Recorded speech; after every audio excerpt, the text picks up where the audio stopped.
Yo, what's going on, everybody? Xantos Vice here, and we are back with some more Punishing Gray Raven. I hope you guys had a great day today. Yeah, I'm sorry. I honestly did try to stream either, on Thursday, yesterday, but I'll be honest, I was just kind of tired from work. It's literally just simple as that.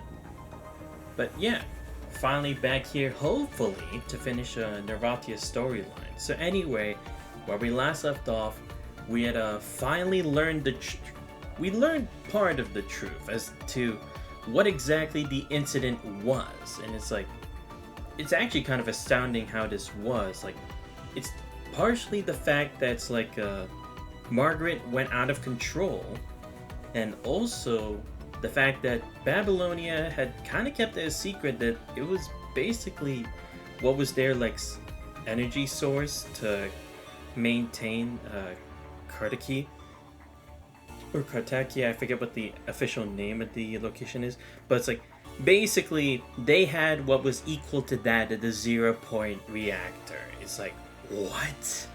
You allowed that to become a thing and didn't even tell them? Really? But again, it makes me think, why was that necessary to keep it a secret? Was it like a project for... Because again, this had still been happening even after the Golden Age, right?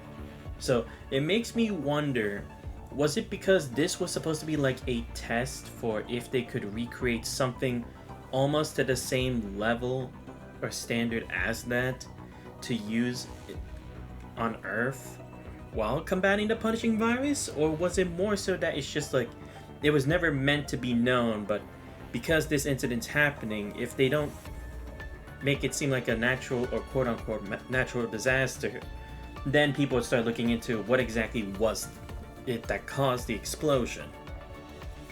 I'm kind of thinking it could actually be more the latter, just simply because, again, if it was the former, it kind of does make me think that you'd think we would have heard about this from Trillard or something. I mean, I know this is a completely different subject now, but again, the big question as well is, why did this information need to be so well hidden? Was there really, like, a faction within Babylonia, or was it actually Babylonia or the world government themselves that dictated this? Because that's the other thing. The fact that all the records show that nothing occurred that day when the incident happened, it would have to be someone pretty high up to make sure that it's covered up and no one knew anything about this. Especially the fact that Nervatia's been going after this for so long.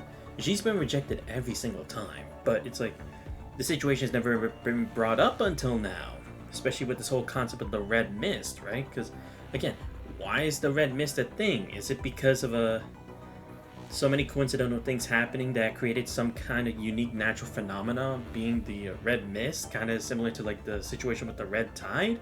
I'm kind of wondering if maybe that would be the case, right? Because again, it's not like this happened all of a sudden, like, oh, it's only happening right now. This seems to have been something that's been like here for a long while, especially considering it's what kept people from trying to do excavating or researching in the area or in the premises. But yeah, now we met up with members of the original or the former residents of Kartakia, trying to also get in and stop John Doe. Because again, it seems like he is accomplishing something by being here, but we don't know what it is. And again, it's like, who exactly sent do you ever remember that letter, right? And we're assuming it's Margaret, but again, what reason would she have to? Is it that John Doe has her under control? Because why would John Doe try to bring someone like her all of a sudden into the fold? Especially by using Nervatia's name. But again, it's like the logic as to why it could be does make sense, because again, it's like if the Ascendants have already been able to access Babylonia multiple times when trying to drop it onto the planet, it wouldn't be surprising if they could use it just for a brief moment of respite, just to send a message like that. And yes, as you can see, I finally done a good amount of grinding for my Nervatia. I got her weapon. Again, I didn't actually roll for it. I just saved up my points and everything. Same for getting Morrigan, the cub.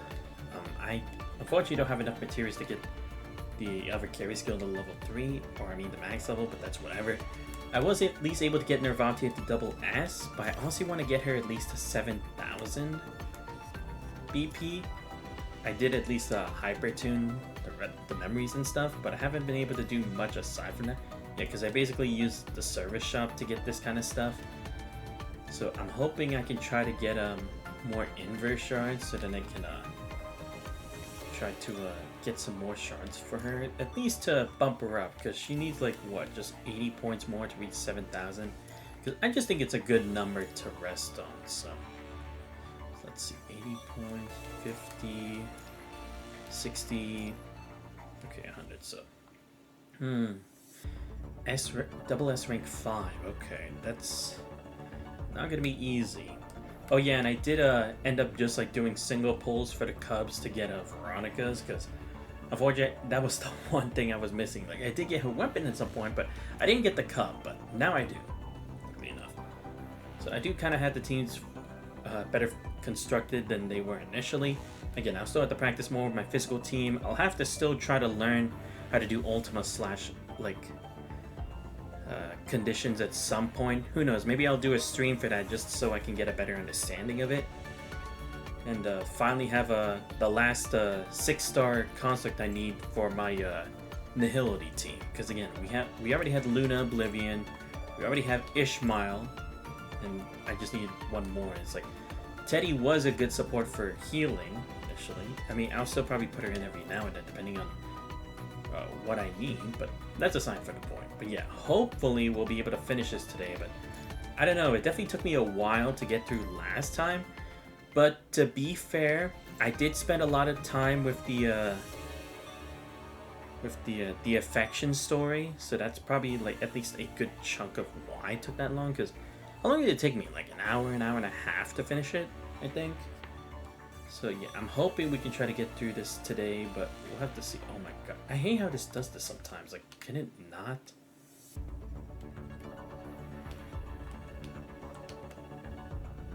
Okay, good. 61%.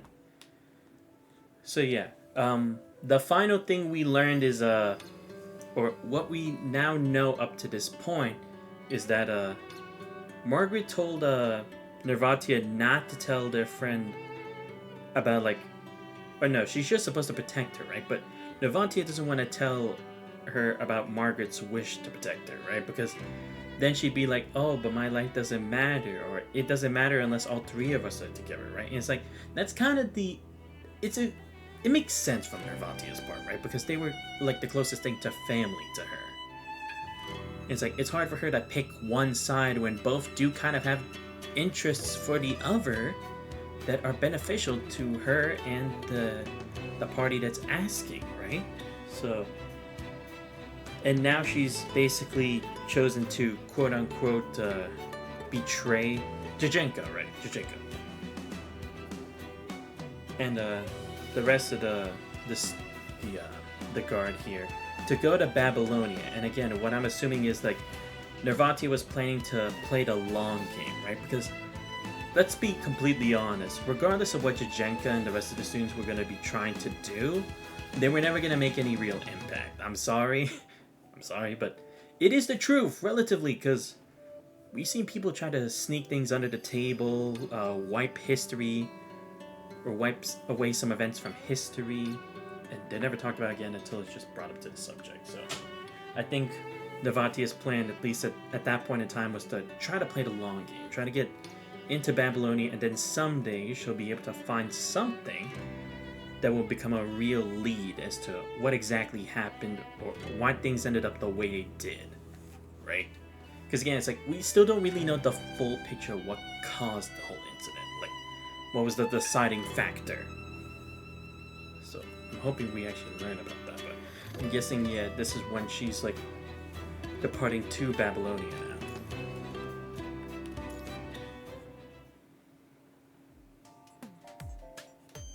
You ever met someone at school who just doesn't fit in no matter what?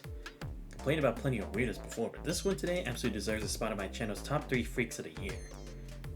Wow, really? Caliper is not lonely fish. Wait, what the fuck is this? She sits next to me in class and her name's Narvatia. I had no idea when her parents dug up that name. Bizarre behavior definitely rivals those ancient Greek cavemen did philosophy. She got into trouble on her very first day after transferring here. Elia was moving to the second floor and stacked her belongings in the lounge area, and this weirdo walked by and straight up stole a pile of Elia's books. She was like, I thought everything here was community property. Oh, I see. Yo, what's up, Gilgamesh? Yeah, I'm good. How you doing? Oh, right, yes, because I guess she did learn from Jajenka, right? Because she acted like that back then, because, Navati was like, hey, that's my, portable game console. And then Jajenka was like, what? But it's in the lobby, so technically it's everyone's now. Oh my god. Does she not even understand the concept of personal belongings? Everyone seriously keep an eye on your stuff these days? But that's not even the weirdest part. Yesterday, Navati and I were paired up in the lab, and guess what I caught her doing to our frog specimen? She was embedding a drive shaft into the frog's spine. The frog joints were all connected with liquid conductors, and each toe bone was fitted with hair-thin metal frames. I said she was doing some kind of cursed DIY project or playing conflict surgeon or something. She ignored me, but the creepy part? When she pushed back her bangs to wipe away her sweat? I saw a similar metal mesh embedded in her forearm. This lunatic must have been using herself as a test subject all along. Here comes the funny part, guys. We visited the Gestalt exhibition hall today, and our teacher brought us each a slice of blueberry cake during the break. Guess what? While we were chatting, Navati suddenly shoved the entire cake into her mouth. She was covering her mouth, making weird noises and crying. Freaked out. I think she hadn't eaten for a week. Honestly, I thought she was some kind of proper young lady when I first saw her. This should probably be the first cake she's seen in her life. Calling her Miss Cake from now on. Of course. Oh! No, that's right. If I'm remembering, wasn't blueberry cake the cake the Margaret first let her try? Right? Yeah, because Margaret really loved to bake. Can't believe someone like her got top score in our grade. Apparently she's gonna be honored in some global live stream. Looks like the higher-ups are coming up with a plan to increase everyone's sugar consumption. Right, I took pictures how ridiculous she looked secretly. Want to behold Miss Cake in all her glory, make sure to like, follow, and share my videos. DM me a screenshot and I'll send you the photos. Dude, what the hell is wrong with this chick?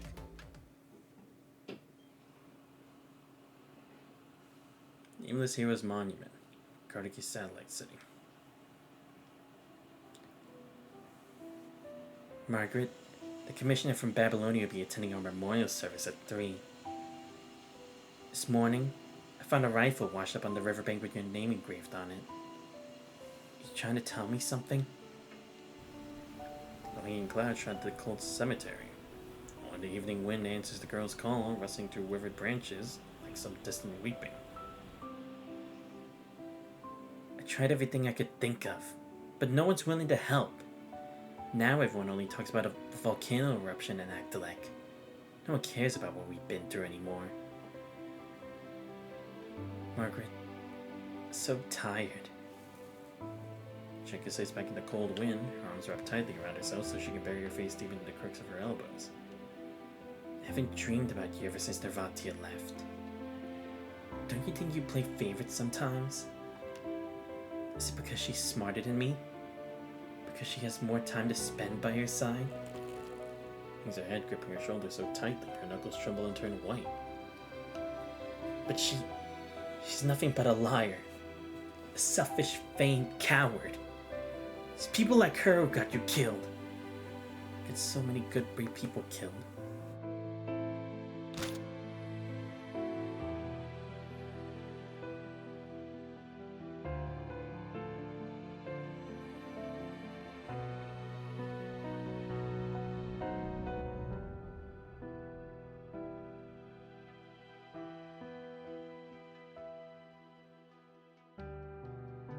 A food to the entire world that Kartiki will never bow to their lies.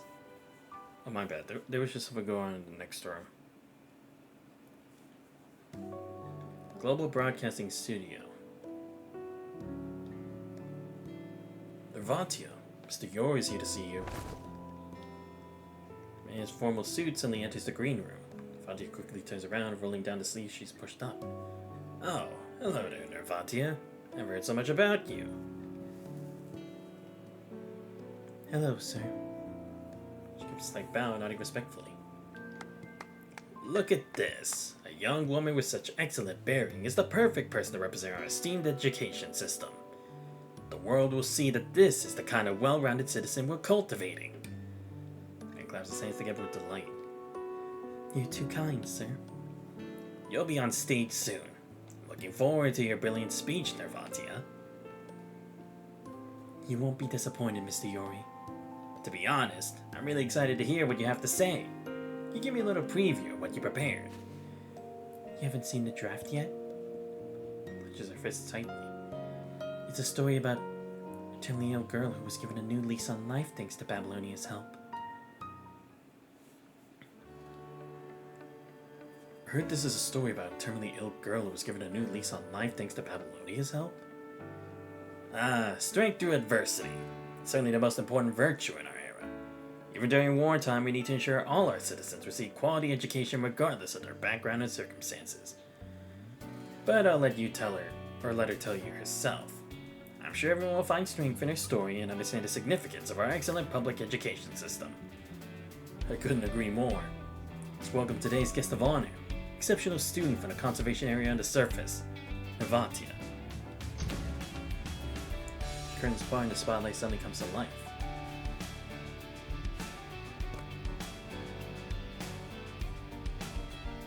Respected guests and viewers across the globe, my name is Nervatia. As you just heard, I stand before you today to share a story of hope, rebirth, and gratitude. I come from Kardaki, a city on the outskirts of the Agdala Commercial Alliance.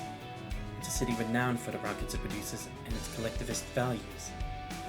I suffer from PTSD, the cause of which is still unknown. It erased all memories of my past, and any explosion can trigger it, making my heart feel like it's being crushed and plunging me into unbearable agony.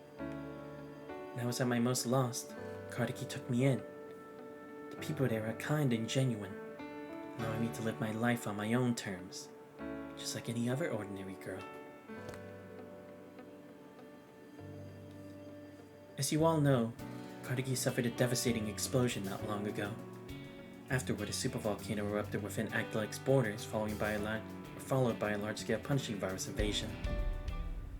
This is all the world government has released to the public about the Great Agdalac explosion thus far. Body's tone suddenly shifts in a subtle yet distinct... I see! Yeah, this is what it is. Because, again, it's like, just petitioning in front of Babylonia isn't going to change anything, but you start to raise eyebrows to other people, though. There will definitely be somehow to want to expose Babylonia, right? Because everyone wants to be an opportunist at that moment. They'll try to take advantage of the situation and use it for themselves, right? It's like, Nervatia probably doesn't care who does it, but as long as someone tries to combat Babylonia in their efforts to conceal the truth, that's all that really matters, because maybe she's hoping an opportunity will come then. No casualty figures or explanations for the explosion have been disclosed. All the sacrifices and destructions are reduced to nothing but a dismissive report.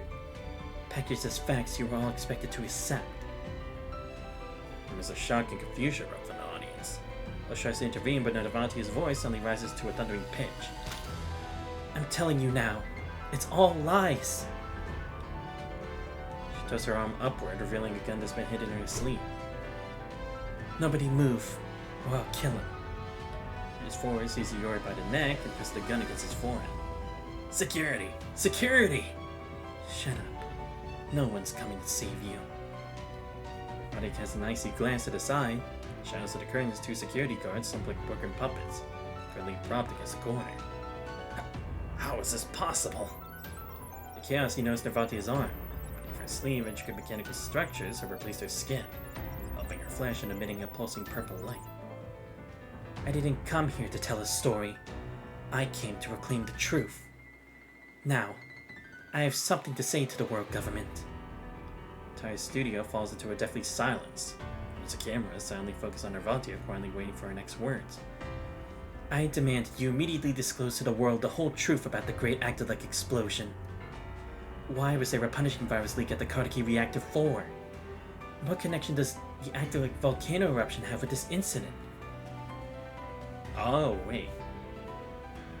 Oh, she thinks they may be connected.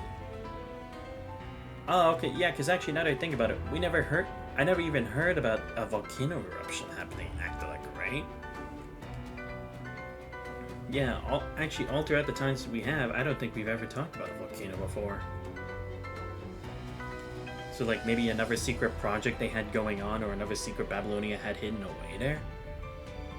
And what exactly is the seedling? What did the Kartaki Research Institute do to Margaret? Someone answer me, or I'll kill him. Your pursuit of truth will be your undoing, Nervatia. Suddenly, prismatic lights begin to flicker all around. Alien digital voice echoes clearly through the studio speakers. Who's there? Show yourself. We are the beacon that creates balance in the world, and the chains that raided humanity to prevent them from falling into the abyss.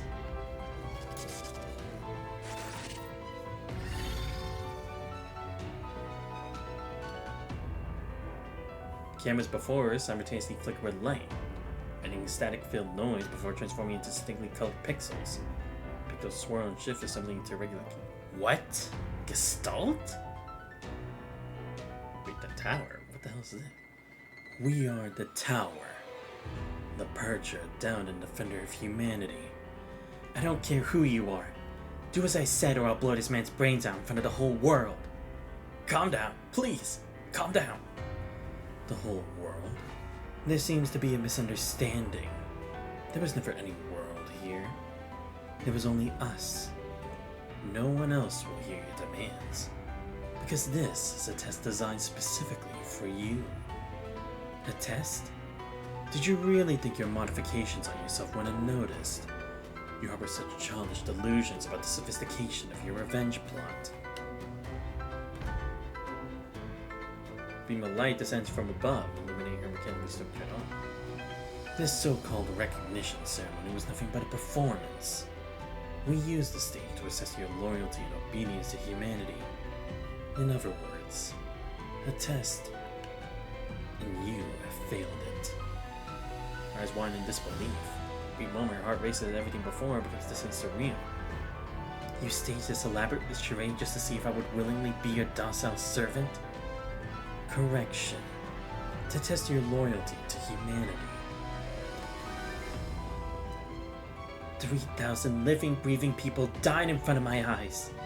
They died in Kartaki. And you expect me to turn a blind eye to all of it? Aren't you afraid that I'll expose everything that's happening here today? That the whole world see this ridiculous test of yours? Isn't that precisely what you're attempting to do right now? Fati is stunned. Compared to the diseases that threaten civilization's very foundation, the truth of a single tragedy is insignificant. Do you think you're accomplishing some historic, world-changing feat? You're merely wasting your talent on despair. You lack both patience and wisdom. Nervatia, you've never been that important to us anyway.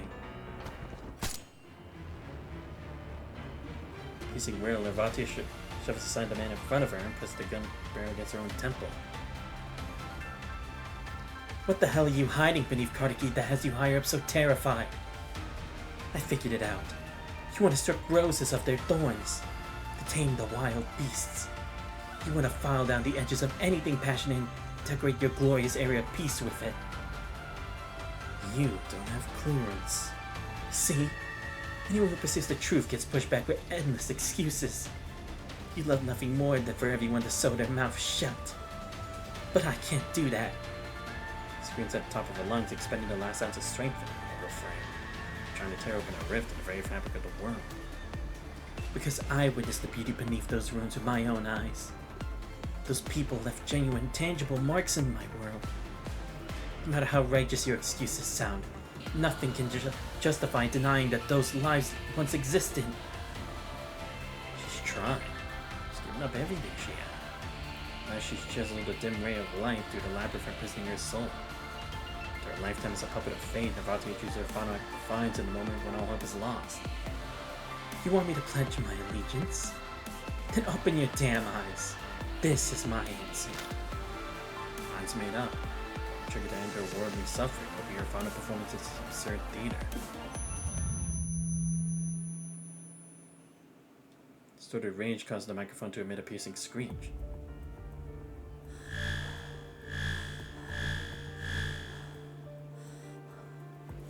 A series of sharp buzzing sounds explodes like lightning, freezing time and piercing through Navratia's eardrums.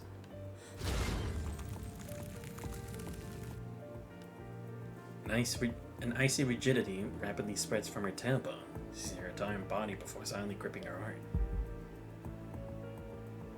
In that split second, Navratia's stops.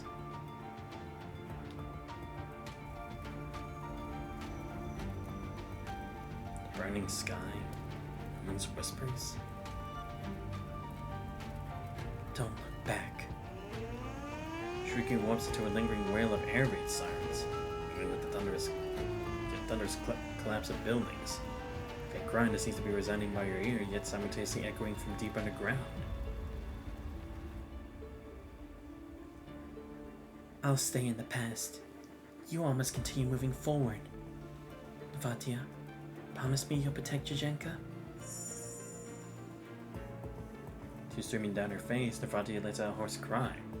Her body trembles like a withered leaf, and the pain begs her to kneel. She grits her teeth, staying tall before the vast and merciless fate.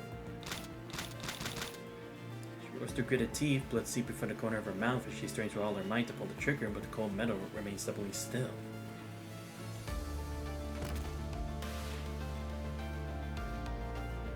Light before her eyes gradually dims, the entire world slowly fading away as she sinks into a vast fathomless darkness. Demons of her past, etched into her soul like a curse, seize her ankles and drag her rapidly down to an abyss of suffering. She's never imagined that death could be so costly, and so desperately coveted.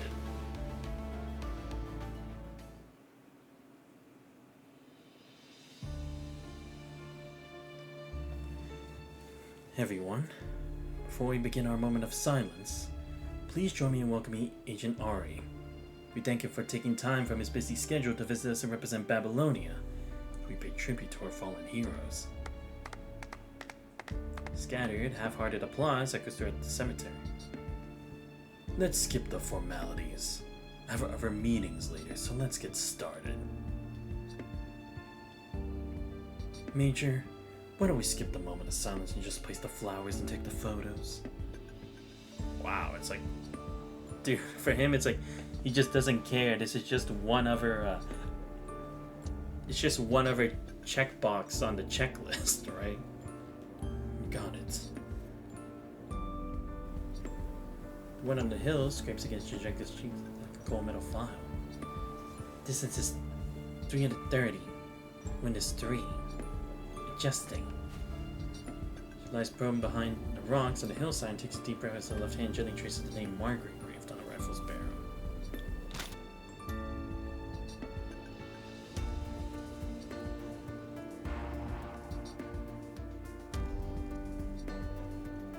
Slowly moves the crosshair, trekking across the cold streets and over the gathered crowd until she finally settles on a man in a tailored suit in the center. Carrying a bouquet of white flowers, the man walks slowly toward the monument as several reporters with cameras follow behind, make their way in the front of the crowd. The man stands on the stone steps and turns around, holding his pose as his previously indifferent expression transforms to a warm smile for the cameras. For Margaret. She speaks, familiar figures seem to materialize before her eyes. After a rifled aim at Babylonia, sanctuary in the sky that sheltered itself from reality. For those who were sacrificed. The bullet flies straight, grazing the man's cheek before impacting the dark gray granite, and embedding itself in the stone monument behind him. She missed. She's screaming from below. The crowd erupts into chaos like a herd of animals under attack, shouting and scattering in all directions. What? Jenka's calculations weren't wrong. As a former shooting champion, she couldn't possibly have missed. Something's not right. Kelly remembers something and thrust her fingers into the muzzle, feeling the cold rifle inside of her. Oh, right. The attack. Yeah, she used the rifle to block the attack, and it damaged it. Sure enough, the rifling that should have been perfect spiral is extremely subtle distortion. Yeah, right. At hesitation, Jenka works the bolt, chambers another round, and mentally calculates the trajectory as she aims at the government official in the crowd once more. It's like the last chance. Aims edge on that monument, she won't miss a second time. Whoa, who the hell is this? Jenka whips around to see an old man sitting there. His eyes are mechanical and they gleam blindingly in the sun. Wait, have I seen this guy before? I don't know why, but it's like, his face kind of reminds me of something, but I could be wrong. Who are you? How do you get up here? Just a simple drifter passing by. You must have a reason for killing someone. Babylonia can see the truth about the Kartaki incident. What happened that day was nothing like what the papers reported. We sacrificed so much to stop the punishing virus. But in the end, no one cares about what happened to us. As away aiming her rifle back down the memorial grounds below. I lost my family there. 30,000 Kartakians died. Yet Babylonia won't let us know why it happened. So, this is about revenge. I'm seeking justice for all those who died. If it was the punishing virus that killed your family, why is your rifle aimed at your fellow people? They're complicit. Kill this man and Babylonia will just send down another suit to clean up your mess. In the end, nothing will have changed. Then I'll keep pulling the trigger until they're all dead, she says coldly. They managed to cover up the punishing virus killing 30,000 people. Easily hide the one you take down. Yeah, because that's the thing, it's like, again, back in the old days, Babylonia was not nearly as sincere or as tight-knit as it is now. Like we're not all friends in Babylonia even today, currently in the timeline of the story, but at least we're more so than it was back then. Because remember, Trillard had a lot of enemies back then, and a lot of people who wanted to take advantage of the situation for themselves. Pull that trigger, and all you've done is remove one human from this world. You haven't threatened Babylonia, and you certainly haven't defeated the punishing virus. You're annoying. I don't need a lecture. And let me be blunt. The world you hate so much won't change one bit because of one bullet today. Is this what those who perish at Kartaki sacrifice themselves for? Yeah, because that's one thing, it's like, don't get me wrong, killing one person changes a lot, but that's for whoever's part of that person's world, right? But that's still a miniature world from like the grand scheme of like the world that all humans reside in, right? It's just one case among a pile of thousands. It won't really change anything. Impulsiveness isn't a bad thing. In the end, we must take responsibility for our actions. Don't you think?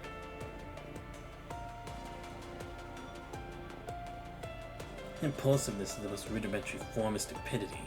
So this mandatory treatment will make sure you remember that lesson. A young man in a white robe stands by Navatia's hospital bed. Oh, right, this is supposed to be young Asimov, right? I need to think about what to give a young Asimov. At least I think so. I don't know. I'll just try to make it one. I checked it out. The tactile feedback delay is minimal, and the joint transmission efficiency is nearly military grade.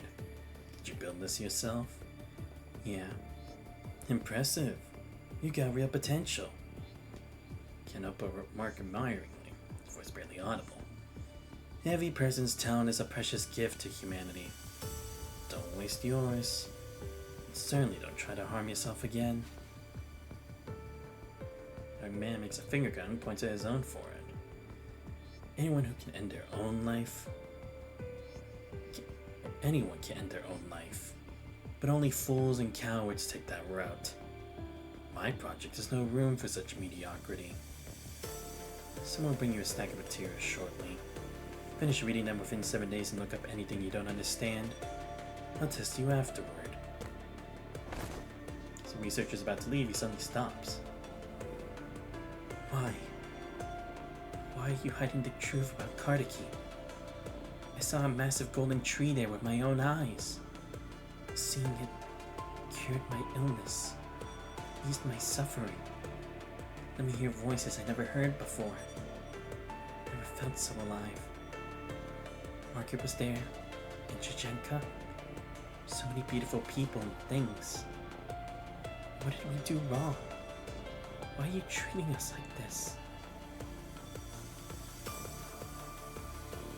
My illness and everything the people of Kardaki cherished.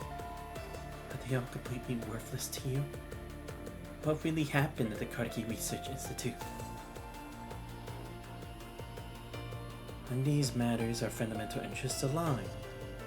The Kardaki Research Institute was at the cutting edge of mind research. I want to know what happened there that day too. After the incident, the Science Council shut down all mind research projects immediately. Everyone with authority has remained tight-lipped about why. Oh, I see. It was a secret mind project. Really now? Okay. I mean, I guess it kind of would have to, because again, it did seem like they were trying to turn Margaret into a construct, but again, if it was just something like that, why would it have to be a secret? Again, probably has to do with the seedling. And again, makes me think, is it like maybe like a part of like what the world tree would be or something? Kind of like how Alicia was just but a fraction of what like is a composition of the imaginary tree? Perhaps. It doesn't take much guesswork to know that some unseen force is pulling strings behind this. Earlier, I met someone who called themselves the Tower. The girl was perceptive enough not to press fervor. It's a forehead, or as betraying complete exhaustion. I'm not feeling well. I don't know. I just feel tired. I lost everything. What can I possibly do now? Can't find the enemy, yet they're everywhere. How am I supposed to cure my illness? How am I supposed to uncover these secrets? My man observes her despondent gaze, falling silent for a moment. What I'm about to tell you might sound cliched, but it holds profound meaning for every researcher. I have a friend who loves telling this story to newcomers. There was an old acquaintance at the Star of Life who loved telling the story to impatient young people. In the past, all wise men believed Earth was the center of the universe, with the sun, moon, and stars revolving all around us. This concept seems so perfect, so beyond questioning, like the enemies you're facing now. Ptolemy spent his entire life creating 8 planetary models. On his deathbed, he told his students, "My system's too complicated. The world, or the truth, should be simpler." So we sealed away all his observational records, hoping to pass them on to someone in the future who could make sense of them. This manuscript lay dormant in the dust of the Library of Alexandria for 1200 years. So Copernicus discovered it amidst a pile of papers. Trembling, he repeated his calculations over and over until he finally understood. It wasn't the stars that revolve around Earth, but Earth that revolves around the sun. But Copernicus never dared publish his work during his lifetime. When giving the manuscript to his disciple, he said, "Maybe after I'm gone, the world isn't ready for this truth." This manuscript found its way to Bruno after a millennium.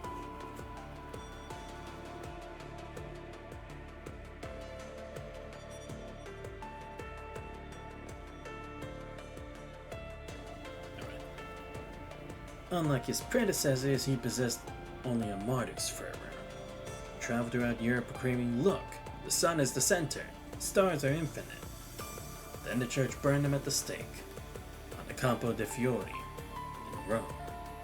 Bruno told his executioners the fear you feel in condemning me far exceeds the courage I show in facing death. Years later, at the age of 60, Galileo raised his telescope and observed 4 moons orbiting Jupiter for the first time. They were shocked to discover that Bruno was right. The Inquisition forced the old man to kneel, demanding to know why he did blaspheme against the divine, and why he spread such heretical ideas. Just like how they're trying to silence you now, and forcing you to remain quiet about everything regarding Carter Key.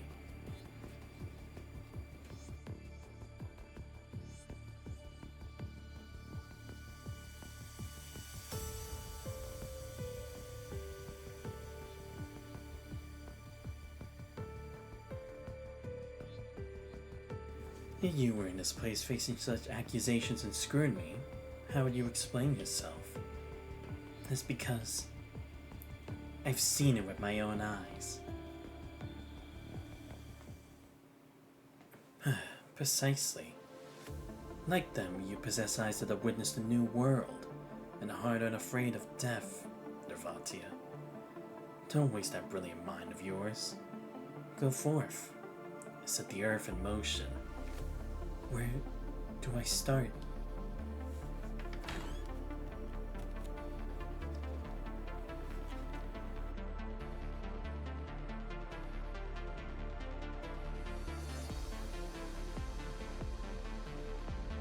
From now on, call me Asimov. Your performance proves exceptional. I could be your legal sponsor on behalf of the Science Council. This day forward, temper your ambition and brilliance. Practice restraint and patience. Gather your strength and wait for the day when you can achieve your blade. One day, we will unearth the truth buried beneath those ruins.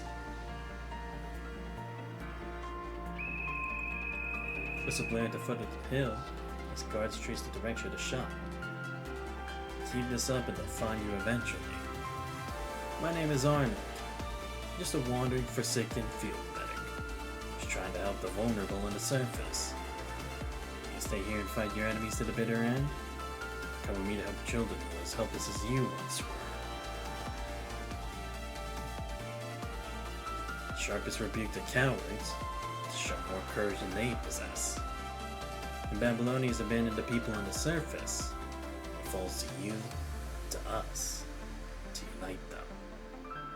Together, we'll set this stagnant world in motion.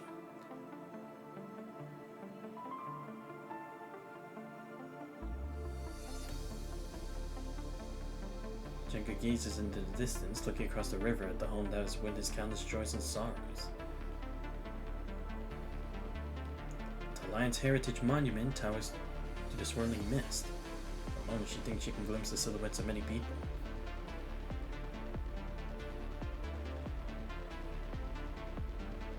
Some are weeping, others are laughing. Some are preparing for feasts, while others are forging steel and building families. Together they form a complete yet distant scene, long and over by time. She doesn't escape this overwhelming sea of thought. Sparks that have been passed down from days gone by will eventually extinguish, forgotten in the cycle of decline. Then I'll be the one to ignite that flame. It's in the sight one last time. As the motion from her eyes, the heavy heart turns away. Bye, Margaret.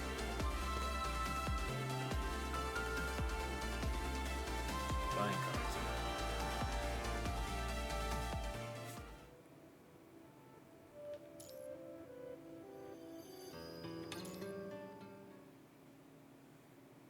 Carnegie Satellite City now.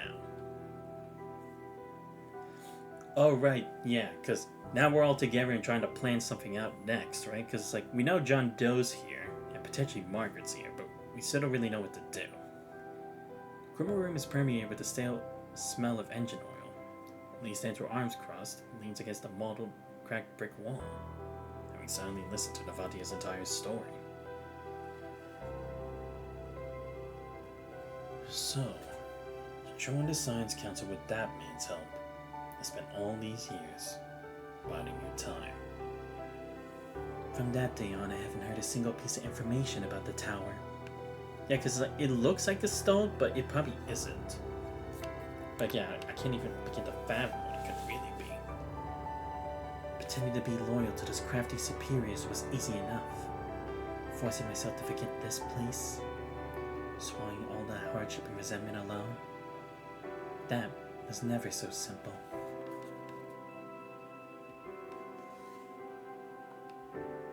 In spring, the laughter from the plaza would stifle my heart until I felt faint. In winter, artificial snow would fall from the sky.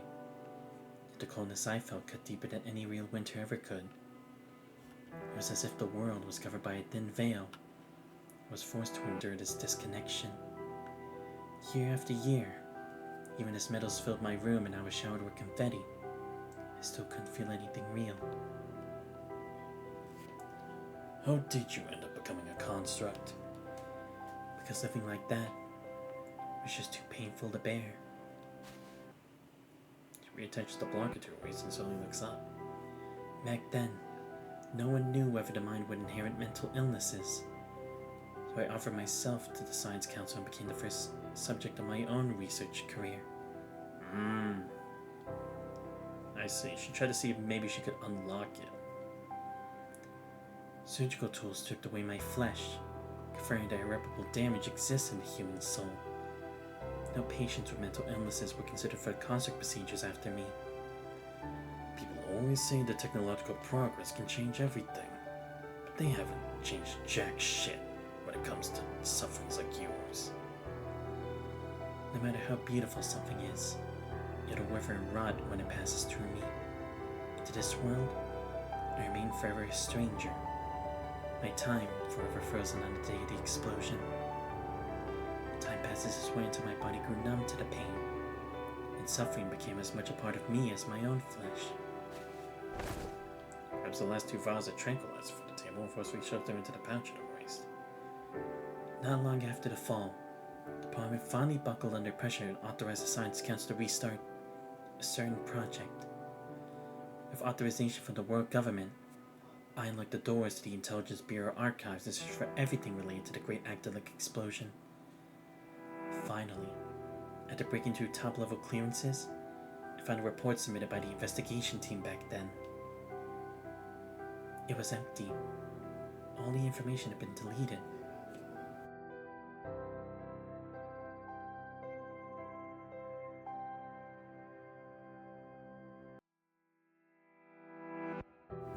Though it's also possible that they never submitted anything in the first place. How would you know? I've been dealing with them for 20 years after all. You don't seem surprised. Don't you want to know what really happened that day? What I need to know, I've already seen with my own eyes. As for what I shouldn't know, never cared about it anyway.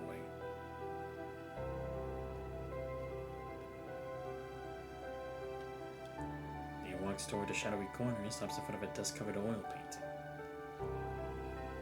There's Friedrich's Wanderer above a sea of fog. One of the paintings he bought for his office back then, just to appear culture. All these years, I've only ever cared about one thing. Protecting this city, and everyone living in it. I have to ensure that the lives of our comrades weren't sacrificed in vain. Even if their names will never be known to the world, their honor and achievements continue to live on in this city. So he turns around, meeting Narvatia's gaze. For me, making sure thousands of people have hot meals on their tables tomorrow matters more than any truth out there. It's interesting because this is different from the situation with the ARU, right? Because when it came to the ARU, what mattered most was the past for them. Their glory days, right? That's what the whole situation with Rosetta back then was all about. It showed the power and the passion that they had as people of the ARU. And they also kind of bite them in the ass at the time. And now for Lee, he's really thinking more about the present because it was bought for them, or it was paid for in exchange for what made them who they were, the foundation of Kardaki, right? But this time where it's like, it's not really blinding him, where it's like negatively impacting people, it's like right now this is the only thing he can do because, again, it was a very hefty price they paid just to have a future at all. And Lee has a debt he has to pay because of it, right? Because he sent all those lives to the battlefield, even when he himself was scared to do it himself. And it's not like he was one of those guys who they're all talk and no show. He's not, because clearly he had like accolades for what he was capable of before. But again, it just goes to show that he was still human in the end, right? It's like he wasn't a true hero like people could try to paint him out to be, or the kind of heroes you see in stories. And he had to come to that realization in the worst way possible, when other people, ordinary people, were the heroes that he was supposed to be. So it's like now he kind of has to take on the role of what everyone else would have been if they had all stayed together and left. Again, without even knowing as to whether sending all of them to that to the Red Mist had actually accomplished anything or not. He'll never know. But to him, it does seem like, in a way, that was. Which again, like I said, it's very interesting because again, you're jumping from what the whole situation in with Rosetta's news story was and flipping it entirely on its head. In that case, I suppose you won't be coming with me. You're planning to return to the radiation zone? How can I turn back now when what I longed for is just one step away? I realize she's already put her hand on the door now. This doesn't seem like a decision you would make, Nervatia. Margaret, she's still waiting for me. Pulls open the door, letting out a sudden gust of cold wind that sends papers flying. This could be a trap set by the Ascendant. Aren't you afraid of throwing your life away? I'm not worried about that. Someone already made a promise to me. My story won't end here.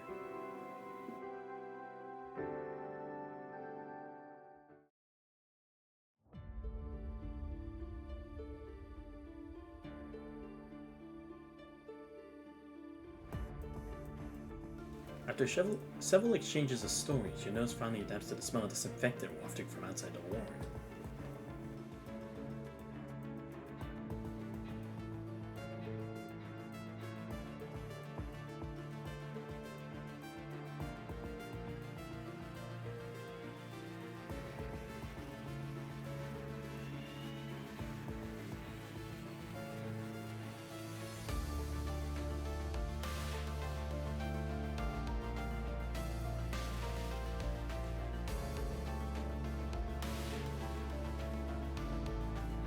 That's how it went. Later, we ran into some complications, and the old man entrusted this job to me. I chose to work with the Forsaken. Okay, so, well, they were going through that. Shijenko was telling me her side of the story.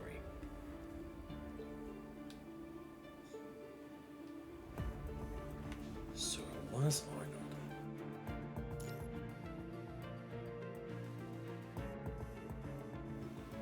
What?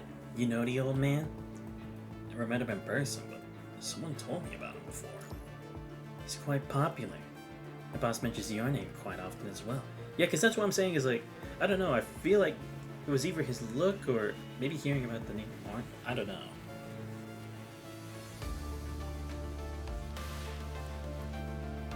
Watanabe and I do get along well. Why would someone as important as you be sent into such a dangerous front line? Say the wrong thing at some big event and get screwed over? Please. Ain't my first rodeo. Tilts her head, her tone tinged with mockery. Seems to harbor considerable resentment from Babylon. I'm a commandant. It's because there's danger and I need to be here. Huh. And then you got thrashed by the Ascendant and ended up trapped in the Red Mist with the rest of us. With a single reinforcement in sight. I mean, to be fair, I understand where she's coming from, and I think that's the thing, like, for the commanded version of Me Too, is like, we can't blame her, because we've seen stories out there too, right? We've heard of people's stories in their past where people who were meant to be protecting others didn't, right? They either did it to gain something, or they just did nothing because they'd rather someone else suffer than they themselves. I believe Babylonia is doing their best too. Don't bother believing that. If the government really had what it takes, they would have dealt with the Ascendant long ago. Instead, they got routed and had to rely on Carnegie to... But Jenka finished speaking, she hears a loud clatter beside her as the soldier drops his weapon and covers his mouth. Hey, are you alright? Jenka both rush to support the soldier. His entire body shakes violently, his veins bulging in his neck as his cheeks suddenly swell. The punch and stench, the soldier violently empties his stomach. Octopus gets mad as blast. A mild infection? Hold him steady while I inject the serum.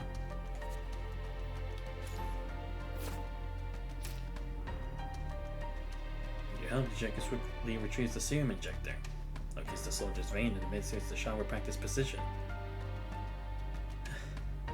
Thank you. Your eyes are redder than the punishing virus. I've seen you on the wall before. Stand mist erodes your sanity. Just don't push yourself when you're exhausted. Get back and rest immediately. Thank you both. We'll take it from here.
So I keep having to pause like that. It's just a lot of people keep going to the next room. It's like, god damn it, can y'all stop making noise? But stop going to the room. You're going back? This red mist melted your brain. As long as I'm here, I have to prevent the great Actlight explosion from happening again.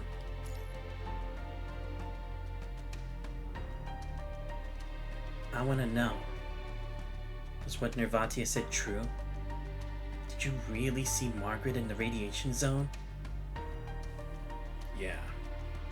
There's a silver-haired girl with the Ascendant. I saw the girl with the same appearance inside Nervatia's mind.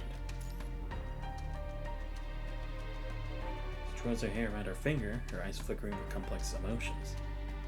You established a mind connection with Nervatia. Yeah, helps control her condition. Her condition? Babylonia still hasn't cured her after all these years? Isn't she a construct? Life in Babylonia has been nothing but suffering and torment. Jenka's fingers grow inexplicably restless, tugging at her hair with sudden intensity. What did you see inside your mind? Don't tell me there were memories of me in there. passed to the Dominic Patrol. Then you must have seen how we parted ways. You know how that coward hid among us before finally betraying her home. My biggest regret in life is that I didn't slap her a few more times when I had the chance. You ever wondered why Nervatia came back? Does it matter? You shouldn't have left in the first place. She had her reasons. Jenka, you should talk to Nervatia. Jenka slowly stops fidgeting with her hands. She lowers her gaze, opens her mouth, but no words come out. Because, again, it's like, that's the thing, it's like, she probably wants to believe her, but it's like, she kind of just can't. And again, it's like, that's just kind of how passionate a person Jenka is. We all know that. And it's like, that's the other thing too that I think anyone could agree with. It's like, after you put all their trust in someone, and then they betray you when you need them most, it's like, can you really risk giving all that amount of trust again, just for the chance that it happens again? Like, even if you try to say it's like, oh, they don't know the whole story, well, the other person isn't coming up to you to explain the truth or accepting responsibility. So it's like, they have a right, because again, it's like, why wouldn't they just be upfront with you about this? Or at least try to, in some way, try to, like, give a hint or anything. After a long silence, she slowly turns around and just a weapon strap on his shoulder. The past leaves too many regrets. I only trust the answers I've seen with my own eyes. The operation briefing will begin soon. You have half an hour left to decide whether you're coming with us or not. Get some rest. We'll head out when you're ready.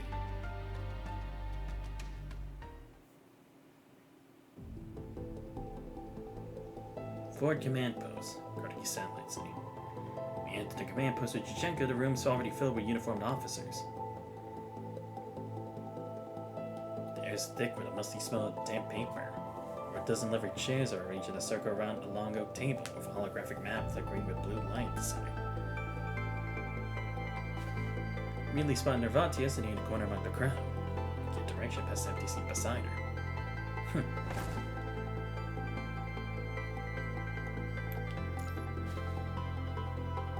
How are you feeling? Not bad, but it still hurts. Right here. Goes up outside, massaging your forearm. Where? Right here. So you lean closer, Nervatia mischievously flicks you on the forearm. Little Raven, that you punched me for taking matters into your own hands earlier. You mean evacuating the radiation zone? I did ask for your opinion at the time. Asking the opinion of a delirious patient? Next time you end up in the Star of Life, I'll bring application forms for the Science Council to your bedside for you to sign. Actually, I might not like that. Commander Lee rises from the central seat, pushing Gray. As you all know, due to the sudden expansion of the Carnegie radiation zone, the world government's witch hunt operation against the Ascendant has resulted in defeat and bedlam. At 1300 Standard Time, the day before yesterday, the military authorized the 6th Army Command of the world government to issue the order to terminate the witch hunt operation. The Red Mist severed our communications with the outside world, so we only received this information this morning when a massive golden tree sprouted in Carnegie. I believe really restored communications. He swipes his finger and the projection switches to a view of a golden oak as captured from the satellite city. It's grown to several dozen meters since you last saw it, taller than most buildings you've seen. Over the past 2 days, we've taken nearly 2,000 refugees and soldiers. Our medical supplies have been almost completely depleted overnight, while around 120 critically wounded are still fighting for their lives. The Ascendants commanded a corrupted to surround the satellite city. As of now, punishing virus concentrations fallen below the safety threshold. Some are already showing symptoms of mild infection. Red Mist is devouring Carnegie. With careful deliberation, commands decide to abandon the satellite city and execute an evacuation operation codenamed Hebron. within the next 6 hours. Does anyone have questions at this point? Sir, most of the city's vehicles are requisitioned to support Babylonia's witch hunt, now stranded at the graveyard at the outskirts. And now with the graveyard under corrupted control, our transportation capacity isn't sufficient to evacuate thousands of civilians. The graveyard appears to be the code name for a nearby armory. I'm hearing this name, both Navrati and Jenko look up simultaneously. The transportation officer has reached a crucial point. The transport capacity is indeed the determining factor for Operation Hebron's success. Everyone, please open the operation brief at your station. I must emphasize that due to the presence of the Ascendant, we must proceed on the assumption that our enemy possesses tactical intelligence. We can't afford to approach them like the typical hordes we faced before. Especially for John Doe, our primary adversary. His methods are exceptionally devious and brutal. His methods remain unclear. During the operation, we can't afford to let our guard down for a moment. Within the first 90 minutes of the operation, each company must gather all non-combatants within their sectors, categorize them according to the criteria outlined in the brief, based on age and injury severity. At exactly 90 minutes into the operation, the artillery company will bombard the corrupted in the southern plains until all the ammo reserves are depleted, after which all cannons that can't be transported will be destroyed. Ah, I see, yeah, so then they can't use it against them, right? That concludes, Company A, which has sustained the fewest casualties, will advance through the southern plains, creating the illusion that we're planning to evacuate southward, to rendezvous with the 6th Army. In reality, we'll be forming a task force comprised of elite combatants from Companies B through F. When Company A conducts their diversionary attack, this task force will infiltrate eastward toward the graveyard. This special task force will be under Jajenka's command. After capturing the graveyard, the task force must establish defenses using the equipment on site and, based on field conditions, fire a colored signal flare to indicate whether we should proceed to the next phase. If the runners observe a green signal flare, it indicates that the graveyard is secure. The main forces of Companies B through F will then escort civilians there in coordinated groups.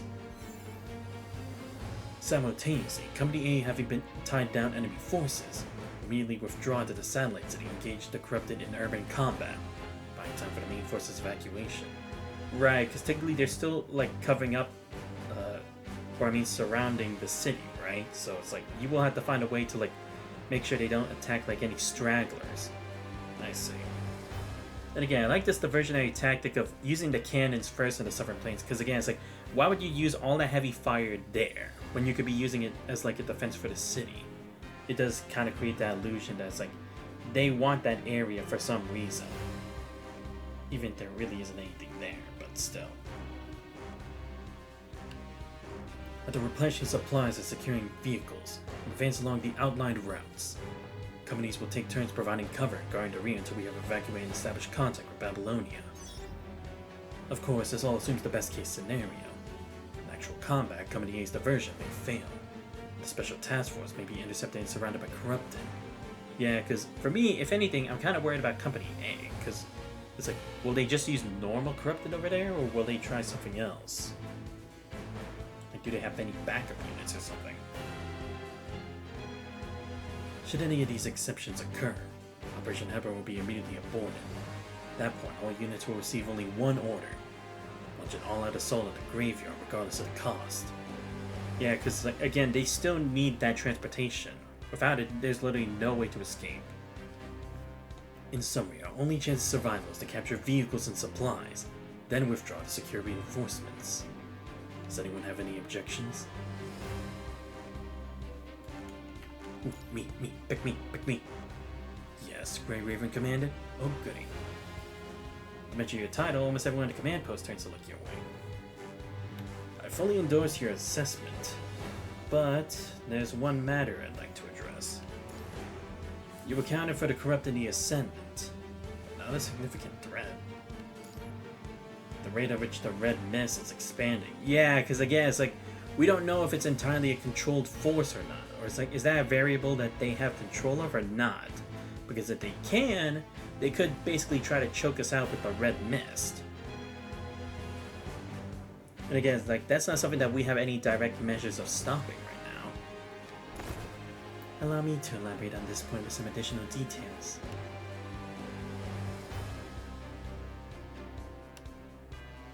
To most Cardassians, Nervati remains the traitor who abandoned her homeland and friends years ago. According to the Science Council's observations over the past years, the boundary of the red mist in the radiation zone is relatively stable usually. The daily expansion rate is below 0.1 meters per second in windless conditions. Even during high wind conditions, the maximum speed of its expansion has never exceeded 0.6 meters per second. This is based on our observations over the past 20 years.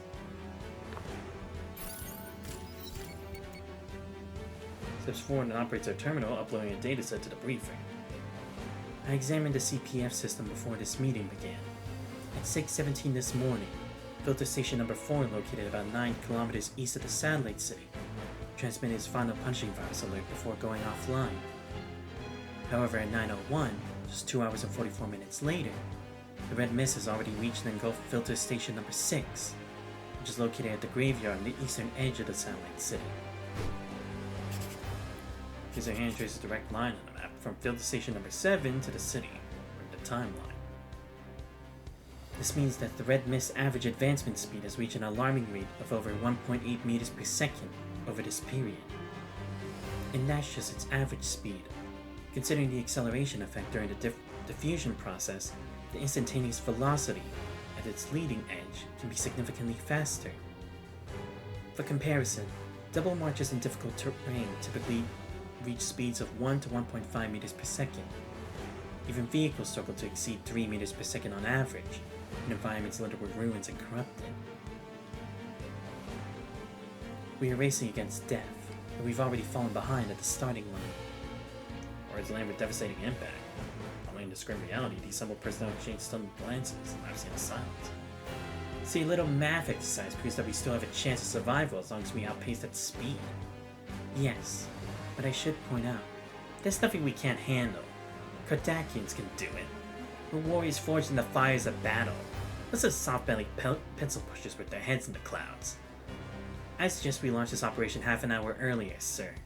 The sooner we move out, the better. In that case, each company will need to complete combat and civilian evacuation preparations within 1 hour. Can you do it? Company B is ready, sir. Company C will complete our mission, sir. German affirmations echo throughout the room. Their backs against the wall, they must now complete this mission in a literal race against death. I don't think we should burn our bridges. We need a contingency.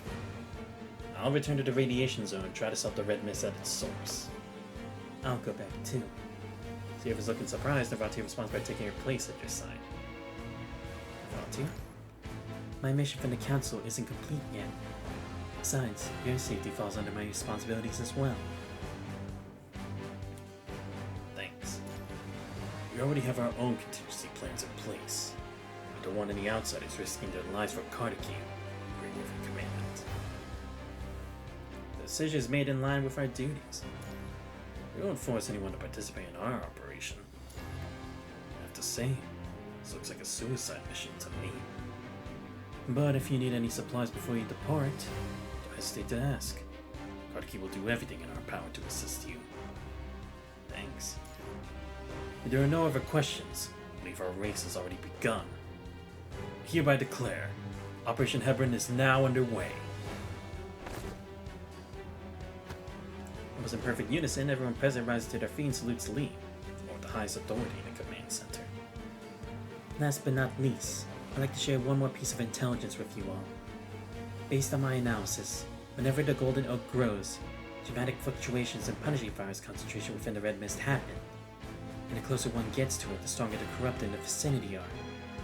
From this, I hypothesize that the Golden Oak may be the actual source of the punishing virus within the radiation zone. Interesting. Right, because it was kind of like that with the tower too, at one point, right? With the damn, what did we call that tower again? But yeah, that was kind of the case before too. So if we don't make it back alive, it'll be up to you to relay this information to Babylonia to the world.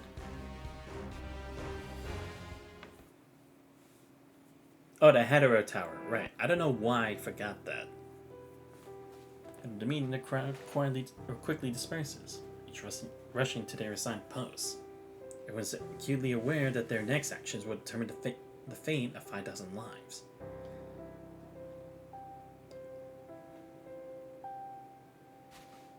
Vati opens her mouth to speak, but as she looks up, she finds herself meeting an equally hesitant gaze. A flow of their heads lay in the silence between them, that can spread as precious time ticks away. I want you to come find Margaret with me. Though it feels like an eternity, she finally breaks the silence, revealing her true feelings. All these years, where have you been this whole time? That's too long a story. I made a choice, and perhaps it was the wrong one. I don't know, but I've been paying the price for it. What choice? Leaving you. Leaving all of you. It took us less than a few months to get to know each other. It took 20 years for us to meet again. Too much time has passed. Many things have changed. The Margaret you saw in Kardaki, you said she might just be a projection created by the Ascendant. To me, Margaret's long gone. What matters more now is Zhang, the people who are still breathing in this city. I need to get them out alive. Many things have changed, but you haven't, Jichenka. I mean, again, it's like, it's an interesting point because, again, it's like before it was just about the past. But Jichenka's always been about, if there are people she can save now within her reach, she has to go and help them. That's always been her go-to. And it's probably like one of the few things that the Forsaken saw that she's the right person to join our group, right? Because that's the kind of person the Forsaken need to be. They need to be a pillar of support for the humans who were left behind in this world from Babylonia during the evacuation. Is like, yes, true, she would want to know the truth, but again, it's like the present matters too, because again, it's like if these were just random people like stuck here, it'd be one thing. But a lot of these people are still former residents of Kardaki. There's no way she could leave them behind. That letter's fake, but you still took risks and came back here for Margaret, didn't you? Because I thought you changed. Shinka looks up, pink pupils filled with desolation and loneliness. I thought you'd become someone who cared about Kardaki. I didn't want to lose to you again. But now, seeing your eyes again, hearing what you say, I realized I was overthinking things. Are you still angry with me? I'm going back to the radiation zone to save the people here, aren't I? Even Navati herself is surprised by the unexpected agitation in her voice. You know what, Nirvatia? You never dare to look me in the eyes when you're lying. Just like now. Are you really going back for the people of Kardaki? Just to mend those wounds inside you that have never healed? Or maybe you still don't have an answer for yourself, even now.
Oh, finally, I can actually do stuff again.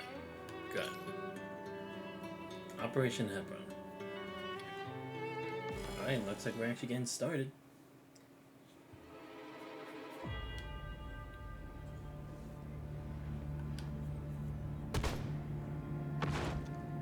Stray bullets whistle through the air as the last corruptor collapses at the ruins of the graveyard. Excuse me. The flag bearing the emblem of Carnegie slowly rises. K-1 Special Task Force units. Corruptors surrounding the airport runway have been eliminated. Our team successfully secured the graveyard. I repeat, we successfully secured the graveyard. We're launching the green flare now to signal Company B to commence casualty evacuation. Operation Hebron is proceeding more smoothly than anticipated. But that's the thing, is like, maybe John Doe has already kind of anticipated that it's like, they want to go there, right? Because, again, that's the thing, it's like, if he's like a cold calculating guy, he knows that they don't have a way of escape and that there's only one place they can get stuff to escape to with.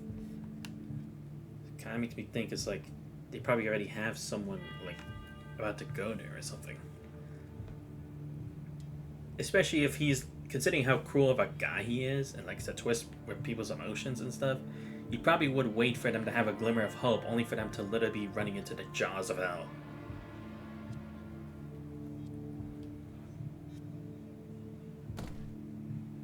Get out of the way. Make room for the trucks. Move it. Establishing defenses, Yachenko directs his soldiers to take the vehicles out of the hangar and position them to a wide runway, preparing for the upcoming evacuation. Report. Company's advance parties arrive with the wounded. Truck engines roar across the runway as waves of soldiers carrying stretchers pass through the checkpoint, which toward the convoy of vehicles lined up in formation. The wounded are gradually loaded into vehicles. As the bustling crowd, Yachenko suddenly spots a familiar figure. Shang. The eyes on the stretcher are barely breathing and deathly pale. Sunken eyes are dull and lifeless. Seemingly responding to Yachenko's voice, Shang lets out a moan as faint as a whisper. How much longer can he hold on? He's showing signs of infection. Without proper medication, it's hard to say. Take good care of him. You'll all be evacuated soon. I promise. She closes the vehicle door. Yachenko feels a sudden sharp pain across her scalp. The intuition forged through countless battles is warning her of something. What's around is getting surroundings. Hastily established defensive positions. The crowded runway, the personnel rushing about. Everything seems to be in order. Nothing out of the ordinary. But then again, that's just a problem, right? It's like, it's going way too smoothly for a guy this cunning. And it's like, this dude's technically working alone, and he's been able to push them back this far, and only now they've been able to, like, not have a problem? Seems too good to be true, if you ask me. Perhaps it was just our imagination. Casualty verification complete, ma'am. No one's hurt apart from the 2 minor injuries in the 2nd squad. Any word from the other units? I'm not sure, ma'am. The officer in charge of Company B's advance party's over there. Should I bring him to you? Take me to him. Something doesn't feel right.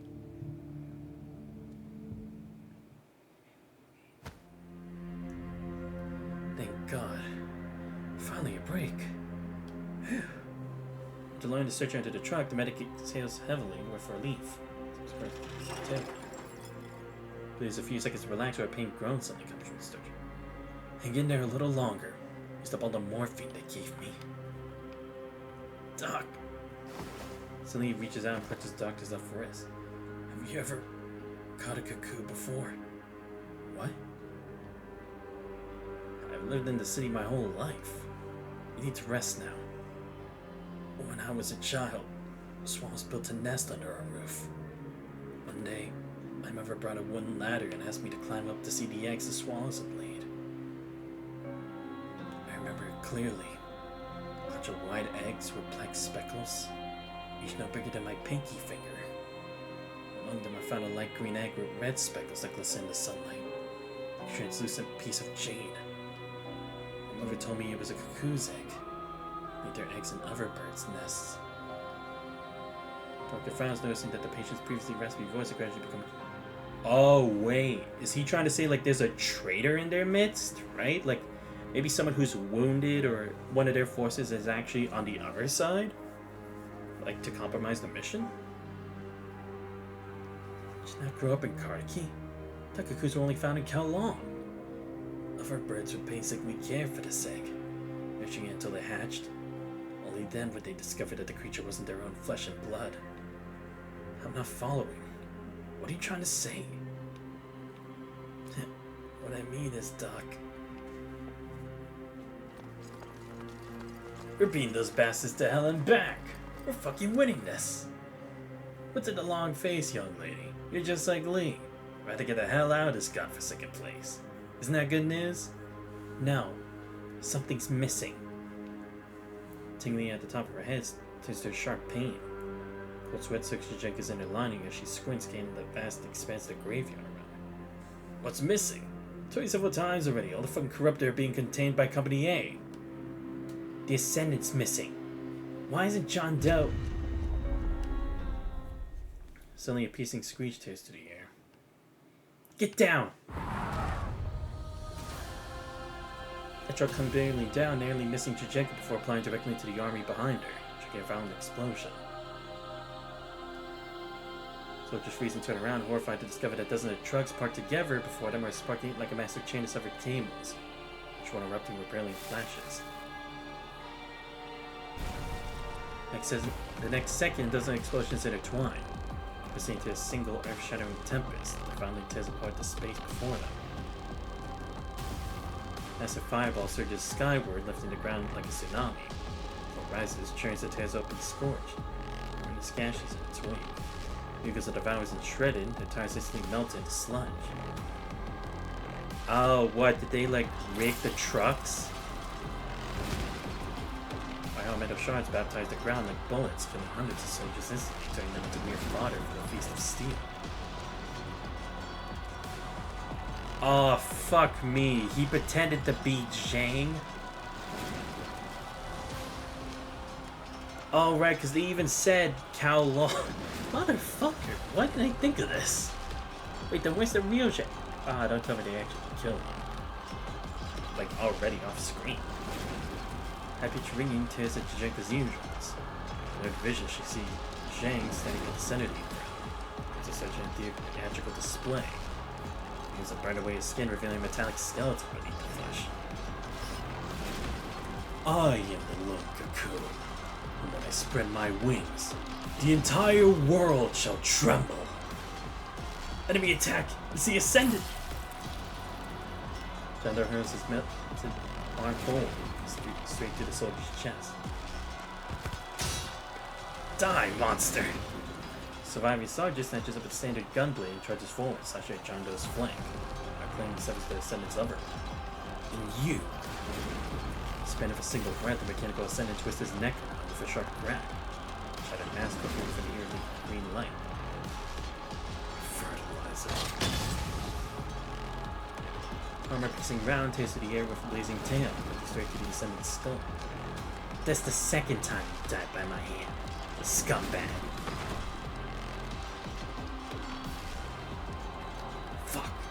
Fuck! Seemingly having used the last of her strength to pull the trigger, Jajenka staggers, half down on the ground and gripping her weapon tightly to keep her swaying body from collapsing in time. Orchid's screams echo in her ears as she looks up to see what seems like the entire world burning in a sea of flames. Hold on. Bites her lips until it bleeds, struggling to her feet. Legs give out after just one step. She collapses into the fractured ground. Crimson sky reflects in Jajenka's eyes as the graveyard around her transforms to an inferno, discriminately melting both steel and the flesh of her comrades alike. Of course it wouldn't go that simple. Why am I not fucking surprised? But still, again, what happened to Zhang? Was he already dead before then? Because again, he was stabbed. We did take him in, so it's like, we would have examined him, right? So, did it happen during the transportation? Meanwhile, in Kartaki Radiation Zone. And again, well, then again, I guess John Doe can have many vessels, right? So, I guess there could be like two of them at the same time. Navatia, get down! Not bad, but it's only you left now, isn't it?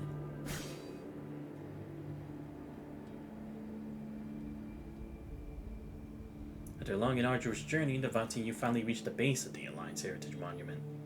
Now the massive golden oak has burst through its original form, becoming one with the entire structure. For a better tomorrow, though the monument is cracked and broken, ravaged by decades of destruction, words of the monument remain clearly visible.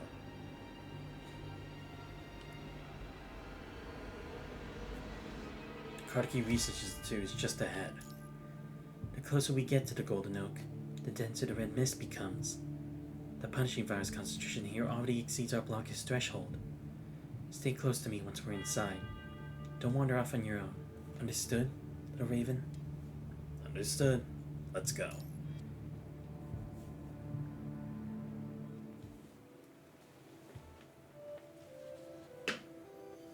ここがカヘティ研究所よ。カラスさん、私についてきて。Roger that.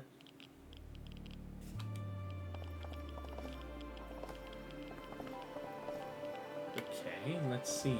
Let's look around, see what we can find. Oh, yeah, I know, I see that port, but I want to see if there's anything else. Alright, fine. これは研究所の構造図。It's pretty complicated. Come on, that's all we have to say about it?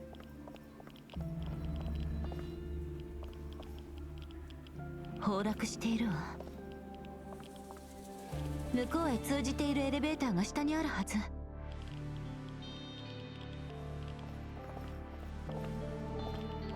ほら。How do you know? 一度見たら覚えられるの。理事会に入るための必須スキルよ。教えてほしい。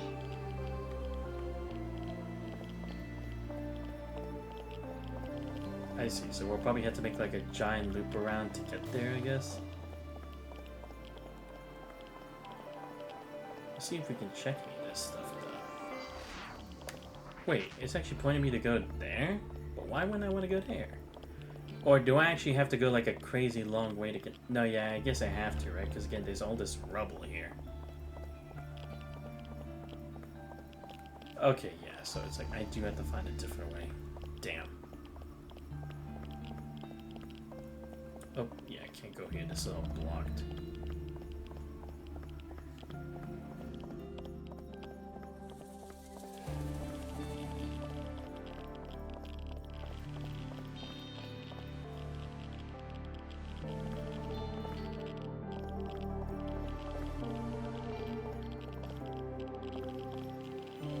Anomalous Construct Discovery Report. At the Commercial Alliance, to the Science Council. During a search and rescue operation in Algar City, we discovered an unregistered construct who identified herself as Margaret. This individual remained stable in a medium-level punishing contamination environment. An unknown parasitic component, codenamed Seedling, was detected in her core. The component was a golden branch-like structure and can generate a localized magnetic field that significantly lowers punishing erosion. At the same time, it continuously erodes the host's mind, cause severe memory disruption and reset phenomena. A preliminary comparison shows that the structure of Seedling is highly similar to related entries in the Consciousness Tide dossier. We hereby request authorization to access the relevant files and recommend that the Council form a dedicated task force to evaluate its potential application and major risks. Oh, okay, no, yeah, because I guess she would have had to been a construct already to possess the Seedling, right? Because I was thinking she was like, how did a human body actually contain something like that? But no, okay, she was already a construct even then, right? Okay, and like, again, I get the erosion part, because again, it's like, we saw like she was kind of losing her memories, and her bracelets was kind of like the way that she remembered Navrati and Jajenka, but again, it's like, why did she have like, what changed, right? Something physically changed that made her go through like more exhaustion and such. It's like, what exactly was it? Were they pushing her to her limits?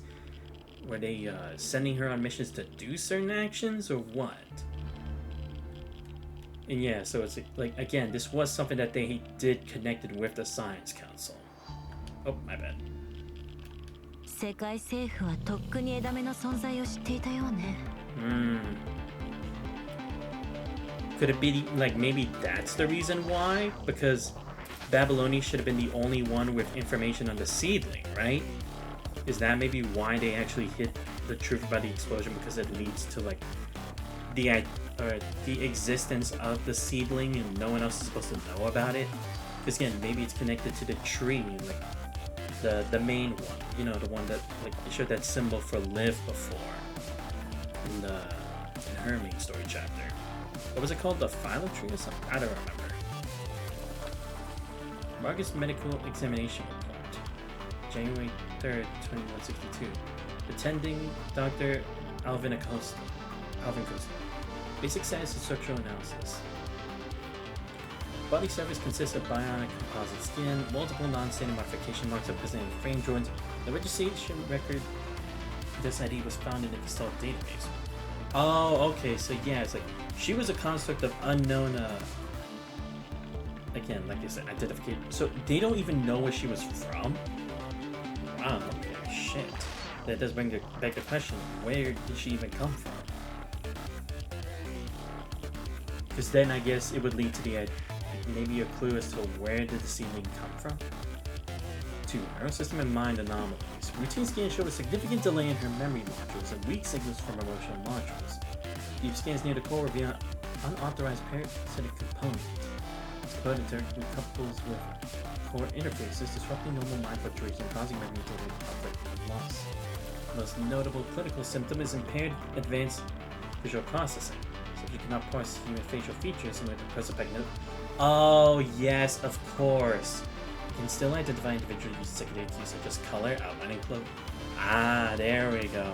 Right, yes, prosopagnosia, of course. Yeah, because this is the same as like 999, right? 9 hours, 9 person, 9 doors, right? I'm not gonna give away too much, but we talked about the concept of prosopagnosia, where it's an illness where it's hard to assimilate people from like their faces, right? You want to be able to see like who they are, at least not through facial recognition. And yeah, you do need other things to be able to tell, right? Like it would be their clothes or something. Right. We did. I see. So that's specifically what it was. She had something akin to that. Interesting. Okay. Again, yeah, that was something that was like it was hinted about, but it's like this confirmation of what that actually was. Seeding characteristics and risk. The energy profile of this component is unknown. Gestalt analysis did not return any registered manufacturing source. Yeah, so it's like came from some otherworldly force. But is it the same force that brought about the punishing virus, or is it something else different? Maybe it has to do with them that Ishmael told us about, potentially. Current analysis indicates that it is slowly consuming the host's mind data as its energy supply. At this stage, seedling is deeply integrated into the frame. Forced surgical removal will likely result in permanent damage to mind structures and may shorten overall frame lifespan. The conclusion. Subject is confirmed to be an unregistered construct affected by the unknown parasitic component. Seedling resulting in memory disorders is specific cognitive impairments. これは、マルガリータの検診結果。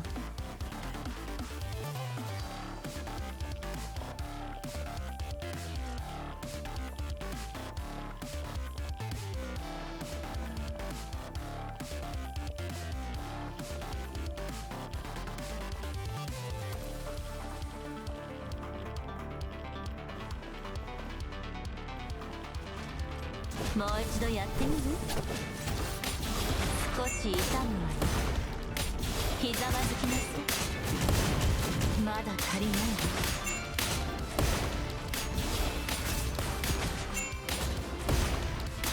ひざまずきなさい。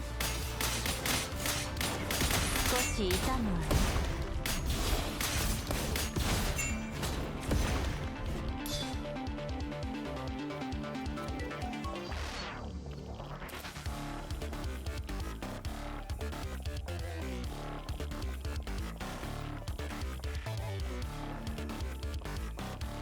Okay, seedling component analysis report from Dr.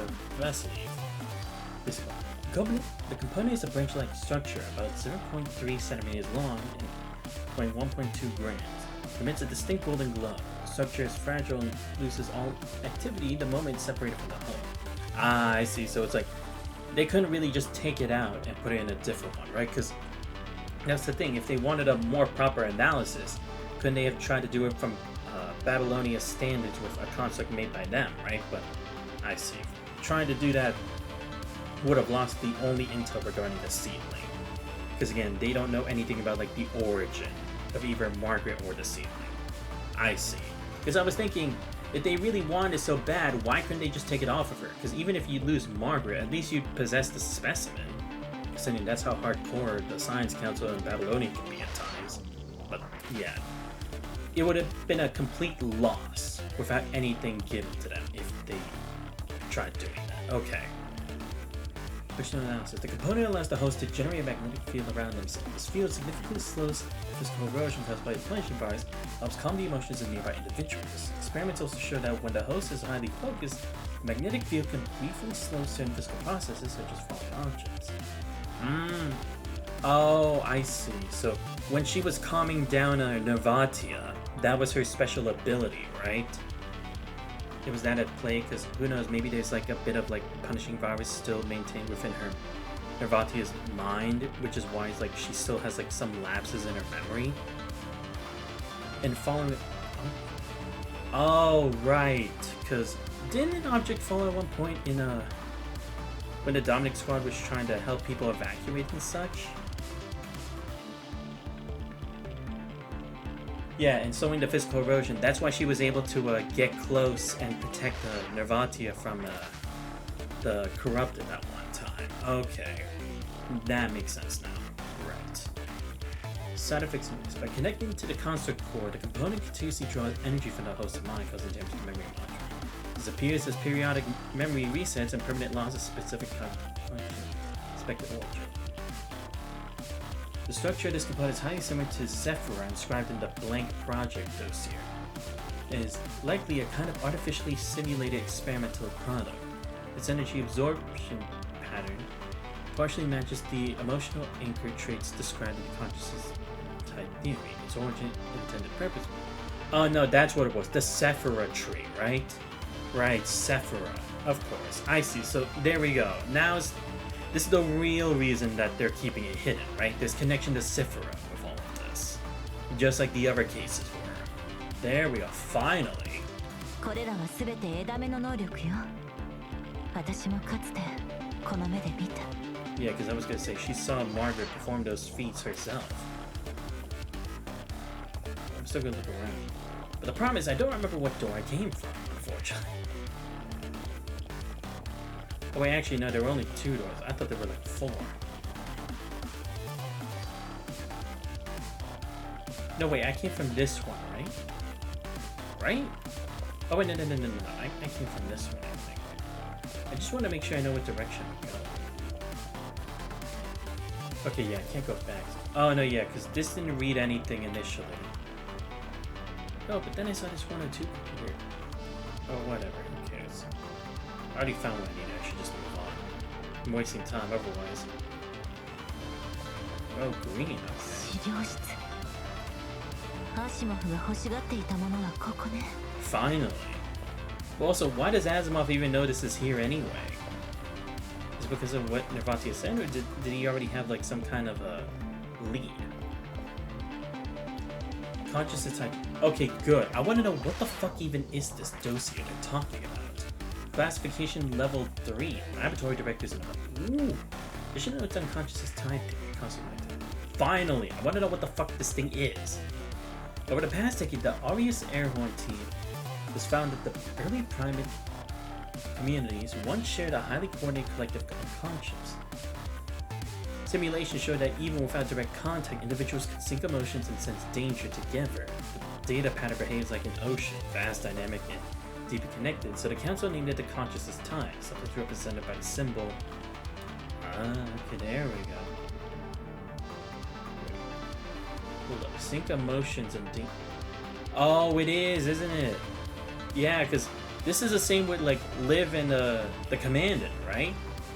They could both sense danger and changes of emotion when it came to the Liv story chapter recently, wasn't it?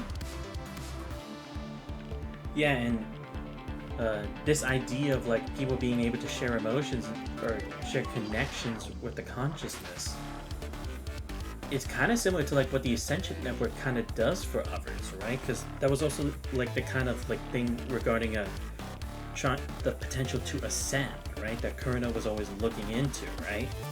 They try to find a way to like rise above like what the normal standards of humanity was, regardless of the risk and costs. But you could also use that to like control the punishing and such, or like you can make a collective hive mind, because we had that in another case too, right? I think that was Elisa Echo's case too, wasn't it? Where they try to like sync minds together for the intended purpose of being like a hive mind, maybe? At least I think it was Elisa Echo's chapter, or was it a different character's chapter? I just know it's like we talked about like being able to sync emotions and such before. And yeah, the danger sense, yeah, that happened before. Okay.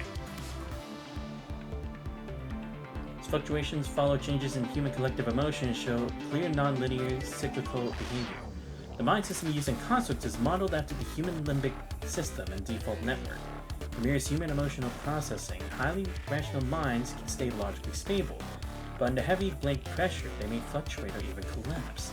Research from Dominic and Professor Airhorn suggests that the conscious type contains several stable, high-density information nodes. These nodes match basic human emotions: joy, anger, sorrow, fear, and act as anchor points within the field of consciousness. Instructed, if constructs can safely connect to these anchors, they may gain support similar to ancient collective unconscious systems. Shared emotional resonance can help distribute mental stress and keep their mind stable. Wait. Hold on. Mirrors emotional processing. They can stay stable, but under heavy pressure of fracture.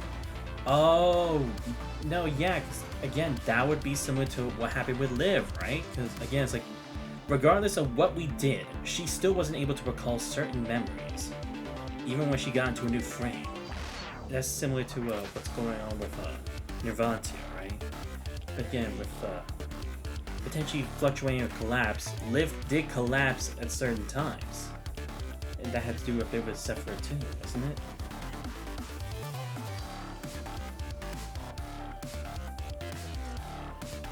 Let's see. So it is important to note that this research is still high risk. We do not yet understand how emotional anchor points form.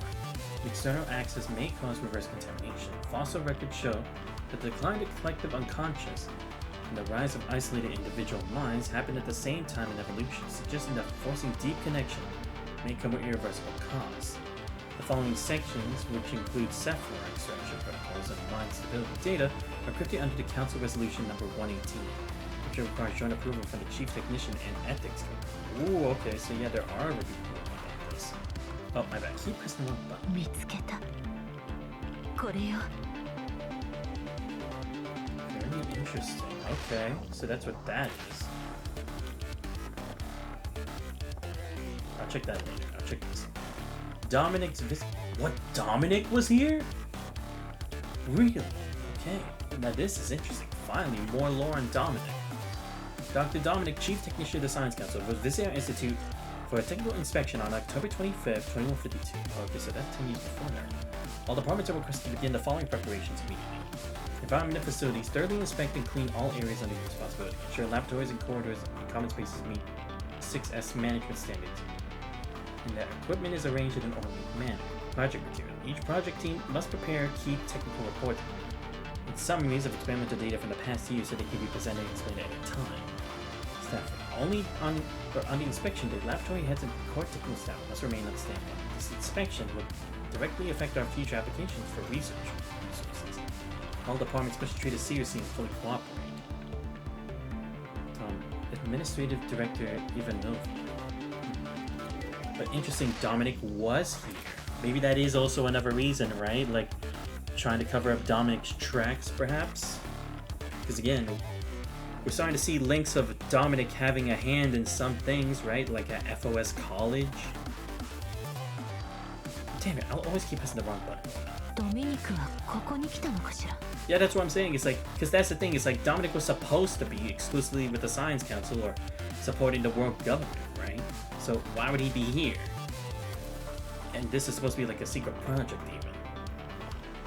Ooh, things are looking scandalous. What? Wait, clear the stage. What do you mean? What do you mean the stage is gonna end? Bro! I thought I could take my damn ass time.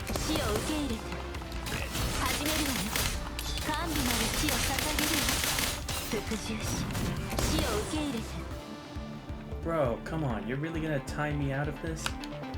Okay, good. It stops the timer. Ashlar family tree. Oh, the Ashlar family. Okay, there we go. Right. That one guy for the train. Recipient. Okay, the sender was the Ashlar family financial account. Recipient was Carnegie Special Funds. 7.5 million credits? Based on agreement payment reactor maintenance plan. What? No. Please. Let me reach it.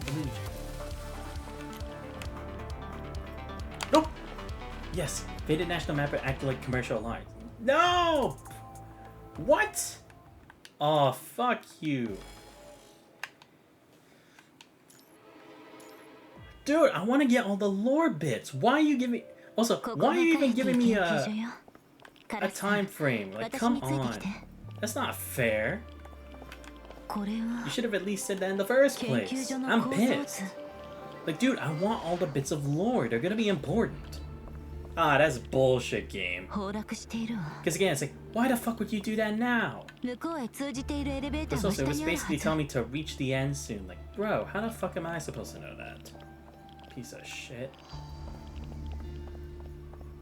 Sissy, why? You have all these lore bits here and you're trying to hide it within a time limit. Why? Like, really, why? Like, we know PGR is all about that lore, so why would you try to hide it? Okay, I'm gonna try to go through this somewhat quickly. At least of the stuff we already checked, because okay, I don't know if that accounts into like the lore. I'm gonna just have to prepare in case. Fucking hell. But still very interesting. Yeah, it's like I figured they had to have a big sponsor for this too. Because again, we're talking about Actolek here, but yeah, the Ashlar family, very interesting. Very interesting. Ah, shit. Here. Oh, right, I forgot I had to deal with this guy. Fine, let's just do this now. We're cleaning you out now. There we go, okay. Yep.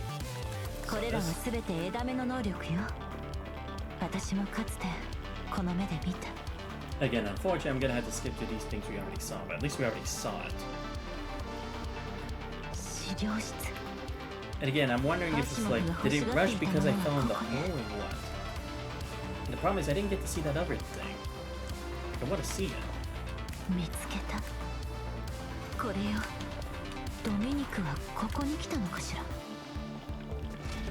Alright, here we go. Clearly, for some reason, they decided to put a time limit on all three, so not losing that.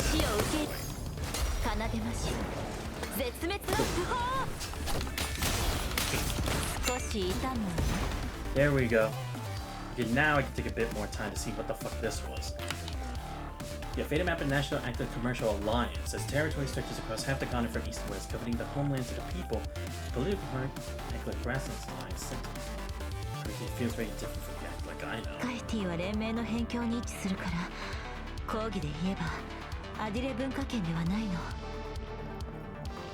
Okay. Again, I still don't understand why they put this stuff in secret. And again, it's like, why is it? Oh, is the time limit this thing like the warning? Reactor number 4 operation guidelines. Okay, here we go. Question. Reactor energy circulation must stay in sync with the basic emotional spectrum. If deviation exceeds the limit, it must be calibrated once. Direct observation of the core structure is strictly forbidden. Energy units may only be viewed through secondary interface. If any safety warning light turns on, follow the safety manual immediately and file a detailed report. Line input sources used for power must remain in a shallow active state. if the input source becomes unstable, reduce the load and switch on back. Ah, I see. Right. And they didn't do that last time because they thought it was just one tick. Right. Okay. Right. Now we understand that. Because they should have tried to solve it immediately. Ow. Damn it. What in the hell is this? The train prototype? Oh, you've got to be fucking kidding me. They had a prototype of the fucking train here? Okay. APUS Rail Project Group. Engineering blueprint for the Transcontinental Railway. このレールはもともとアディレ火山を中心に作られたの。 Oh, really? 火山が噴火してアディレの広大なオアシスが砂漠と化したわ。 Is that why it keeps traveling around the world but it just never stops anywhere? Because it doesn't have a place to return? Helium-3 energy reserve. An emissary order from the Alliance leadership to speed up the implementation of the Aslan project. The Alliance requires member nations to over-extract and stockpile helium. Oh, the Aslan project too, okay. 免疫時代の時点で連盟はすでに大量のヘリウム3を貯蔵していた I よう remember ね。 hearing about the Aslan project before. I thought we'd hear that again.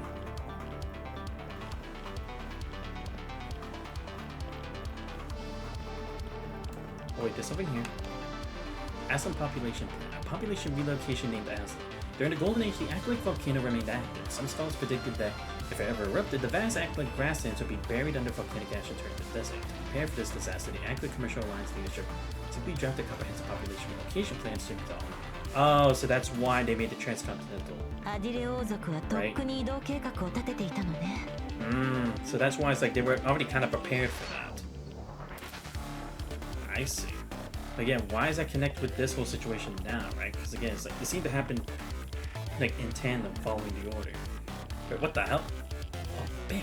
I can't see anything. Oh wait, I see something twinkling. Oh, okay, there we go. I see. Final go. I see the blaring. I'm not stupid enough to stick around. ここは任せて。カラスさんは安全ロックの解除を。ひざまずきなさい。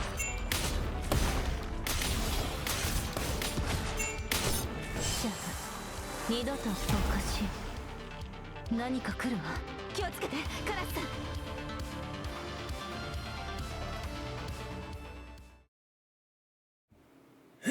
Okay, good. We at least get that bit of extra lore though. See, that's what I mean. It's like, why the fuck would you put a time limit? But again, I'm assuming it wasn't really a time limit. It was the warning for the radiation from the red mist, right? Because again, I'm still the commandant. I don't have complete resistance over it. I don't have complete immunity over it. I just have resistance. That's probably the real reason why like it made a countdown, right? And if that's the case, you know what? I'm fine with it. Because again, it's like it makes sense. I'm not some kind of god. I'm not Rover, unfortunately. Spectral mist howls as if it suddenly fills the space around you, swallowing your vision. Still interesting. Got to see how Agdalic had more of their hands in other things than we thought. Again, it's like I didn't know about the volcano thing happening before. Again, it explains like the whole train and how they had it ready and such. And why, again, it's like they never really seemed to have like a main stop. Because they had already kind of lost everything, but cold wind drones in your ears while an overwhelming flood of information crests against your thoughts like towering waves. Crimson threads twist and surge, snaring all colors like a spider's web. From the boundless darkness comes an incessant droning, echoing with strange and suddenly whispers. Inexplicably, an itching sensation suddenly arises, brushing against your heart and spreading to your lungs, forcing you to let out a few dry coughs. Bloodstained hand grabs you through the swirling smoke. Woman begs frantically, her voice barely audible, to the mist yet somehow intensifying the itching in your chest. Leave it to me. Coughing, you try to clear the mist from your vision, but the mutilated hand remains firmly clenched around you. The core temperature's too high. Corrupted blocking the water pumps. Someone needs to help us get through. If her hand sees you, its grip rough and forceful, triggering a violent fit of coughing. Leave it to me. crimson haze envelops everything around you, as if choked through a festering esophagus, or with countless invisible hands staring at your body for each step you take. Progress is agonizingly difficult.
Sorry about that. She cried to fury, a massive blade swinging like a tempest and cracking with violent lightning. These two swarming enemies like a shattered gashes in the walls behind. In the darkness in the distance, howls resound once more. Enemies swarm in from the ceiling, walls, and floor. Urging a crimson tide that surges forward, devouring what little space remains.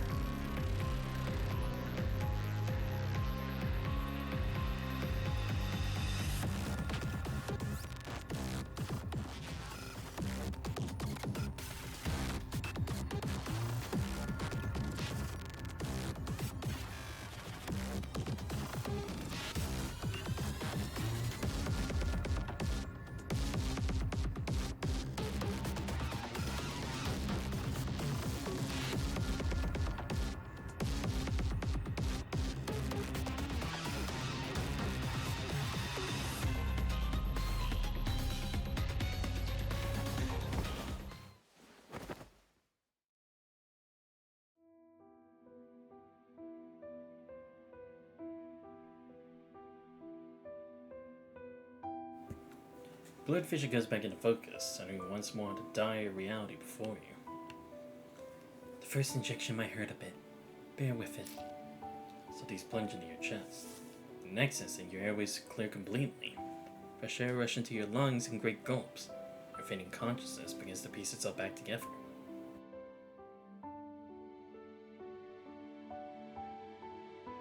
Was that your tranquilizer? Yes, my last one. Oh, okay, yeah, because, again, they said she just had 2. It's like, we technically did use one in the discovering part, so, yeah. Meanwhile, the tremors in the distance grow closer. From the sea of steel, you catch a fleeting glimpse of silver white. It's Phantom. She quickly raises her arm. Countless metal beasts roar as one, merging together and charging toward Narvati and you. Looks like it's as far as I can go with you. Tears off a super bandage, removes the red mist blocker from her waist and attaches it to you. Narvatia. Acid surges through your bloodstream, tingling numbness spreading throughout your body. You're frozen, unable to move. Even you have to admit that humans are no match for her, right? I'll hold her off here while you press on. Find a way to destroy the Golden Oak and end this nightmare. Steps forward, gently pressing her palm against you. It's a shame we won't get to go for the drive together, but in this brief time, I've seen enough wonders to last a lifetime. Then with a sudden force, she pushes you backward to the cold elevator. Narvatia! I'll catch up to you if there's a chance. I see you tilting your head slightly with the same gentle smile from when you first met. If I'm not careful enough and miss that chance, then please, get these records out of here. Tell the people, tell the world, that we, the Kotakians, really lived. Then she presses the emergency descent button. Goodbye, little raven. Narvatia!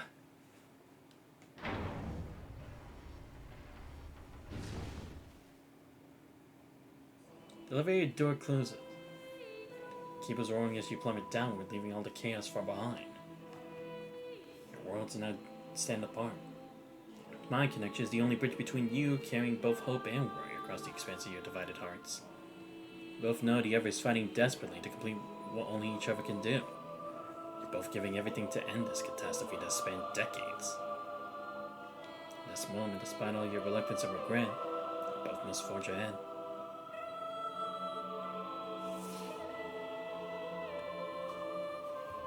Stay back. I won't let you steal everyone's hope. Rati suddenly remembers how someone once stood protectively in front of her just like this. But now she's carried that flame to somewhere further and brighter. I'll stay in the past, little raven. But your story must continue onward. So it's forwards from your sight for absolute resolve. She charges into the dark endless abyss. Read every document. See, it's like, come on, bro. Wait, what? Oh. Wait, really? Wait, you're just giving me this now? What the hell? Okay. Okay, yeah, this is the same thing I already read before, but... Oh, okay, I guess that's just like a signature reward? Like to say, like, hey, you found this. I do love this illustration where it's like... You can see it's like... It's reflexively going from like stories of the past to how people distance themselves to then this whole thing with the tree. I think it's a really cool addition. Golden Oak. Alright, let's do this.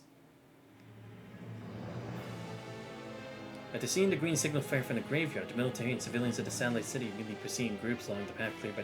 Ah, fuck, that's right.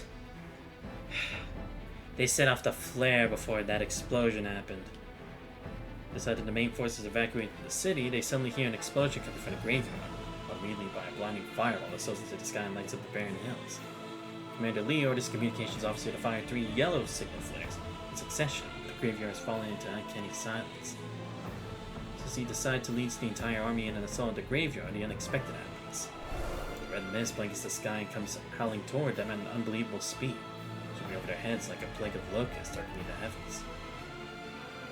How is this possible? The mist is moving faster than our vehicles! Terror spreads instantly as countless minds, already scarred and fractured by the red mist's previous assaults, finally shattered this nightmarish sight.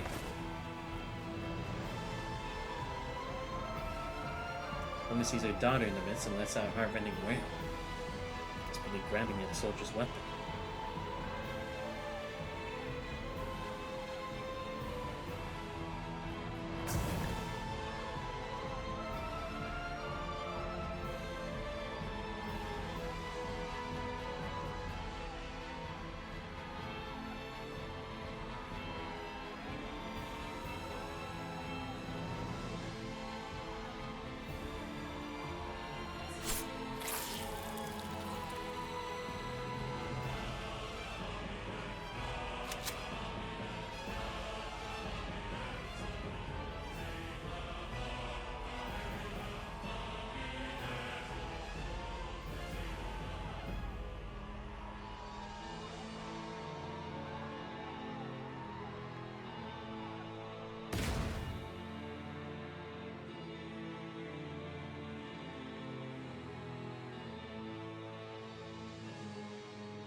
My bad. So it's hard for me to do a bit of this sometimes because I'm not doing PGR as actively as I used to. Phew. Child's face before him twisted and blur, gradually transforming into grotesquely mutilated forms. Why didn't you come with us? No, you're all dead. How can this be? You're a coward. So Thorn sees his left leg. I'm not a coward. Your children have lived on to this day because of me! You're a traitor. Your rotting head clings to his right. I'm not! I did everything I could! No one remembers our names. How could you forget Babylonia? That's because... Fetid, rotting flesh swarms over. He's covering his mouth with blood. Warning you come with us that day. No, I couldn't.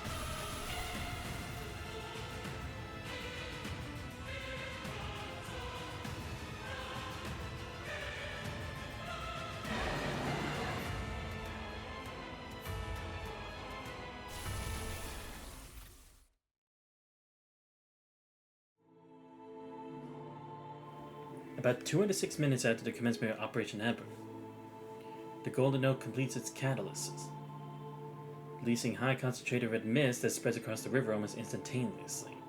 In rapid succession, the graveyard loses all communications and the main force are engulfed by the red mist. The operation, having been anticipated by John Doe, is doomed to failure from the very beginning. Meanwhile, far away in the radiation zone, you continue to struggle alone, making one final desperate stand. Where the fuck is my team? Come on, I thought Grey Raven was supposed to be coming here at some point. Whatever. Just gotta carry on the mission on my own. Boy. I'm gonna have to fight punishing like before. And don't tell me this is time 2, because my head turns very slowly in this. I don't know why, but it does for some reason. Okay, well... might as well do some extra investigating. Huh? So this is the Golden Tree's core. Gotta find a way to plant the bombs. Check the area first. Oh, okay, because I'm like, I didn't do anything yet, but I see. Alright, let's see. Switch still looks like it's on. The console shows one switch still off. I check the room over there. God damn it. Seriously, Asimov, you gotta start giving me more teams when I'm doing these kind of investigations. Come on. It can't just be me.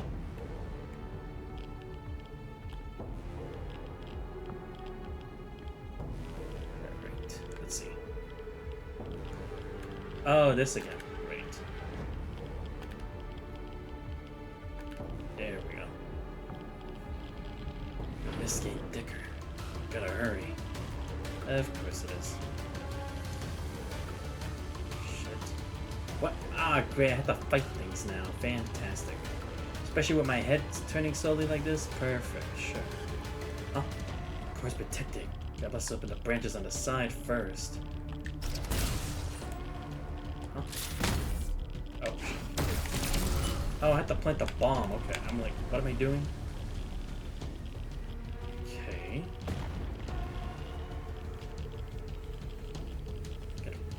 Ah, shit.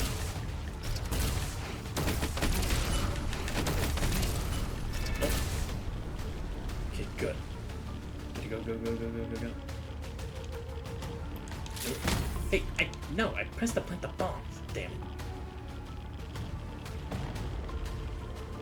Phew, okay. Probably gonna be more things to attack me now. Yep, I figured. Shit. Huh? Wait, somebody attack me? Okay, I thought somebody was attacking me for power. Wait, what the hell? Wait, is something actually attacking me? I was planted. I don't know what this is. Oh, son of a bitch! Hey! Oh my god, what the hell? No, no. BBP! Leave me the fuck be! Come on!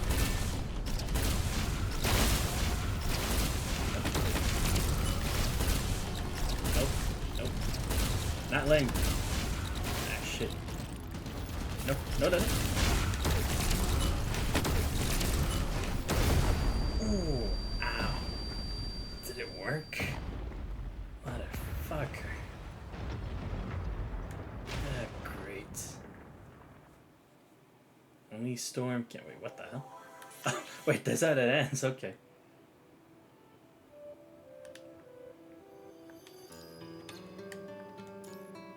Alright. Neither your parents died, Yujinka witnessed the most brilliant starry sky in human history.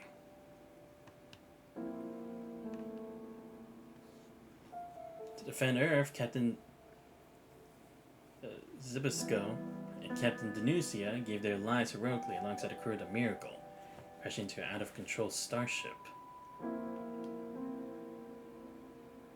Before the eyes of all humanity, they held back the falling star, sacrificing themselves as heroes because the pillar that supported the crumbling era.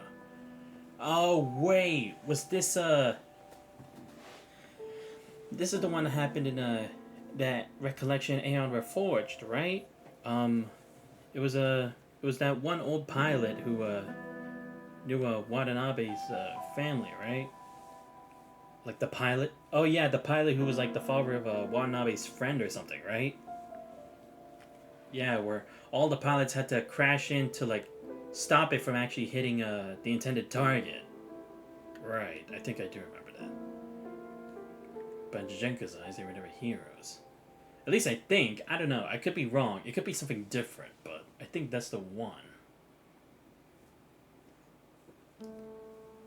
No, but then again, they wouldn't have been at Babylonia then, would they? They would have been... Well, then again, she probably wasn't always in Kardaki, right? So I guess maybe she was, but... I don't know, because, again, it seems like only after the incident did she really hate Babylonia. It's like, if that was kind of part of it before, you think she would have already had disdain for them initially. Never forget their last night together before they left. Give me your hand. Showing Jajenka extended her right arm, upon which rested a crudely crafted model of a spaceship. made it from things I found in the storage room. Does it look like the miracle? The one you'll be on next? Shinka's voice trembled as she kept her head down. Her eyes instinctively darted up to gauge her father's reaction. Circuit boards, wires, light bulbs. More of this junk? Haven't I warned you not to rummage through the filthy stuff? Father frowned, staring at the oil-stained toy with nothing but revulsion in his eyes. You have the noble blood of Agdalec and the transatlantic aristocracy running through your veins. Those fingers are meant for piano and etiquette. Never pick up garbage and tinkering with worthless scraps of metal. Okay, so she was already like of Agdalec descent. Okay. I did kind of wonder, because it's like she definitely seemed to have a wild side, but it's like, I don't know anything about her before then. Suddenly clenches fist, instantly crushing the delicate little starship. We're leaving tomorrow on a 6-month mission, possibly longer. The entire world is watching our family. And here you are picking through trash outside our home? Look at yourself in the mirror, face covered in oil, clothes filthy with dust. This is how a noble daughter should appear? If any journalist photographed you like this, I'd look like a father of a vagrant. I just miss you both so much. Jenka fought back tears, her words becoming jumbled. Jenka, we're risking our lives for humanity's noblest cause. The only thing you need to do is not distract your mother and me. Feeling dejected, Jenka looked toward the entryway where her mother stood. Smoking in the shadows, her mother did not even glance in the direction.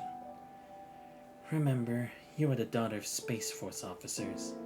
Out there, everyone will respect you and overlook your minor flaws because of your status. But at home, I expect you to be worthy of that honor, instead of disappointing us. Wow. What terrible parents, bro. What the fuck? Like, come on. Like, if anything, doesn't it show, like, she kind of appreciates your work, right? Like, if she made a model like that, it means it's, like, it seems to be a significant part of her life. She wouldn't waste her time making a model of it otherwise. Jenka shook her head, desperately wishing she could cry out and tell them all she needed was a farewell embrace. Yeah, because, like, that's the thing, it's, like, 6 months, bro. Her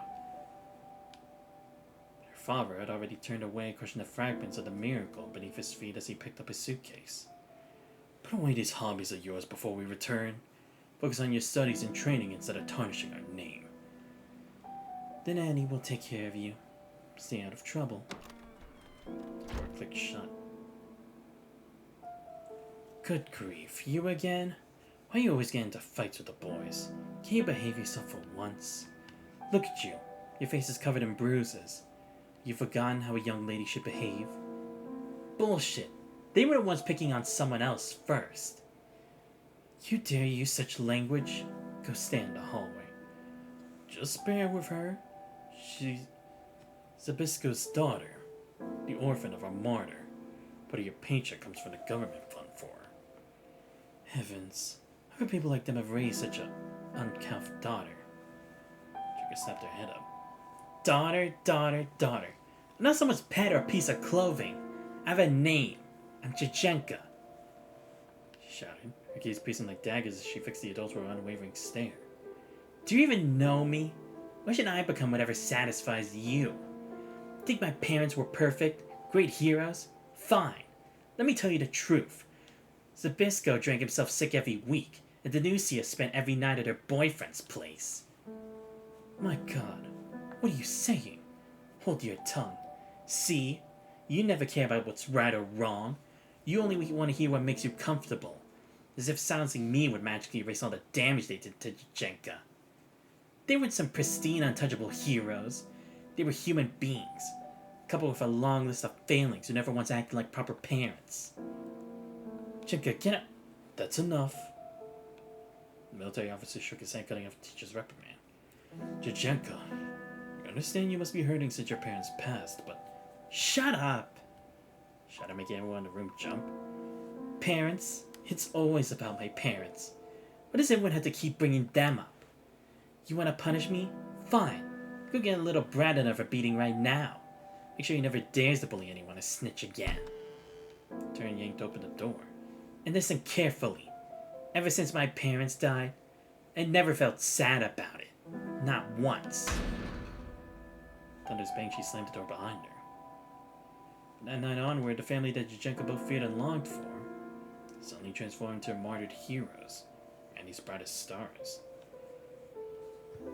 Just as her mother had predicted, everyone would respect her because of her parents' status, forgiving every mistake she made.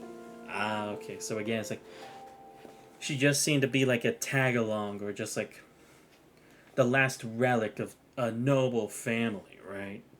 I see. Even though she utterly despised her family bloodline. Even though she never asked for this special treatment. She just wanted to be herself. To be Jujenko. To be free and independent individual. Since the adults hypocritically tolerated her because of her background, she decided to push boundaries even further, constantly testing the limits of their patience to assert her own identity.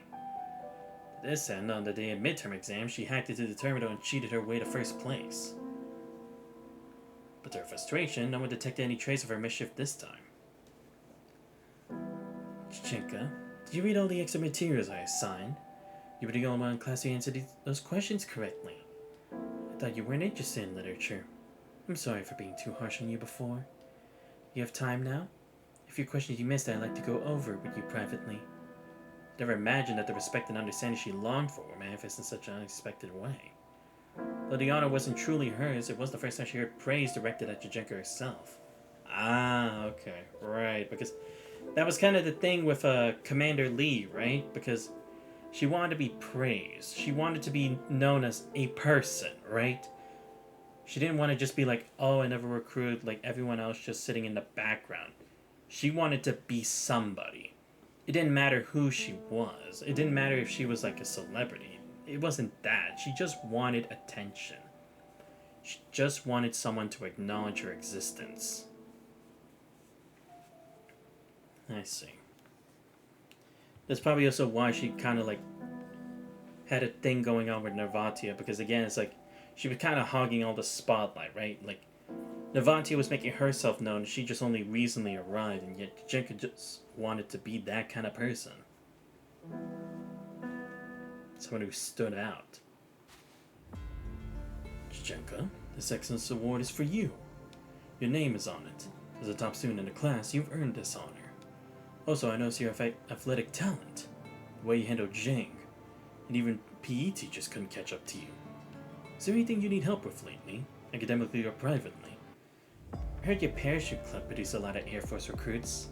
I want to join. The club? You're too young. The train's so intense that most can't stick with it. Besides, never accepted a female student before. Perfect. Then I'll be the first. Let me make one thing clear. I'm not anyone's shadow. I'm not so-and-so's daughter. I'm Jujenko. I can do better than they ever did.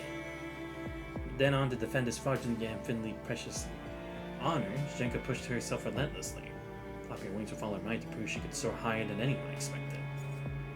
At her desk, on the field, she pushed herself to the limit, wringing every drop of her modest talents, striving to be first in everything with one goal in mind. Someday prove she could outdo her own parents. Academics, sports, combat, even social life. Not only was she skilled in earning praise from others, but she grew increasingly intoxicated by it. On the first day of the new semester, she overheard an argument in a corner of the schoolyard. Treat her like your friend, you can't even tell us apart. I didn't mean to. Hey, what's going on here? You haven't heard? Everyone's talking about her. This girl was greeting people all over campus yesterday, and today she's acting like she's never seen us before. I'm sorry. Stop playing innocent. I gave you all those snacks yesterday. But you were just messing with us. No one's ever going to be friends with you again. Let's go. The crowd scattered, leaving only Jujenko and this strange, bewildered girl before her. The girl kept her head slightly bowed, silver hair falling messily across her forehead as her fingers unconsciously clutched the hem of her skirt. Jujenko stepped closer, gaze inadvertently drawn to the girl's eyes. They were pale purple, their violets veiled in the morning mist, but now they were filled with an almost otherworldly bewilderment. She knew that look all too well. She'd She's seen the same reflection countless times in her own mirror whenever people either granted her undeserved leniency or scrutinized her merely for being the daughter of heroes. Suddenly, an absurd yet crystal clear thought flashed through her mind. No one in this world was willing to approach someone who couldn't remember their faces. Perhaps I could become the first. Hey, As an isolated soul, she had a desperate, almost pathologic need for others' dependency. Someone to fill the void of affection long absent from her family. Smiled and extended her hand to the girl before her. I'm Jajenka. What's your name? I see. To become an existence attached to someone else, to leave a long-lasting impression. I see. That's also probably why Margaret meant so much to her. At first, their friendship wasn't easy. It wasn't until Margaret placed a golden bracelet on Jajenka's wrist that she could truly recognize her friend in the crowd. Jajenka sprinted down life's course, accumulating awards and honors, while her bond with Margaret grew increasingly genuine and profound. One weekend evening, after staying late for training, Jajenka hurried to their usual spot on the old warehouse rooftop. By the time she arrived, only the last streak of gold remained in the sky. Margaret sat hugging her knees, a small ribbon-tied box beside her. Yeah, because actually, now that I think about it, yeah, it was kind of weird, because it's like, Margaret seems like such a nice person, but it's like, you never saw her hanging out with anyone else, right? Like, Jajenka at least had Zhang, Nervanti was the new kid, but we never saw Margaret with other people. Or even talk about other people. Aside from, like, their little group and the major people in the city. You're never on time. I've been waiting forever. If you're late again, I'll eat the whole cake by myself. I'm sorry. Said up beside Margaret, shoulders gently touching. What flavor is the cake?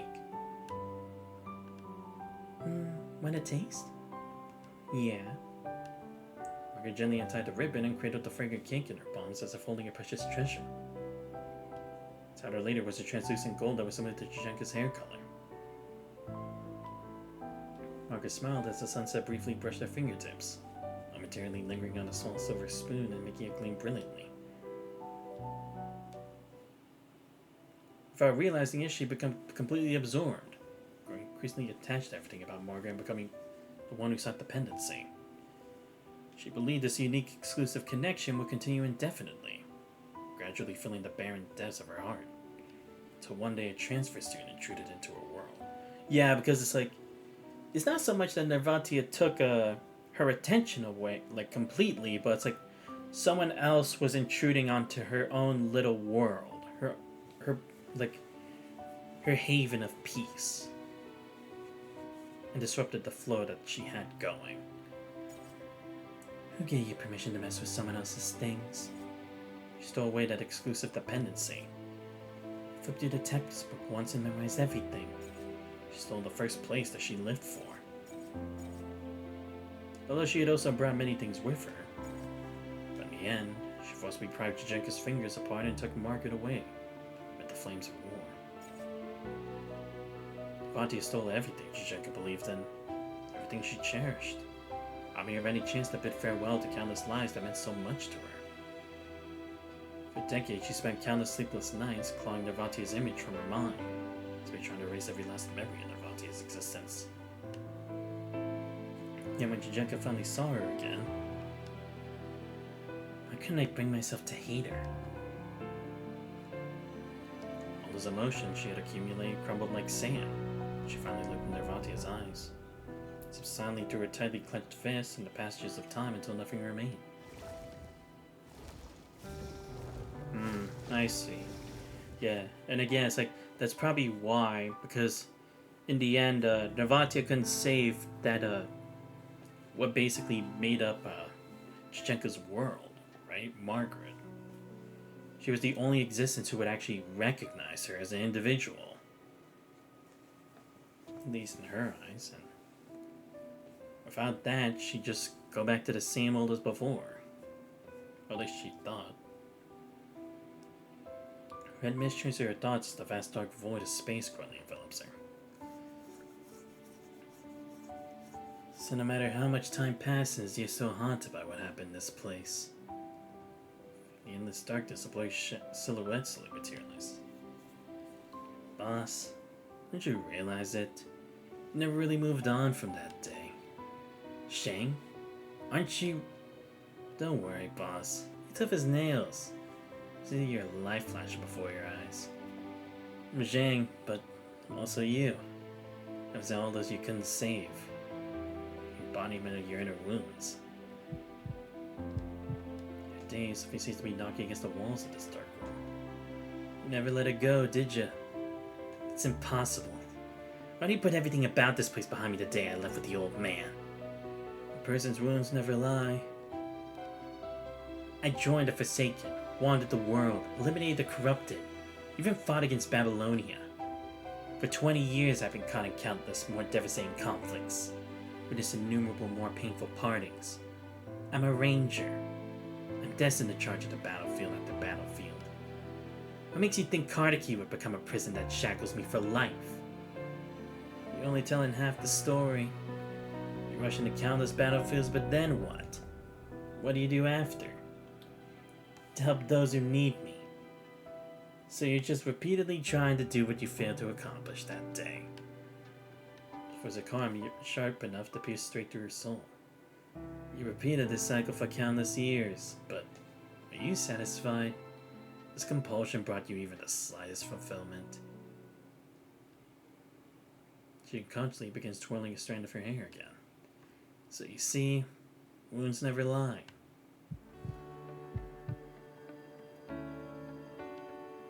Tell me, what do you truly want? Humanity's greatest weakness and greatest strength has always been that passionate beating heart.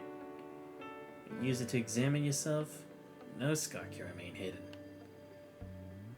It's already shown you the answer, but I want you to say it aloud yourself. Well,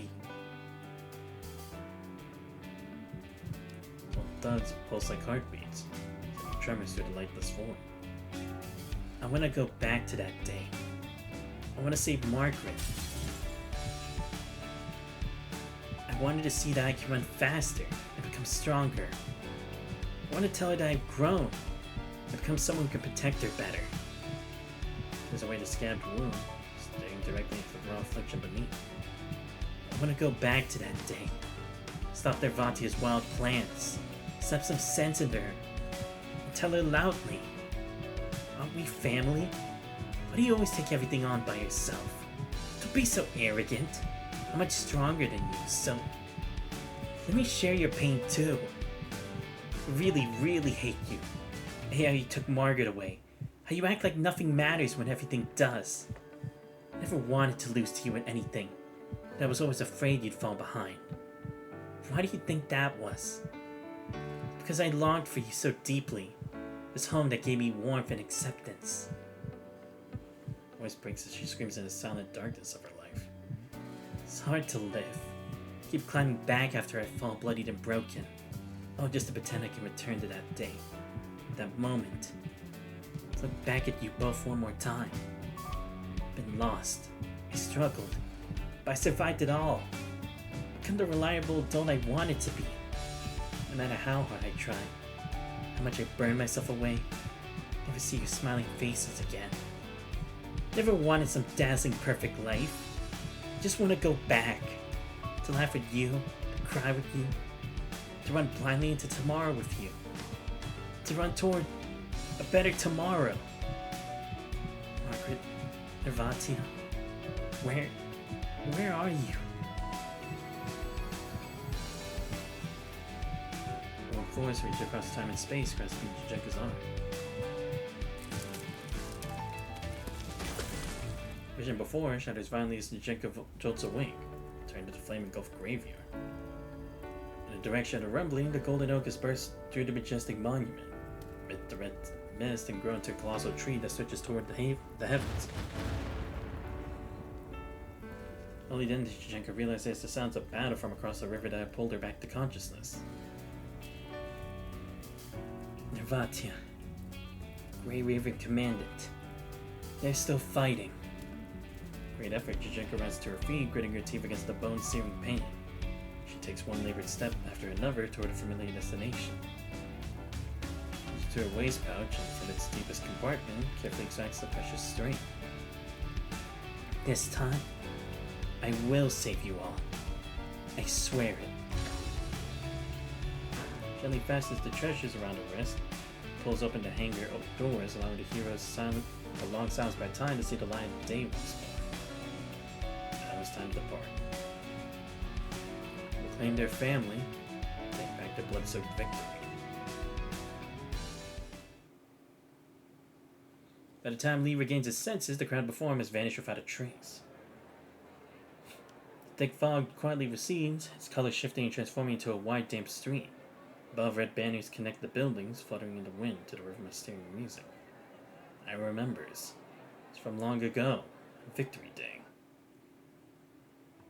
That day, a fine drizzle fell from that gray, overcast sky. Still a major then, he practically leaped from the car, his bloodstains on his uniform yet to be washed.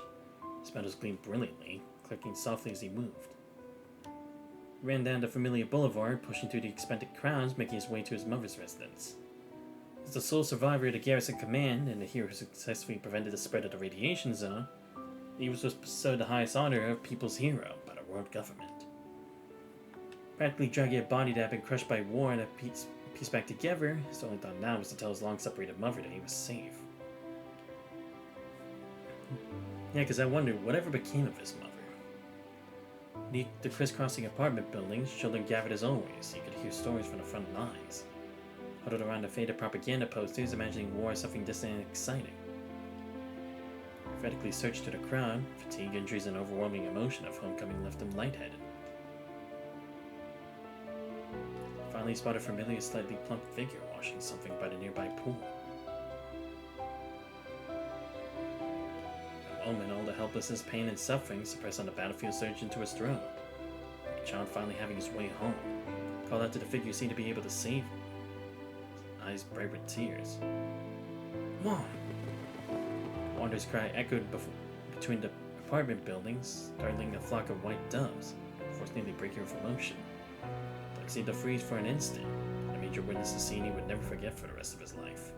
At the pool's edge, beneath the shaded trees, by windows, pairs of eyes turned toward him in unison, which filled with the same desperate hope and expectation. Major Lee stood frozen in place. His highly plump figure also turned around, revealing a worried-looking face he didn't recognize. She looked at the man before, and just in an instant, the flicker of hope that sparked in her eyes vanished. Shaking her head, she sighed and looked down again, vigorously scrubbing a shirt too small to be her own. Auntie Wang, where's my mother? He stopped a familiar face. His son had been a platoon leader in the 3rd Battalion, charged at the corrupted with explosive packs back in Gardaky. Auntie Yao, where's my mother? Her daughter had been his clerk, and followed Staff Officer Alyosha into the burning ruins of Gardaky. She remained silent, wavering her hand dismissively. He shouted again, his heart racing with desperation. This time not a single gaze turned to acknowledge him. Storm clouds rolled across the distant horizon, releasing deep, mournful rumbles. After a long silence, a kindly old woman stopped at the major's side. Last week, some corrupted broke through the outskirts of the city. Xiao Ping and old man Ma, they were there when it happened. Major's pupils contracted sharply, just tilting from his hand to the ground. Wait, let me see again, just to make sure.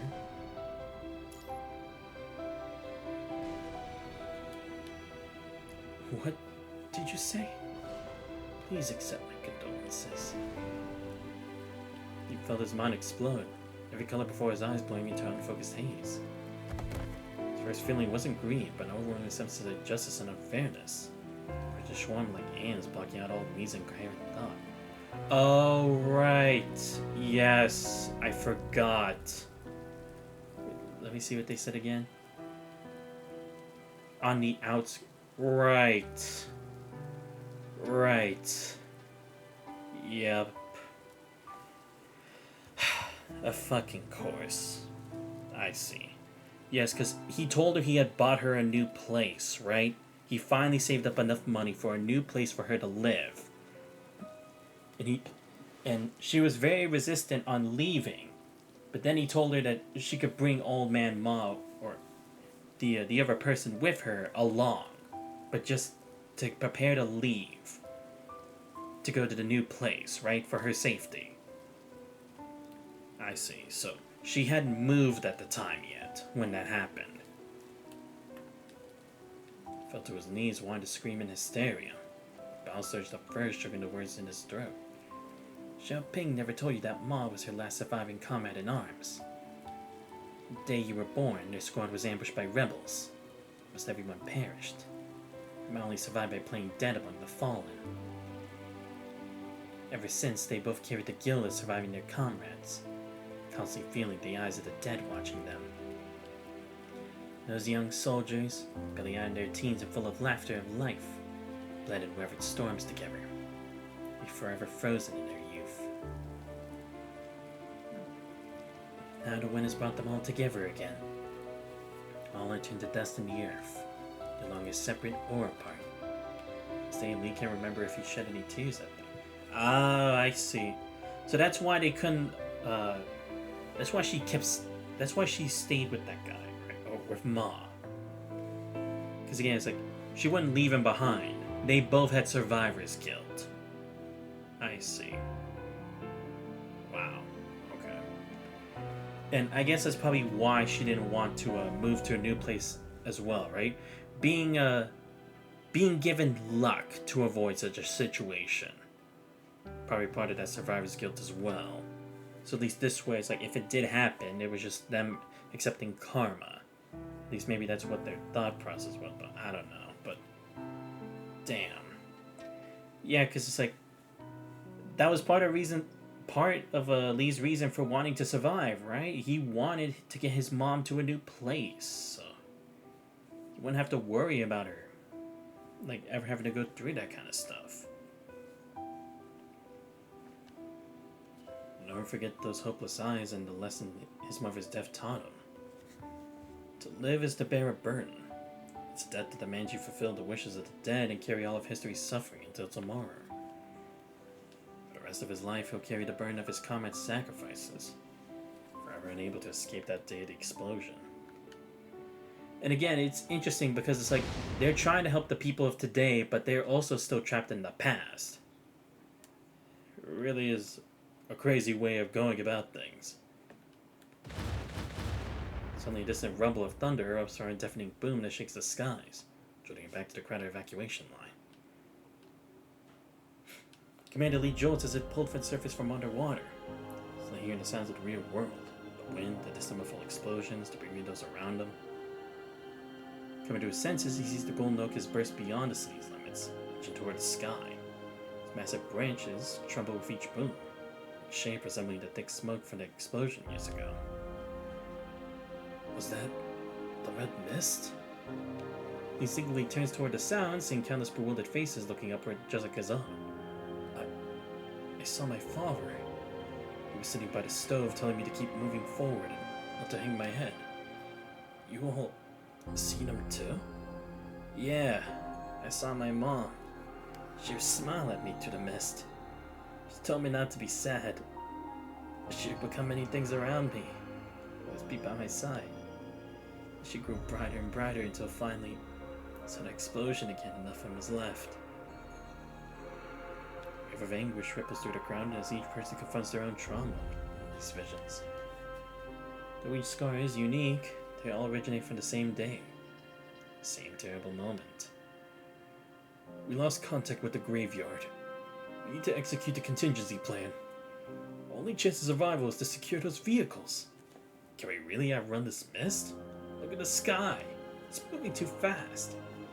What good is that kind of defeatist talk? If we don't try, we're all dead anyway. And what happens after we escape? Where do the Gardakians even go? Commander, please, give us your orders. It's Adam's apple bombs, but he says nothing in the end.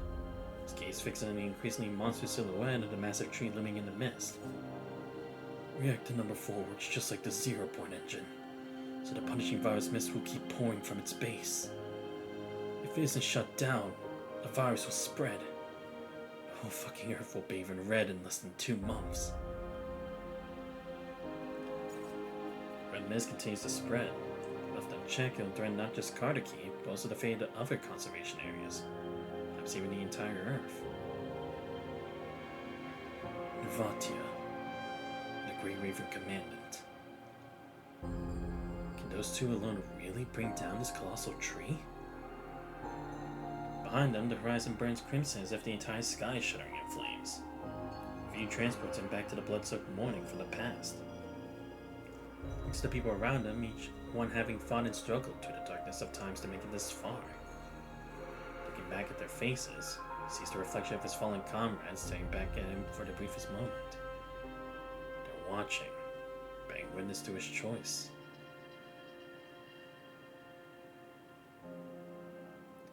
Comrades?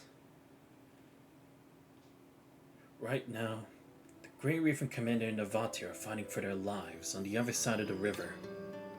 They're fighting to save this world, and to save us all. They need our help, so... The crowd gradually stills, and it's easy as they gaze at him in silence. What did he say to these same silent faces on that day so long ago? Some forgot. Never forget the choice the people of Kardaki made. I'll go. Commander Lee removes his coat and puts on his military cap. Spartacus, the ship that once carried us to safety, is docked at the river port.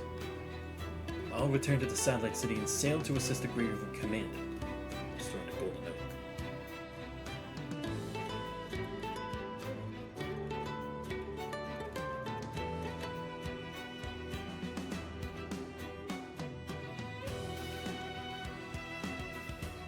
Fight with everything I have until the very end. Create one last chance for you to evacuate. This time he turns around without a moment's hesitation. During my years among your parents' generation, I came to understand one truth. Every line etched into history reflects our struggles. The desperate fight for survival waged by millions of ordinary people. What gives it weight isn't eloquent rhetoric or profound prose, but rather happiness I'm willing to sacrifice for the right cause as I struggle along the arduous path. Tell the people I've lived a magnificent life. This is my glorious existence. I will atone for my sins like a hero and carry hope and embers into tomorrow. After I'm gone, the future of Kardaki will be yours to decide. Comrades, take care. Those words he steps forward, ready to charge down the death-bound path illuminated by flames. Commander Lee! Stops abruptly, turning to look behind him. You don't think Kardaki belongs to you alone, do you? People smile and raise their hands just as their parents have done before them. We grew up reading our parents' stories. Now that we're facing the same situation, you expect us to turn a blind eye? He's a young boy carrying a weapon as tall as him.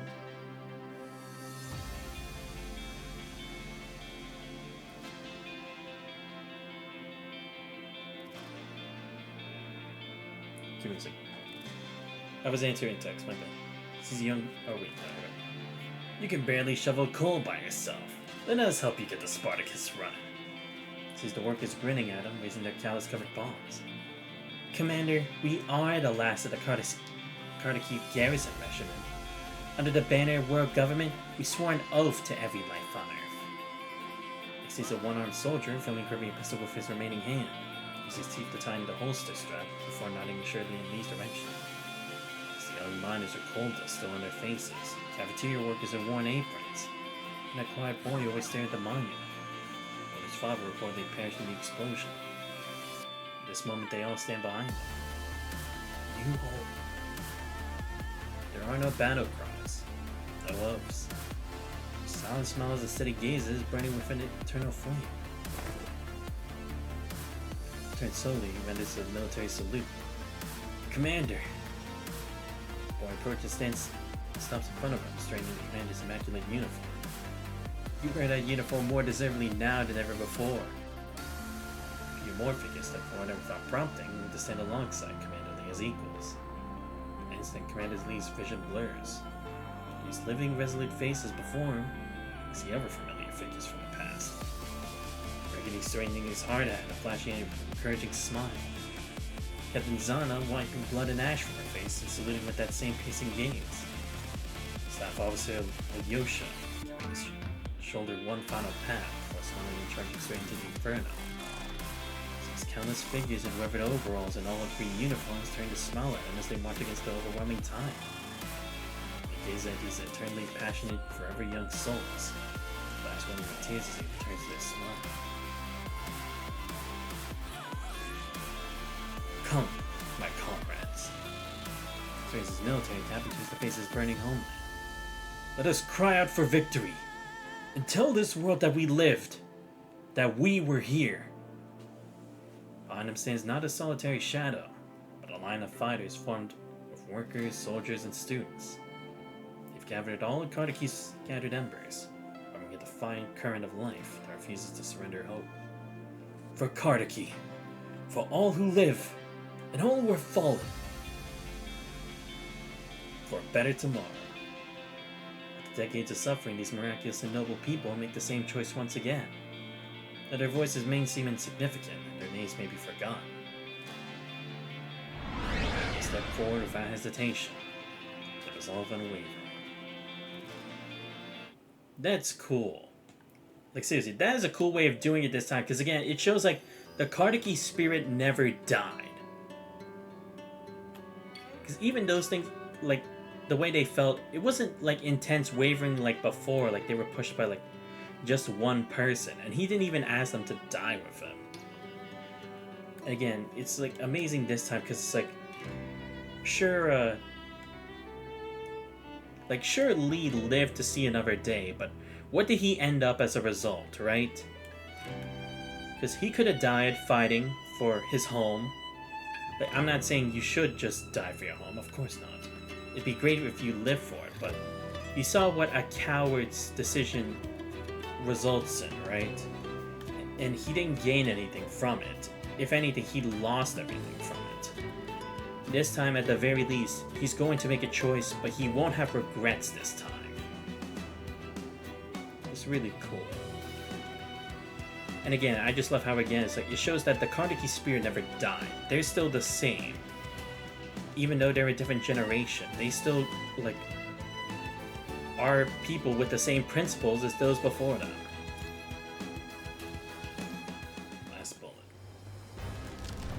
Thunder's roar as the massive crystal branches collapse like the rigid limbs of a fallen giant, crashing down to shake the earth and send plumes of dense smoke skyward. The final explosives detonate, a heaven-spanning golden oak disintegrates, and rays of sunlight break through the shattered dome, shining down upon you. The tremor shake your every fiber of your being. Wave upon wave of combat, your bodies reach its breaking point. Blood seeping steadily from your mouth, nostrils, and ears. Did we succeed yet? God damn it. Cascading sunlight illuminates the darkness. Grips at most drift through the air like dancing conwood seeds. As the thick smoke gradually dissipates, the main trunk of the golden oak remains standing despite being covered in cracks, continuing to exhale the red mist. What? Oh, you... Oh, okay, it's just this corrupted. I was like, a new corrupted? Nah, it's just the same. Piercing shriek, the metal colossus lunges from the mist.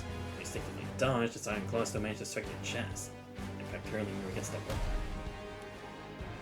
You gouge a meters-long trail across the ground before slamming into the stone wall, pushing pain rolls through you, accompanied by the sickening crunch of breaking bone. Oh shit, wait, gotta change my AirPods before my AirPod dies. It's already been 3 hours into recording.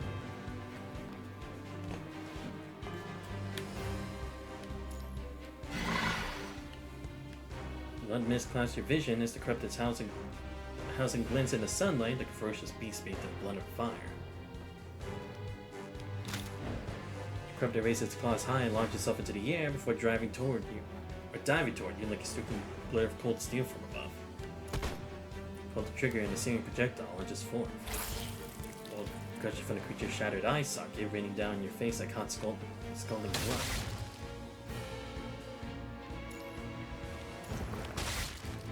armor plates in your palm are on the verge of breaking, sending a numbing pain through your hands. The slightest movement feels as if rusty blades are twisting inside your wound as blood continues to pump out. Blood sprays outward as overwhelming pain nearly claims your consciousness. It seems to stretch infinitely, so much that you can hear the sickening sound of tendons scraping against the metal blade. Finally, as the iron claws drop to the ground, your knees buckle beneath you, slamming against the floor. Oh, come on. How many more? Ah, fucking shit. Smoke gradually dissipates, countless chilling stares emerge from within like vultures sizing up their prey. Had to destroy the golden oak. Blood foam clogs your nose and mouth. Feels like thousands of razor wires are wrapped around your muscles. The slightest movement threatens to shred your organs to bloody pulp. The situation so dire, worrying about your own safety is a luxury you can't afford.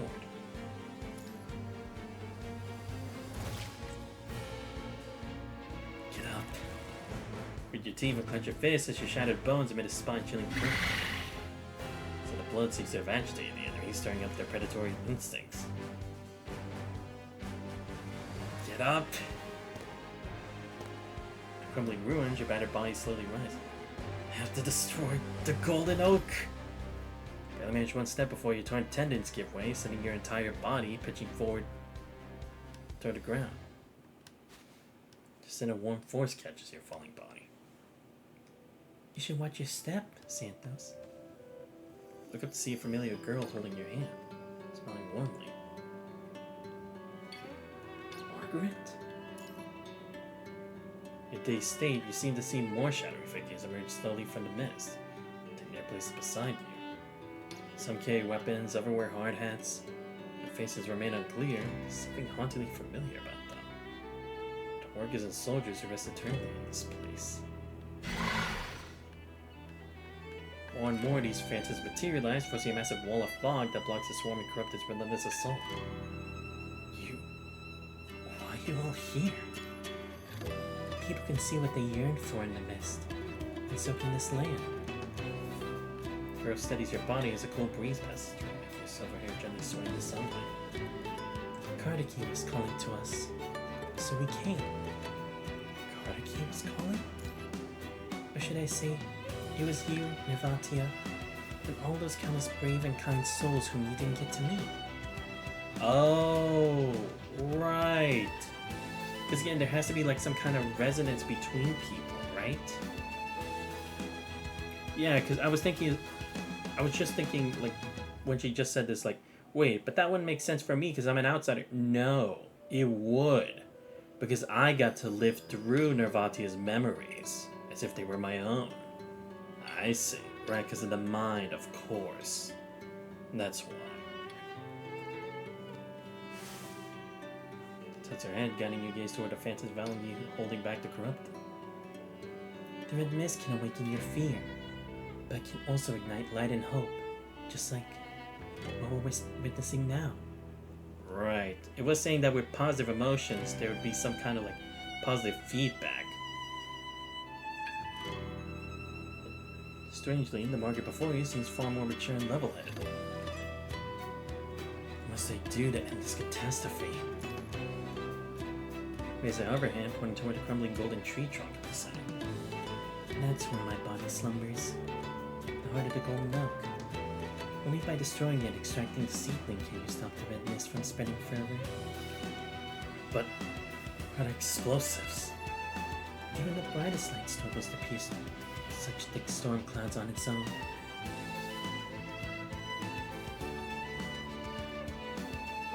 But look, they've come. Gaze at the hazy figures battling the corrupted. Voice soft as she explains what seems like the most obvious truth in the world. A spark will draw more sparks. Courage will inspire courage. It's how we've always persevered, generation after generation, carrying the torch. Haven't you made it this far precisely because you were never truly alone? Gentle smile as she lifts her head to gaze at the vast azure sky above. Those who believe in you, who follow you, their light shines here too.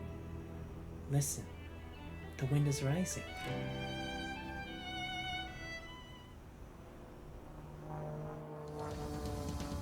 aircraft propelled the fire jet like invisible giant hands as it dives through the red mist. The blocker mounted beside the dashboard generates a transparent barrier that perfectly encases the entire aircraft, thus through the dense fog like a blade to carve a path forward. Next to the blocker are several weathered sticky notes where messages like "Fly on," "Last bullet of our home," and "Go get 'em," left behind by a former ground crew. Just a little faster. Through the searing pain of her wound, Jajenka pushes the control stick forward, fighting against the crushing G-force at the time she hurtles at full speed toward the golden oak ahead. Come on, you monster! When the tree trunk enters a firing range, Jajenka slams a thumb down the trigger, pressing it with all her might. High-caliber cannons on both wings spit tongues of flame in unison, a sheer torrential rain of incendiary rounds, as they ignite the exposed outer shell of the massive tree. Almost simultaneously, a red flare launches from the ground, accompanied by a sharp crack, whizzing directly into a permanent structure at the base of the tree roots. Chisley figures out that it's almost certainly a signal from Nervatia, the Grey River Commander. He takes the control stick and dives toward the flare's position, unleashing a ferocious barrage. Centering around to trace a whip of light through the air, repeatedly lashing against the tree's weak points. Showcasing pole-like rain, showering the earth alongside fragments of crumbling dying trunk. Golden Oak's outer shell fractures piece by piece, the golden glow at each impact point intensifies the blinding magma-like brilliance, continuously spewing crystalline fragments. A massive section of the golden bark tears away violently, revealing the even more scorching bright orange internal structure beneath. It's collapsing. One more run and we'll break through. Pull up then push down, Jajenka guides her aircraft in a half-circle loop, as she for one final dive to complete the stored area marked by the flare. The next instant, the oak's gnarled branches suddenly burst apart, onto the air like tentacles as they lash toward the aircraft. Evasive maneuvers barely begin before a screech of torn metals fills the cockpit. The head slams hard against the canopy, and the entire jet lurches to lower left, rolling like it's been struck by a giant hammer. Come on, pull up! Turns over Jajenka's left eye, she grits her teeth through the violent turbulence and pulls the control stick back with all her strength, barely maintaining the aircraft's balance.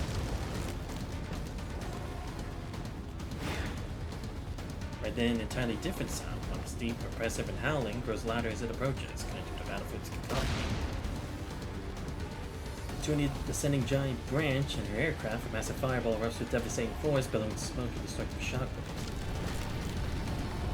Artillery shells raining down from above strike the trunk dead center, shattering the golden branches into countless fragments. What the? Son, Jajenka looks back to trace the shell's trajectory across the battle-torn sky. Beyond the misty ruins to where it originated, the riverbed that was the ancestral home of Cartakians. But the wide-ranging river, Spartacus has broken free from its chains, advancing at full speed toward this land in its final battle. Across the rustle by the deck, shouts and work shanties intertwine, rising and falling in rhythmic waves. Boiler 1, power's up to 70%.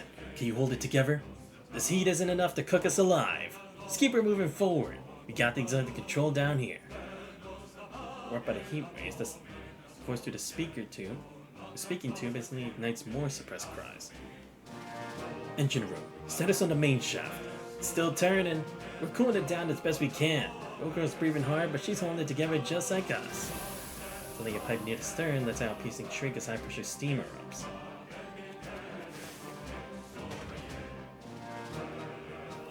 Without a moment's hesitation, several figures shout and charge into the deadly steam. They press soaked blankets, canvas, and even their own bodies against the breach, desperately fighting it to contain it. Hissing a flash against superheated metals drowned out by the crew's defiant roars. Each burning skin fills the air, yet somehow these mortal bodies manage to suppress the screams. The main steam valve. It's moving! It's giving way! Crack a metal breaking, the massive wheel finally yields to the crew's flesh and blood. Pathway's clear. Power's flowing into the main cannons. Main battery crew, battle stations. Target remains unchanged, bearing 270. Commander Lee's orders pound like war drums in every part aboard. Copy. High explosive incendiary rounds in position. Ready to load. Breach chamber. Shell loaded successfully. Manual lock secured. Hydraulics in position. Landed to record from the broadside. colossal cannons turning with thunderous clangs as Commander Lee grips the railing with clenched fist and listens to the roar of the steel beast awakening beneath him, in a symphony orchestrated by mere mortals. In his final moment, he raises his arm with great resolve, channeling countless defiant gazes toward a massive tree looming beneath the heavens. Spartacus! Fire! The naval guns erupt with earth-shattering force, from the entire sky tremor, all in English. With the earth-shattering tremors, the burning colossal branches collapse and river like an avalanche, dragging down countless interconnected layers of bark that peel away and plummet with a deafening crash. Water blades cut through the mist as incendiary bombs howl through the air, raining down relentless waves upon the marked position. Damaged fuselage groans in protest as Janka shouts, sending the bomb sending her aircraft into a steep dive. Just a little more. The next instant, the gunfire abruptly ceases, flames extinguished. Janka freezes in disbelief. Instinctively checking her dashboard, she sees the ammunition counter stuck at 29, locked in place as if welded shut. At the main time she pulls the trigger, nothing moves. Looks out the window and her suspicion is confirmed. Apparently his attack damaged the wing, causing the ammunition feed to jam. Engine wails in desperation as howling wind rushes through the cracks. Janka shouts and slams her fist against the dashboard, where every indicator blazes crimson. Fading power cannot support another climb. The entire jet plummets toward the ground like a bird with broken wings about to go out of control. Suddenly Janka notices the note pressed beneath her fist. Why am I always the one with rotten luck? There's a strand of hair from her face, smiling right. Gravity tears at every nerve in her body as her gaze pierces through layers of clouds toward the homeland she's never abandoned. Her gaze, Janka seems to return to the starry night when her friends called for her.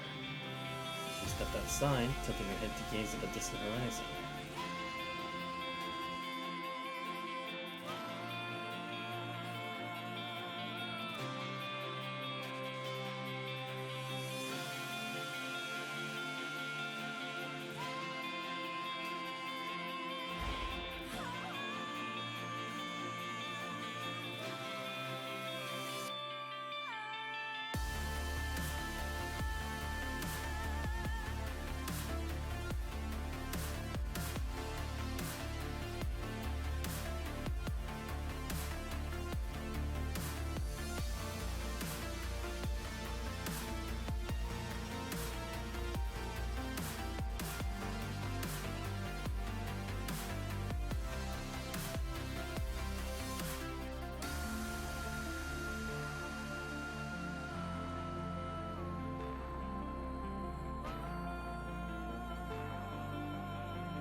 Vatia, you've always liked to play the hero by yourself. Just a brace on almost. This time, it's my turn. 100 meters, 70 meters. From last sets of string, she tames the rocky fuselage, bringing the nose toward the nearly soared trunk. Watch! Whatever you could accomplish, I can do just as well. I can do even better than you ever did. put the control stick forward, firing it straight to the smoke, just through the smoke and into the collapsing firm. Listen up, punishing virus monsters. Lily snaps the control stick as she fixes her wide eyes on the signal flares flame. This is the planet you ravaged. These are the people you try to exterminate but can never wipe out.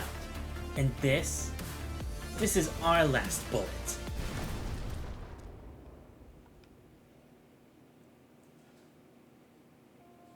Cold wind whistles dully in her ears as thick smoke and the scent of blood nearly blind her, leaving only darkness in her vision. Gravity vanishes, and the seemingly eternal yet infinitely brief moment is beyond her control. Time turns thick and sluggish. Chica falls with her head tilted back, facing a sky so deep and dark it resembles a lonesome starry sky. This is the end.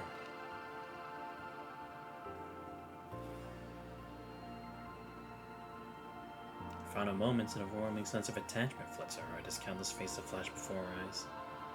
They bring neither worry nor sorrow, said, or ripples gently through her heart. Bye.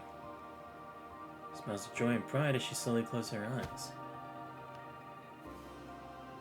Suddenly a dull impact strikes her back, forced forward gentler than expected, like the devastating crash she anticipated. Powerful force begins to gather from all directions, pressing against her back, gradually lifting what should have been her shattered body. What is this? She looks down. Countless transparent, luminescent hands lay upon one another, forming a spiraling stairway that stops her descent. Some are strong and powerful, covered in scars. Others are coated in ash, slender yet resolute. Like the countless workers, farmers, soldiers, from countless souls that once lived brilliantly, all sacrificed themselves to save others. Stand up and carry our story into tomorrow. The fight isn't over yet. Support you. Onward.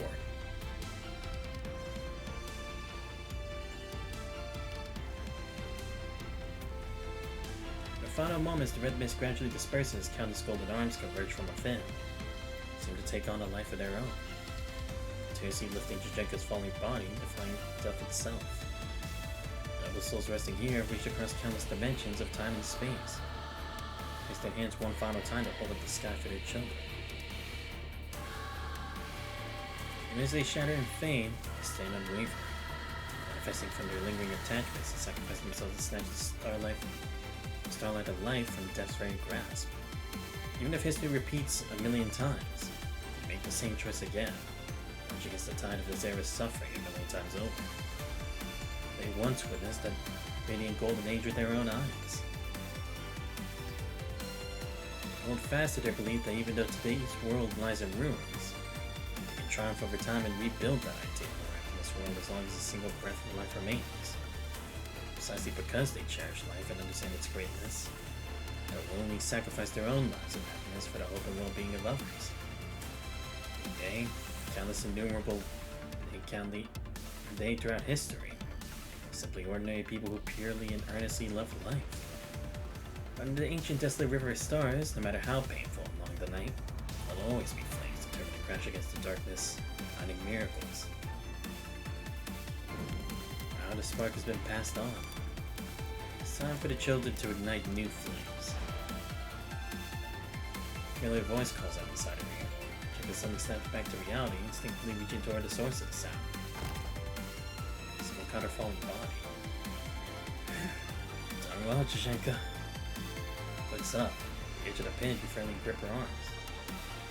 Santos, what are you doing here? I couldn't destroy this tree on my own. Someone gotta be here to help you. Someone?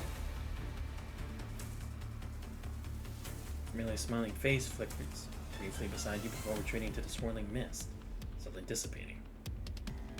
Santos, Jajenka, go on ahead. We'll take care of things here. Ivatia, she needs your help.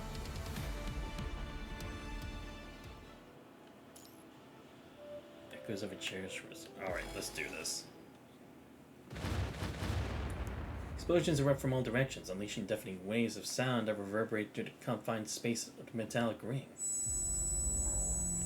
Excruciating pain suddenly explodes in her chest as an old, deep, or bone-deep affliction rampages through her body like a storm, tied to her limbs, searing every inch of her skin.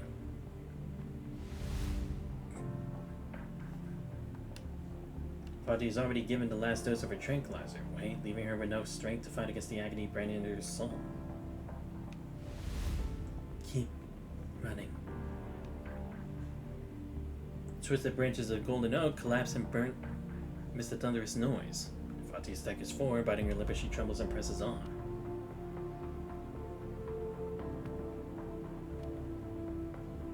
Ahead, flickering light illuminates the jagged outlines of ruins, the source of the explosions and the direction where Margaret and you are located. By the protection of a blocker, the red mist mercilessly ravages Nervantia, pulling out her disoriented thoughts and sadly infiltrating her mind. Day onward, you're one of us, Nervantia. Full syllables reach her as if transmitted through thick flowing water. His voice was it. We'll be friends from now on, okay? His one's clearer. Is that her own voice? Come from some distant, dust-shrouded afternoon long ago? Despite her fragmenting mind, she presses forward with unwavering resolve, determined to continue onward.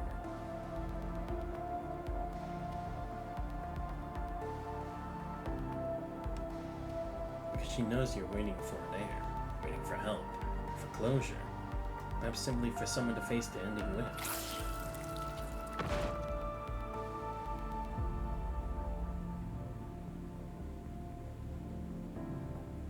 The red mist forces her to throw up vital fluid. Nervantia stumbles and collapses hard to her knees. Tearing pain darkens her vision, but even more distinct than the agony are the whispers echoing in her ears.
の最悪には誰かが戻らなければならない。子供たちにはもっと美しい明日を生きてほしい。私は戻る。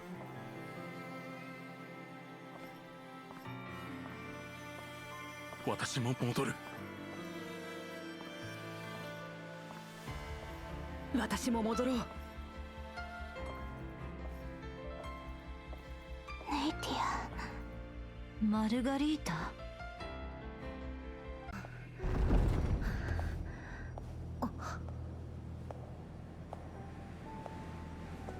どうしてあなたはあの爆発で。おかえりなさい、ネイティア。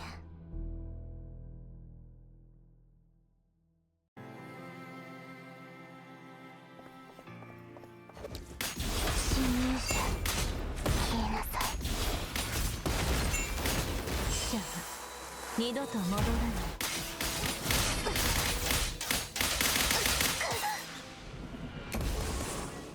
甘美なる死を捧げるわ。叫び、あがき、服従し、死を受け入れ。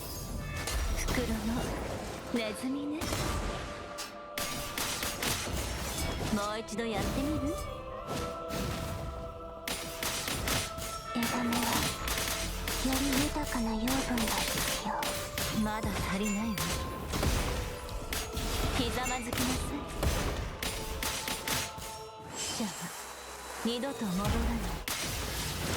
もう一度やってみる？か、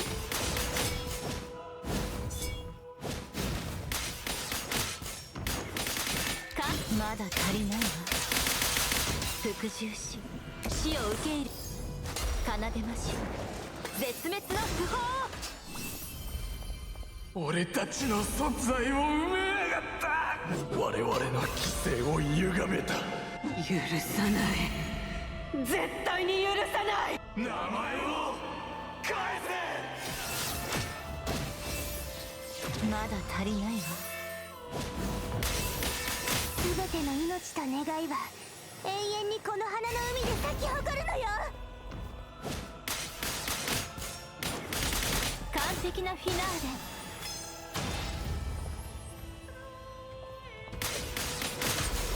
もう一度やってみる？少し痛むわよ。じゃあ二度と戻らない。まだ足りないわ。完璧なフィナーレ。当たってないの？完璧なフィナーレ。Ah, damn it. I love it. I fucked up. Shit. もう一度やってみる？ The problem is she drags her moves sometimes, though, so I feel like I'm not really understanding the timing. もう一度やってみる？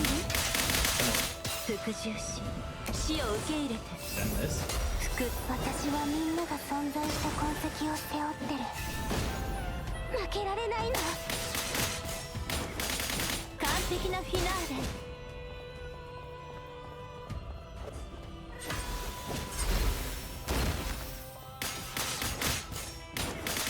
完璧なフィナーレ。 Bro! まだ足り Oh, ない。 I thought I dodged the first one, but I could think she もう just 一度やって reappear み after. る？ God. 少し痛むわよ。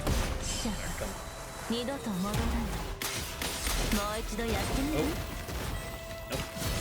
叫び、 There we 赤き、服従し、死を受け I 入 was れ。 able to get out of the way. Oh shit. 近づくな。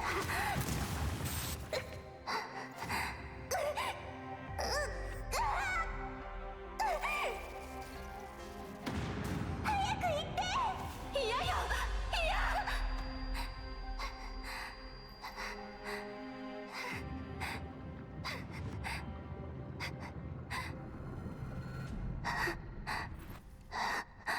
ネイティア。マルガリータ。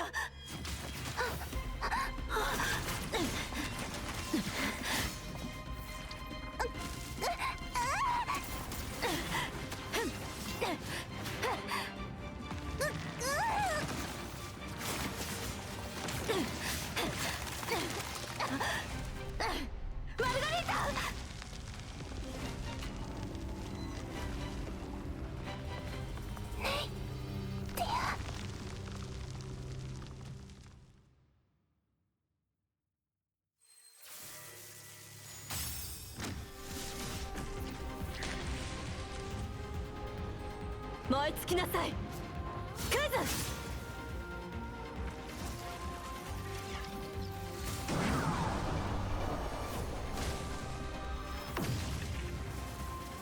はあ、彼女返してはあ。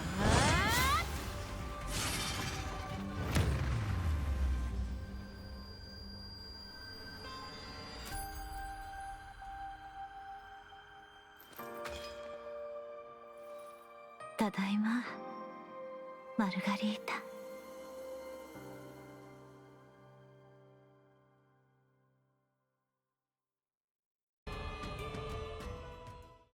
Yo, I gotta say that cutscene was pretty cool. I don't know if the rendering of the cutscene was more the fault of my PC, or maybe I just don't have the visual specs high enough for the game. But I don't know. It looked a bit like grainy and slow. But again, could be the fault of my settings. I don't know. But still, I thought it was pretty cool that they did that. Instead of just the usual OR fight and then just automatically resolve after. Ambitious down like a gentle golden rain. Definitely quiet ruins. Finally embrace after overcoming countless perils nestled in each other's arms. Fati holds the emaciated body tightly in her arms, trembling from the effort. So the miracle she had recovered had vanished before her eyes as she relaxes her grip even slightly. Nervatia. Margaret's face is buried against her shoulder, her voice hoarse and broken as she struggles to form words like an injured fledgling. Cautiously looks up as light pours down from the shattered dome above, gently caressing her dirt-streaked face. Is it really you? Reaches out, fingertips trembling as they gently brush against her friend's cheek, like touching the beautiful dream that may shatter at any moment. It's me. I'm right here. Fadi takes Margaret's cold hand and presses it against her own face, equally cold but undeniably real. I've come back. And Chichenka's back too. Everyone from Kardaki is still fighting. To save the city. To save you. Everyone's returned. Margaret's lips tug slightly upward at the corners of her pale cheek nuzzled against Nervati's palm. Strangely, she feels something draining her body, prompting her to tighten her embrace, yearning even more for warmth from her friend. Nervati's hand is so warm. I've missed you so much. Missed all of you so much.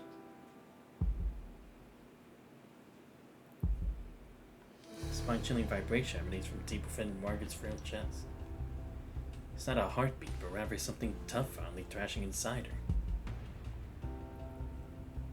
Not a seedling. Margaret's entire body shakes, her mouth twisting in agony as she clutches her chest desperately, groaning in pain. No, not now, Margaret. Bud-like radiance suddenly pierces through Margaret's body, stabbing into Nervatia's eyes. Blood-curdling scream erupts from her throat, finally tearing through the air. Margaret? Margaret's hand slightly tightens, wrapping around Nervatia's throat like a vice and cutting her cry short. Grey wings flap when howls and Margaret lunges forward with Nervatia in her grip, smashed through broken tree trunks as the ground trembles and rocks come crashing down. Margaret, it's me. Intruder. Twisted murderous intent once again contours Margaret's face. Golden seedling in her chest is visibly pulsing. Its flickers reliant, a rumbling echo rests from deep beneath the ground. More crimson mist, thick as long-suppressed blood, finally erupts from the fissures, flooding the vast sounding chamber. Remnants of the golden oak having nearly faded to black flicker back to life. Weak and stubborn golden light emanates from them as countless tiny vines contort within the mist, directly with bunching sounds. A bunch of fire swirls like thorns creeping up from beneath Nervatia's feet. A sharp crackling sound, she feels a searing pain spread through her chest. Now she sees a light blue dot on her chest, used for receiving medications, now covered in cracks. I won't let you hurt them. Margaret's pupils contract and tremble, reflecting Nervatia's anguished face. Through her distorted vision, countless crimson tendrils cover Nervatia's cheek, transforming her into a terrifying intruder. Wake up. Go away. Go away! Vines suddenly surge from the darkness, attaching themselves to Margaret's back and strengthening her. Vati struggles desperately, but at the edge of her blurred vision, she catches sight of two hazy figures rushing toward her. Next instant, bladed vines cleave through the air, landing straight in front of Vatia. Margaret! Bullets fly through the air, instantly cutting through the chaos and shattering the vines. Intruders! Margaret rose in a fury as the mist within the ruins surges violently once more. She up from the ground vision, piercing straight through your arm. Stop! Meanwhile, Jajeka smashed through the upcoming branches. Even as thorns pierce her body and corrode her skin, she presses forward relentlessly toward the out-of-control Margaret. Reaches out her arm to beat a brace on her wrist, gleaming brilliantly. At almost the same moment by coincidence, or perhaps by fate, the dark under Vati's chest shatters with a crack, releasing a purple pearl that has been buried deep in her heart for years. One yellow, one purple. Tucked in the center of Margaret's chaotic vision, they spiral and dance, inclined to create a dazzling radiance in the darkness.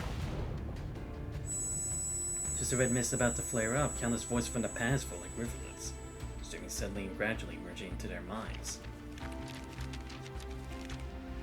This moment, time seems to be infinitely frozen, stretching out endlessly.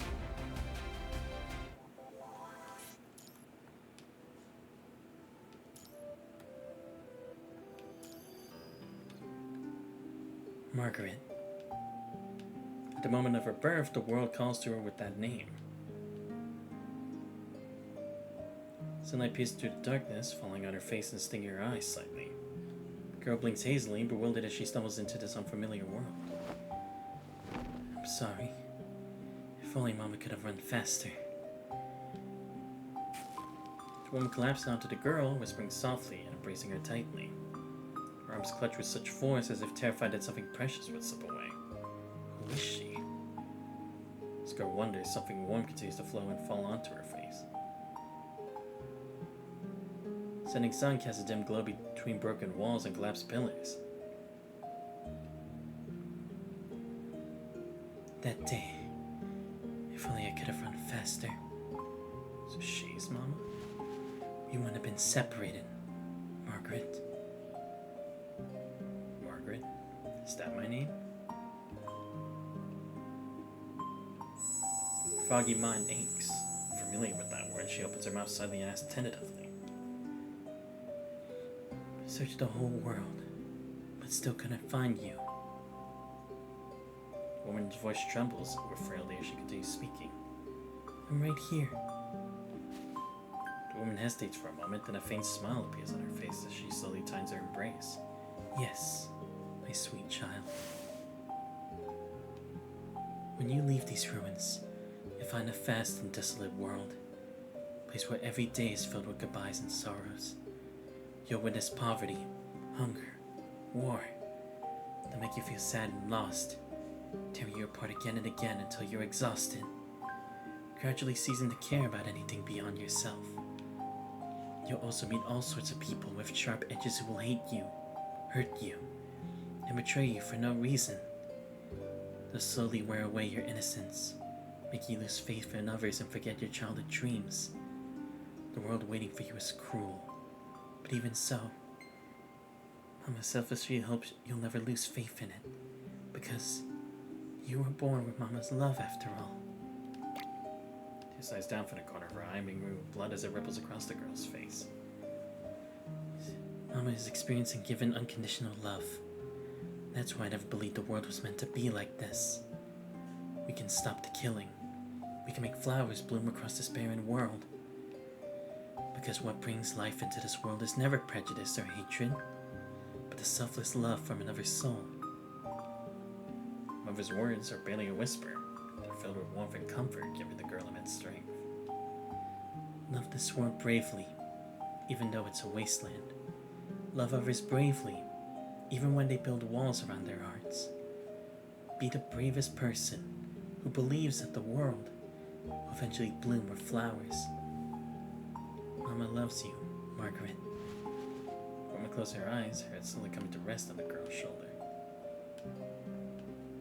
She offers her final selfless love to the world, lifting the cold, suffocating ruins to send the life beneath her toward a new day.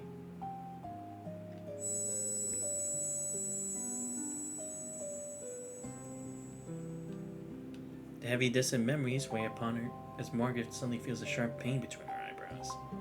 Thoughts spanning across time and space converge, rapidly filling the empty spaces in her mind. This is the Kartaki rescue team. We entered a corrupted combat zone and found a survivor. Hurry! Everyone lend a hand! Sees multiple pairs of hands reach toward her as they break away the darkness piece by piece, allowing golden sunlight to spill across the air. This kid is a construct? There's no risk of blood loss, but how is she unharmed after being exposed to such high concentration of punishing virus? And her frame designation has been fouled off. We're still too late. We lost so many of our comrades. There's not a single survivor here. No. At least we saved one. He smiles warmly as he slowly lifts the girl from the ruins. Even if it's just one, our efforts and sacrifices won't be in vain. She sees how the people of Kartaki once took her in with selfless kindness. Inside you is an enigmatic seedling that can resist the punishing virus and calm those around you. But it's also consuming your mind, causing your memory modules to deteriorate. At your request, we'll disguise you as an ordinary human student so you can live normally among other children. We'll do everything in our power to suppress the seedling. In the meantime, don't be afraid of the researchers here. As a scientist myself, I promise you that the Kartaki Research Institute will never harm you. The people of Kartaki witnessed the twilight of the Golden Age. I believe that technologies which do not respect life don't deserve our respect. Sees how the people of Kartaki once respected her with selfless kindness. Right, because again, now brings the question, how did things end up the way they did? Right? Because if they were meant to protect her, why did she end up like as a project? Does it make you think like maybe Dominic figured something out? And then that's when it started happening? Or I don't even know. No, but again, it's like I feel like Jujenko would have known about stuff like this and her disappearing and everything after that. Because again, like this would have happened like post-pandemic age, right? First lesson she learned since she came to this world is one of selfless love and sacrifice. So she returned that selfless love to the world. This is a gift for you, Jujenka. I made it myself. We'll be friends from now on, okay? I look forward to our friendship, Nervatia. Theoretically, replacing the seedling's vessel shouldn't be difficult. It's an extremely adaptable component that rapidly attaches to the mind to maintain its operation once connected to a construct's frame.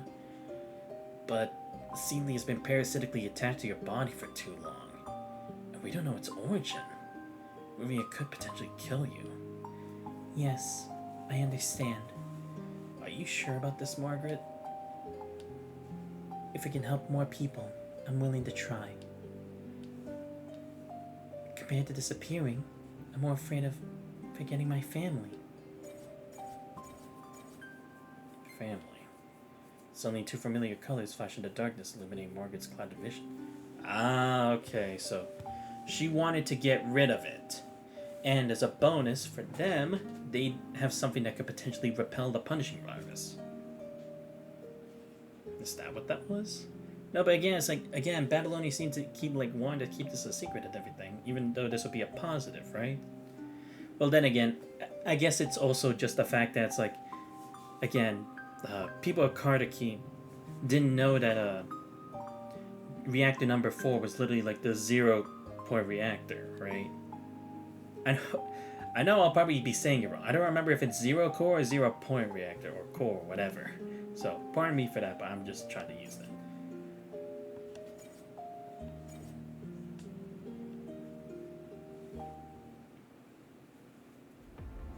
Wish we could see a bit more of like what exactly the agreement was, but who knows? Maybe we'll get that in the end, because we already did the boss fight.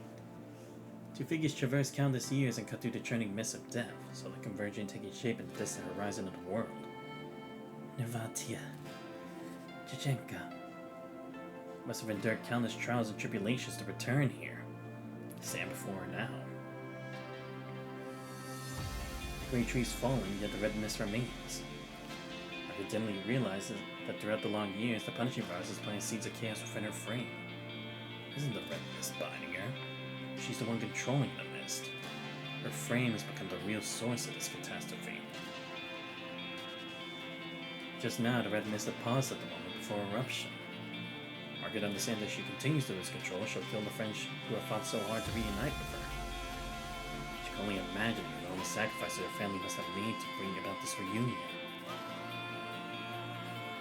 She cannot harm them, nor should she let everyone's efforts be in vain. She has to do something, whatever the cost. If this place is shrouded in darkness, let me become the first ray of light. With her teeth and shakily rises to her feet, told him, "But you really want to do this, Goldmark?" A level question resounds from behind, causing Margaret to falter momentarily. In this iron prison infused with a red mist, the second feels like 1,000 steel blades carving the flesh. You've endured this torment for over 2 decades, sustained only by that sea. This undying shell is your eternal prison. As I will awaken you, give you rebirth, make you the master of this dreamscape so that you no longer have to suffer, be united with all of your past. Eliminate the intruders, defend their dignity. Why struggle so desperately to wake up? Is the dream not pleasant enough? I've never feared pain. This dream was flawed from the very beginning. Margaret fights against her body's trembling and touches her wounded shoulder. His fix unwavering on the flickering light in the distance. I'll never allow you to use my body to harm my friends and family. After all these years, the Punching seeped into every inch of your being. Even if you reclaim your mind, you won't last long. How long can the seeping buy you? 1 second? 2? You can do nothing but watch as your friends are consumed by agony in the next moment, dying in helpless despair. Think of all the suffering you've endured. 2 decades of torment, all because of one childish, naive choice. Was any of it worth it? All that awaits you ahead is a cruel world. No one will care about your name, and no one will concern themselves with your suffering. Even so, do you still choose to wake up? That's not why I'm choosing to sacrifice myself. Even if this catastrophe plays out 1,000,000 times over, my answer will never change. Because Kartaki and everyone else loved me so selflessly. Trudges through the murky darkness as crimson vines coil around her limbs like venomous serpents, driving their barbs into her skin and tearing at her flesh, trying to stop her from reclaiming herself. Because Nervati and Chichenko are still waiting for me tomorrow. I choose to believe that my tiny life will become a small seedling, take root, and sprout even behind my mark. Tramples through the thorns and breaks free from the chains. Golden radiance cutting through the thick fog. I choose to believe. Following her blinding brilliance, she raises her arm and plunges into her own burning chest. That a beautiful, brilliant tomorrow will surely bloom with miracles and flowers. Radiant light pierces the long night, cleared by hot rushing blood as seedling emerges from its cocoon.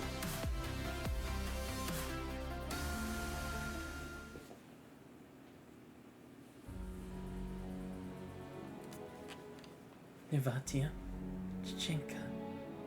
Bathed in a warm glow of sunlight, Margaret uses her power one last time. The world suddenly freezes in place, time itself seemingly suspended in this moment, just as she had once done at the side of the explosion to protect Nervatia and her instructor. To protect everyone. This is the only way I can think of. I'm sorry. I guess I've gone and made decisions on my own again. Gaze at her motionless friends, force yourself to smile. Chichenka, Nervatia, you've both grown so tall. Must have been eating well. I'm so glad. So happy I get to see you both again. Don't be angry. Please don't be sad. Just like everyone from Kartaki, I'm only staying behind in the past for a while. You don't forget to look back. We'll always see each other again. As the red mist dissipates, the color in Margaret's eyes gradually fades away. I have so many things I still want to tell you. So many stories I want to hear from you. But I'm feeling a bit tired. I think I need to rest for a little while. Thank you for coming into my life. Like a miracle. Thank you. Gentle breeze stirs as sparks drift like snowfall. Only a brief moment has passed, stretch out like an eternity.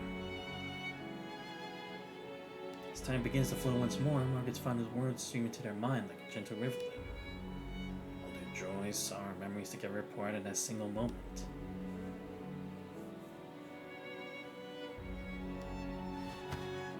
They reach out, lunging forward almost instinctively to support their friend's body. All that greets them is a rigid, cold corpse. No! No! Tourniquet! We need a tourniquet!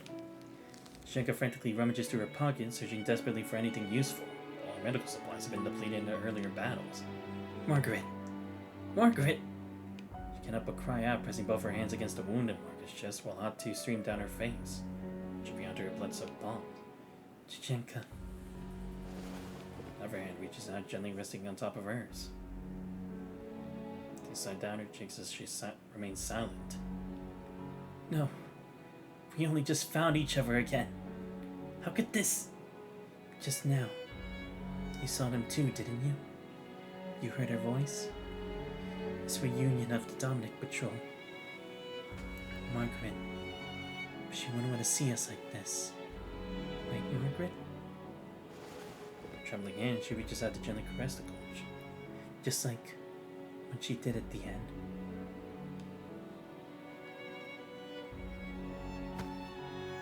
As their emotions finally overflow, Chichenko opens her arms and pulls Nervatia into a tight embrace. They weep together. The clouds finally part. Brilliant sun rays bathe their hug, casting long shadows across the ground.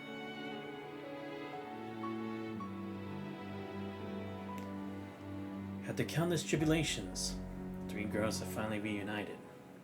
Throughout these long years, they loved and fought with all their might, looking back on their lives. Sometimes, something seems to have changed, yet everything remains the same. And the final outcome, every soul in Kardaki has never ceased their struggle before reaching the bitter end. Now, they push back the darkness with their own hands. This is cleared.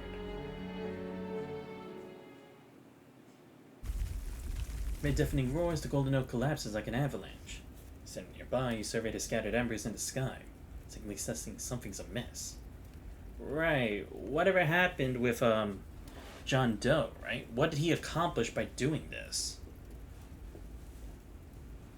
Because we know he is what rushed Margaret back to doing this, but what does he gain?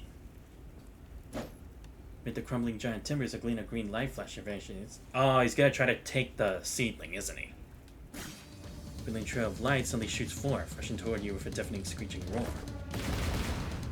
You dive into a combat roll, instantly raising your weapon and firing toward the sources. Always ruining my plans, aren't you, Santos? Big talk, asshole. His heavy armor crashes to the ground, metallic clang, kicking up debris and dust. So he ignores you, instead raising his arm toward Nervatia. Fucking court. Yeah, I knew it. He's trying to get the seedling. And the flame erupts as crimson energy pulls through the cracks in his armor. Look out! Then search forth as Jean Doe ran into punishing powers, finally crashed into the smoke and dust. Seedling!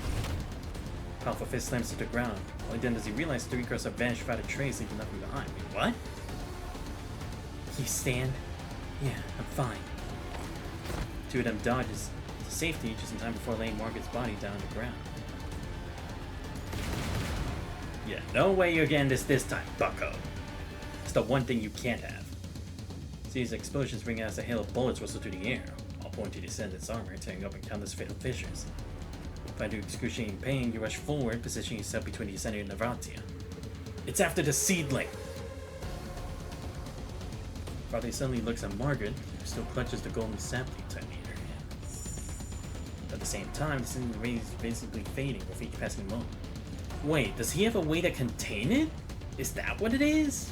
Because, again, they said once it leaves her body, it shouldn't be usable anymore, right? It's not like you can transfer it. Does he have a way of doing it? Or is it because his body's unique too, right? Because we still don't know Margaret's true origin. Where exactly did she come from? Does he maybe like have some kind of answer to it?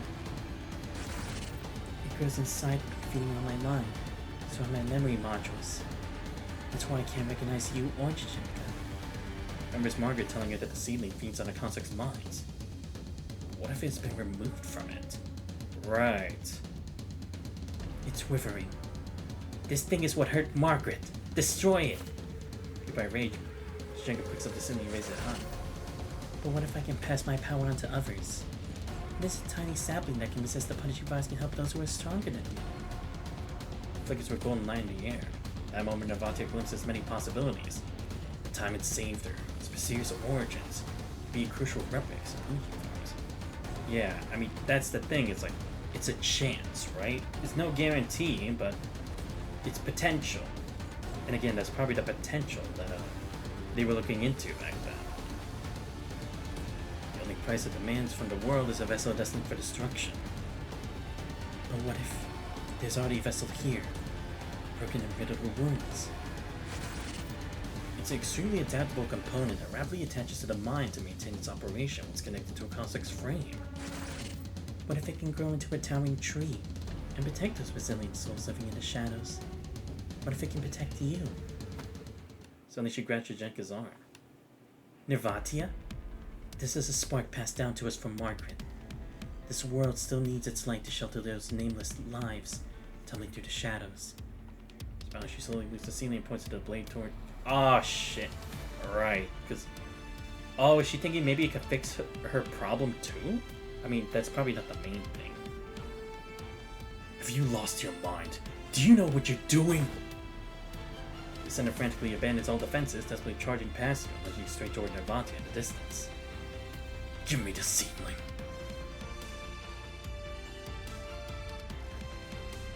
If someone must sacrifice themselves to carry this flame and pierce the darkness, I will be the one to bear that weight.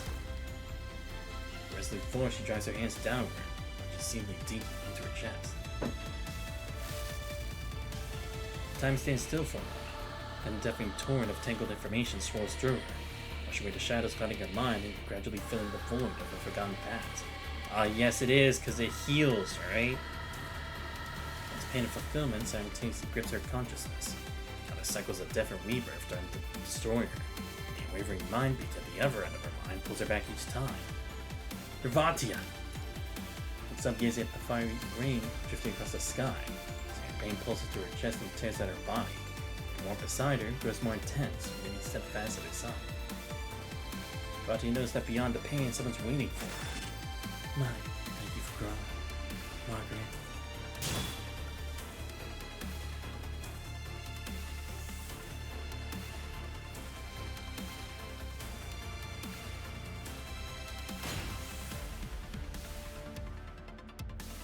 The blade's edge flashes with a cold gleam, cut through the air as it shatters the Ascendant's raised arm. The impact sends his body flying backward, pitting him against the stone wall and carving a meter-long fissure in the rock. Stop her, at all costs! Ascendant houses scattered metal fragments spark for electricity, rise to the air and reassembling into countless flying blades that shoot toward the advancing Nirvatia. Not a chance. We'll handle them. Chichinka and you open fire simultaneously, unleashing a hail of bullets from both sides that form an interwoven wall of flames, affecting the metal blaze heading for Nirvatia. Leaving a trail of thunderous echoes behind her, Nirvatia leaps into the air, swinging her sight to summon a shower of sparks as she dives toward the Ascendant. A deafening crash thunders down, accompanied by burning debris as her blade cleaves through her enemy from above.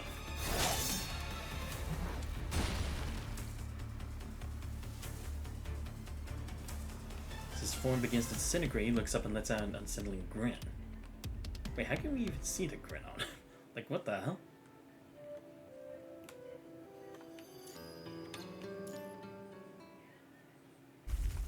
The moment the Ascendant falls, a dull boom suddenly resonates from below. The entire research institute begins to finally shake. This place is coming down. The Golden Oak has collapsed. This building won't hold. We need to get out now. The ground heaved violently before splitting with a thunderous crack and opening up a bottomless chasm. Ice burst through the facility, spewing years of accumulated waste like blood flowing from a dying structure. This way. We can climb up through the rubble. Wait, Margaret. Fatih comes to her senses and looks back, searching for her fallen friend's body. Amid the collapsing building, she sees a spectral figure suddenly dart out from the dust cloud and snatches up Margaret's body. Even though the seedling is gone, this vessel is still infused with a punishing virus. Still an invaluable incubator. Crypto you've previously disabled slowly stands up, speaking with John Doe's voice as it stands triumphantly.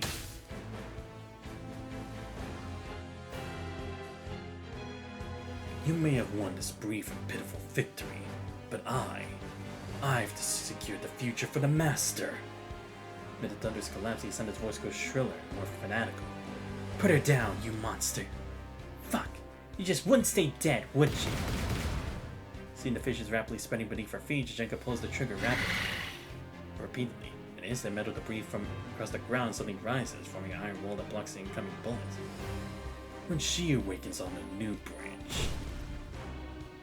Wait, what? Ah, shit. Wait, does he know? Potentially where another branch would be? Or another seedling? Ground on the other side of the chasm suddenly collapses. A split second before falling, he yanks on the chain, sending his small broken body soaring upward to the surface. We will meet again, Santos. Margaret!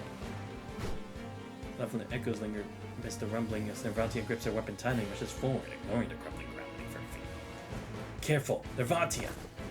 Rush after her despite your injuries, grabbing Nervatia firmly by the arm. Snaps back to reality, staring down at the fissure beneath her feet, nearly plummeted into the bottomless abyss below. We've done it once. We can do it again. Jajenka reaches out, placing her hand over yours, and together you pull Nervatia back from the edge of the precipice. We keep smashing that monster to pieces. We'll eventually catch its true form. Let's get out of here as quickly as possible. Yeah. As three of you support each other up the crumbling stairway, some commotion of voices erupts from above. I found them. They're down here.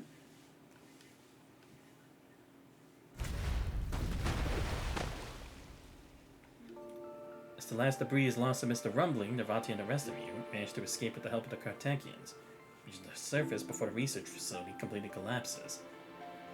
The evening wind rushes against you, carrying dust and scorching heat. Look at the sky! The voice is soft, yet like a pebble dropped into a still lake, it caused everyone to involuntarily raise their heads.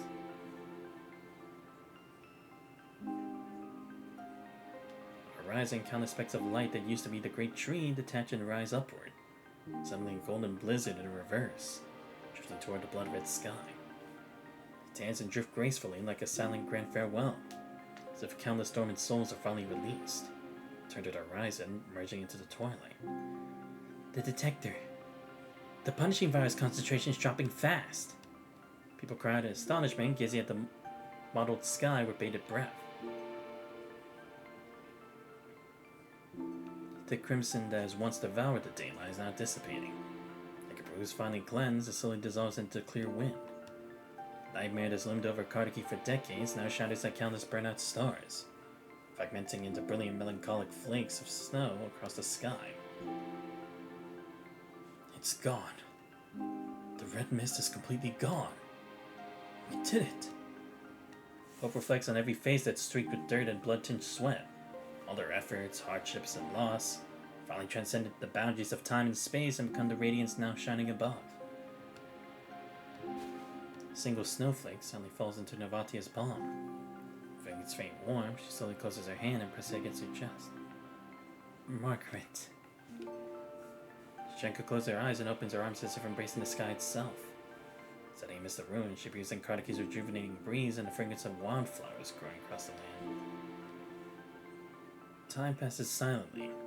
The sky where they once laughed together remains crystal clear, while new sprouts quietly break through the barren soil. After enduring too many sacrifices in a bitter winter, Kardaki has finally emerged from darkness to welcome the dawn of rebirth. They wander through the vast landscape, their eyes searching every corner, hoping to find what they had lost. What exactly have they lost? A childhood that should have been carefree and joyful? Or perhaps a proper cathartic farewell? Goodbye. I don't know how you say it, alright? Time rushes by, but the land before them remains silent, never answering their questions. The answer is on the path ahead. Both of them freeze in surprise and slowly turn around.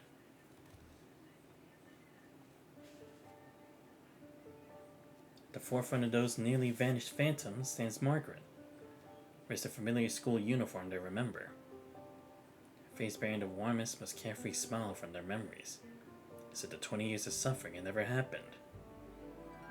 She smiles and waves her arm, just as when they first met and when they parted. As the gentle breeze blows, more familiar silhouettes slowly materialize behind her. Gregory, Alyosha, Zhang, countless familiar faces and souls they've never met. All of Kardaki's departed stand at a distance, as long as they watch over those who remain. We promised each other. If you don't forget to look back, we'll always see each other again. You will. The crowd turns back one by one, silently meeting the gaze of their family members, companions, and mentors. Kardaki's future burns bright and vigorous. His past remains forever here, eternally young. It's our reunion. Don't look so serious. Are we supposed to say something together for this? Holding on to one another, the people gently smile. Let's say, that.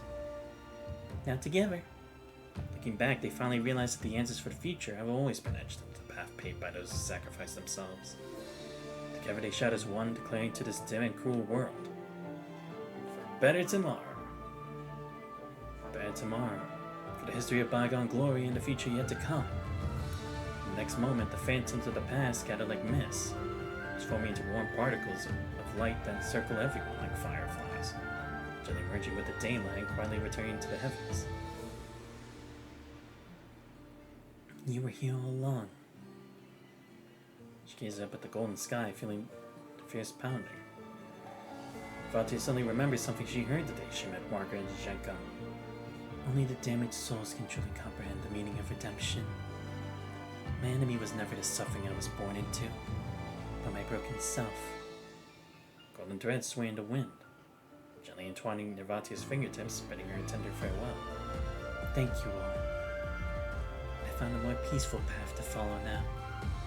Broken bones grow back stronger, bleeding wounds form new flesh.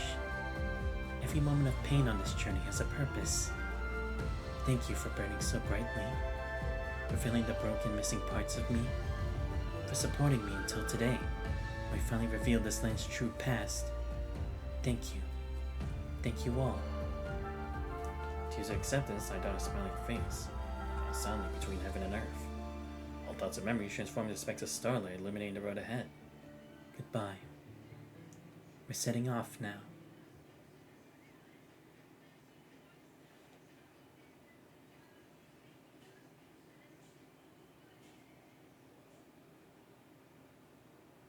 Back in Babylonia, as always.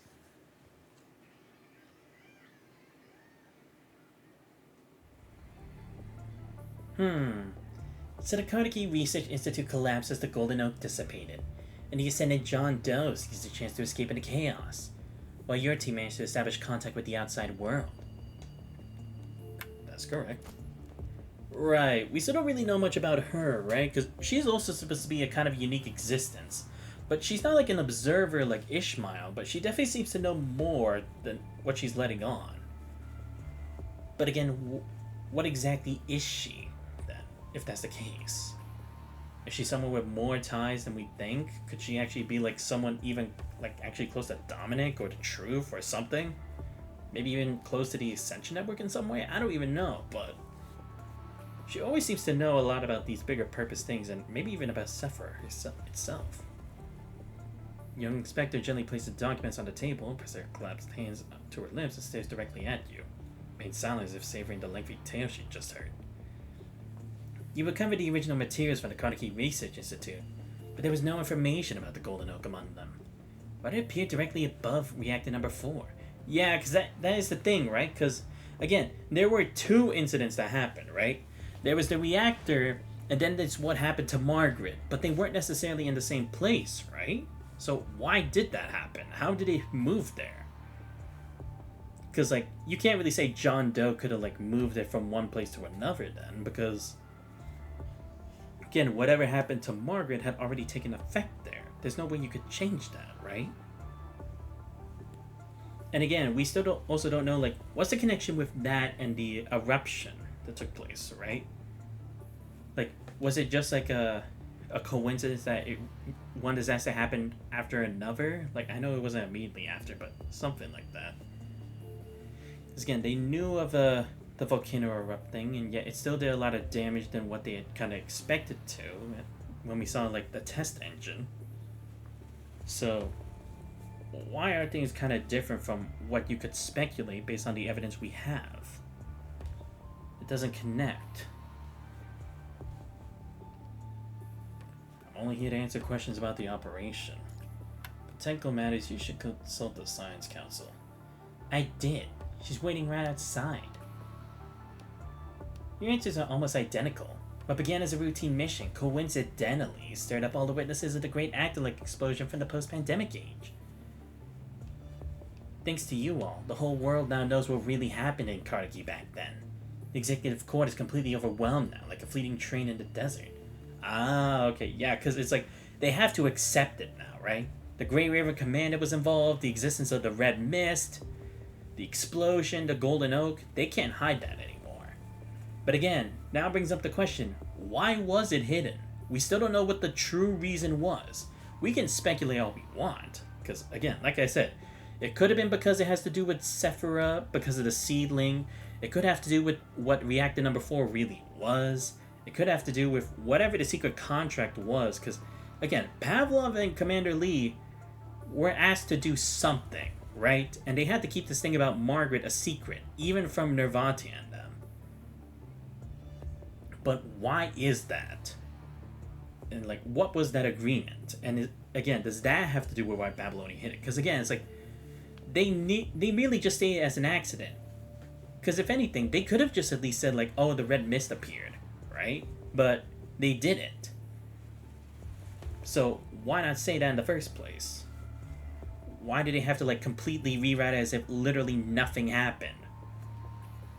Like, seriously, they went to great measures, and there's no way a regular person could just make it so, like, oh, nothing happened that day. Like, I get it was the Cartakians. It was just one small area in the whole world in the post-pandemic age. But even so, that means you'd have to make sure that the control court and the world government wouldn't know a single thing.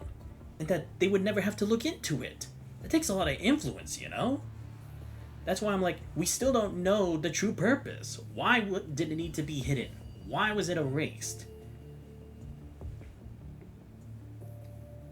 And again, why does nobody even have any information about that stuff in the first place, right? Because supposedly also Dominic was there. Does Babylonia not have records that Dominic was there? Does the Science Council... Did the Science Council not even know he was there? Because supposedly Nervatia didn't know. And she's like the head of security for the Science Council, right? So why doesn't anyone else know? Was he doing it off the record? And again, it's like, why would Dominic have to do it off the record? Does it have something to do with what he was trying to research at FOS College? And again, we saw the term Sephira again, so clearly it's going to have to do with what Liv's power is and such, but why? And again, where did John Doe even get this information about the seedling anyway? Like, he couldn't have just wandered all of a sudden and then figured that out. He had to have had some kind of intel beforehand, because he had no direct connection to this at all.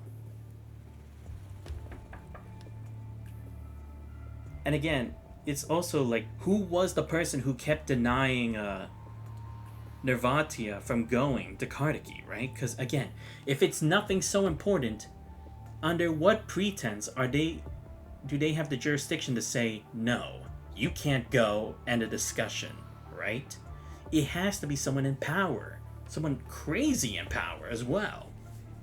Because again, she's done it like dozens of times, a request to go check, and never did they allow her to do it. Only because Asimov had the power he has now was he allowed this chance. And that's the only reason we even know the truth. So it would have to be someone like Asimov level of power or something. Your scheduled meeting with the military's in 5 minutes, little Raven. Wait, I'm almost finished. My senior always dumps these impossible assignments on me. Ahem. Getting back to these coincidences, there are a few more things I'm particularly concerned about. what was the Ascendant John Doe's objective? Exactly. Thank you. Because again, it's like, we know it's most likely the seedling. He went to great lengths, and he didn't want to lose them no matter what. But again, that's on the... Well, then again, I guess he could have read her memories, kind of like he was able to digitally go into that world with Teddy. So maybe, but again, it's like he would have still need to know that that would have been the right place to go to. And again, even if he doesn't have the seedling, is it like he hopes there's some kind of like compounded information that still resides within Margaret's body that he can decipher or decrypt, maybe? Or just use it as a vessel for someone else to give them at least something potentially close to what the seedling's true capabilities are? But that's also a problem in itself, right? Because if it has the potential to rid the punishing virus, why would you want something like that as an ascendant if your power comes from the power of corruption? I guess maybe like the whole thing about synchronizing emotions and such to create like an army, right? Because like even though they can kind of control the corrupted like they do, they kind of only just give them regular commands. It's not like they can give them like, oh, get in directions just like people do. So maybe, I don't know. What exactly motivated him to lure you all into Kardaki radiation zone? Yeah, because again, that's the other thing too. Why did he drag us into this? Because again, he could have left us well enough alone. He could have tried to assassinate me, but he didn't. Because that's also the thing. If he was able to sneak in as Zhang to the transport area, why didn't he do the same thing to just eliminate me knowing I'm the greatest threat? Yet he deliberately allowed me to survive and go there, especially with Nervatia. It's like he needed to create a situation where we all would be there, right? Even for Jajenka. Whether he actually meant to eliminate her or not, we won't know. Because, I mean, he did set up the explosion, and Jajenka did almost die. But she was still left alive well enough to attack, or to have her join us on the mission, right? Because, again, if he was there as Zhang with body double, surely he could have, like, continued with more.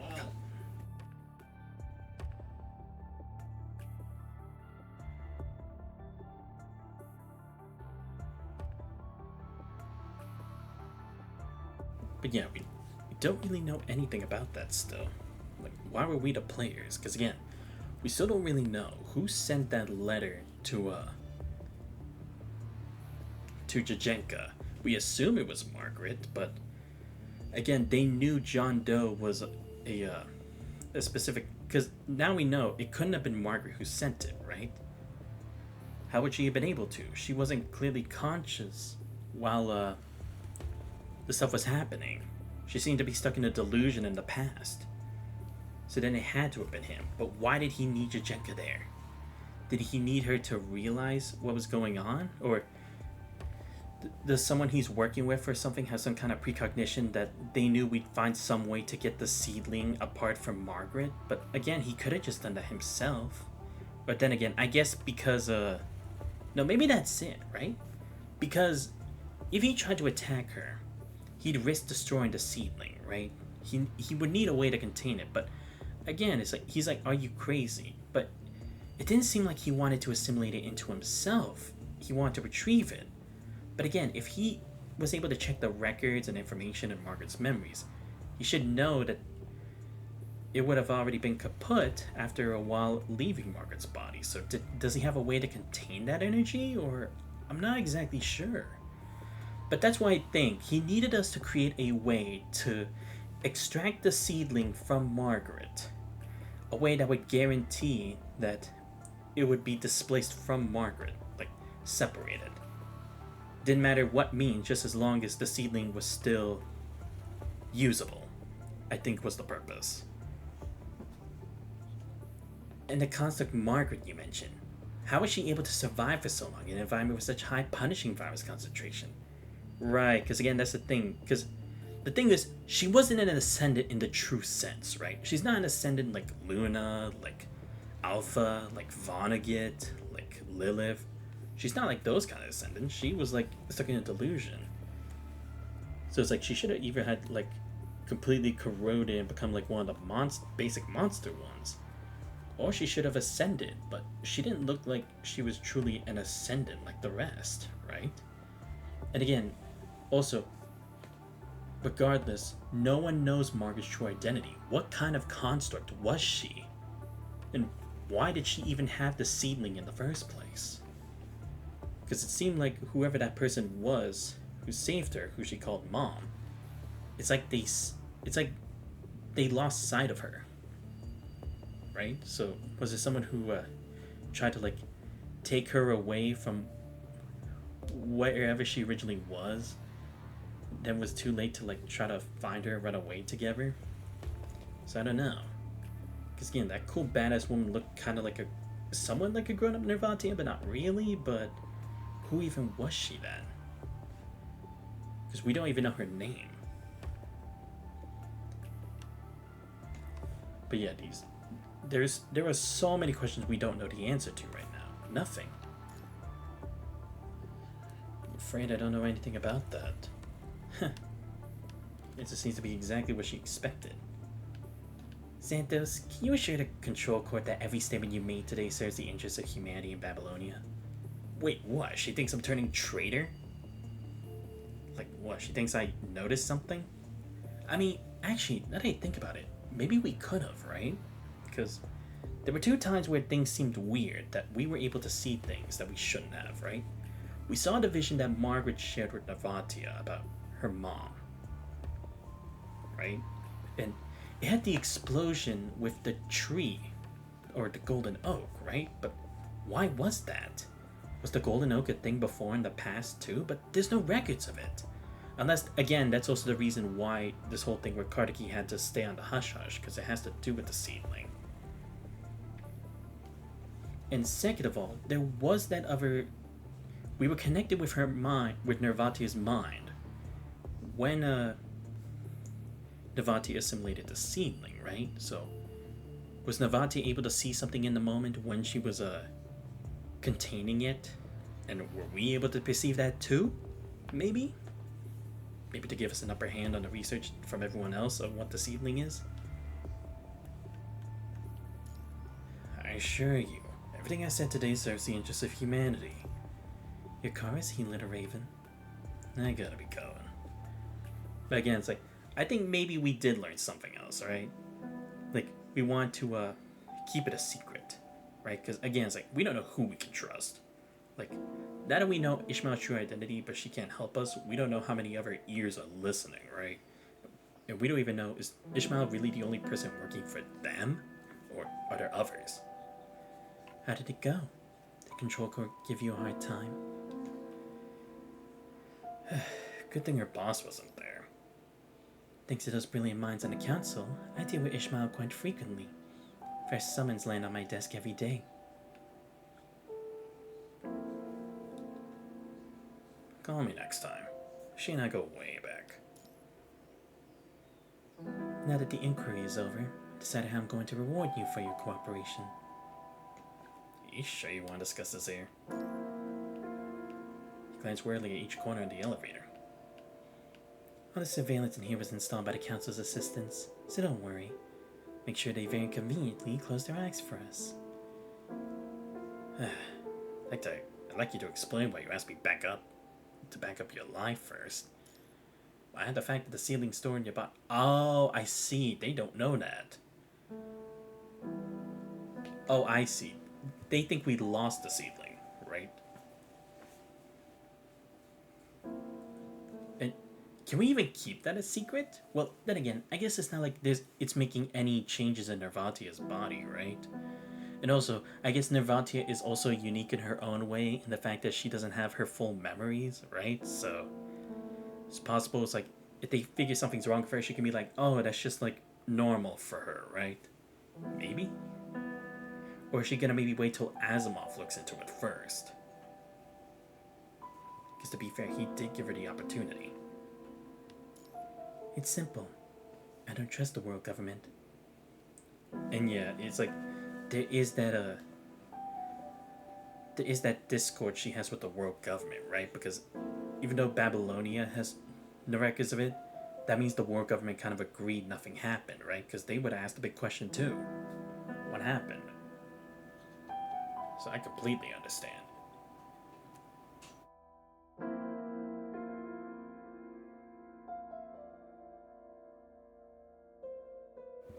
If anything, I hope she joins our little alliance, you know? I want her to join the alliance of like the Commandant and Asimov, right? Because we're both trying to figure out shit that everyone's trying to hide. We know that the government's still hiding stuff from us, and they know more about the bigger picture that could be dangerous, right? So I hope she joins our team. Like, again, our alliance, not the Great Ravens. I'd love it if she could, but probably can't. But again, just our little group. It would be helpful to have someone on the council, especially security on our side.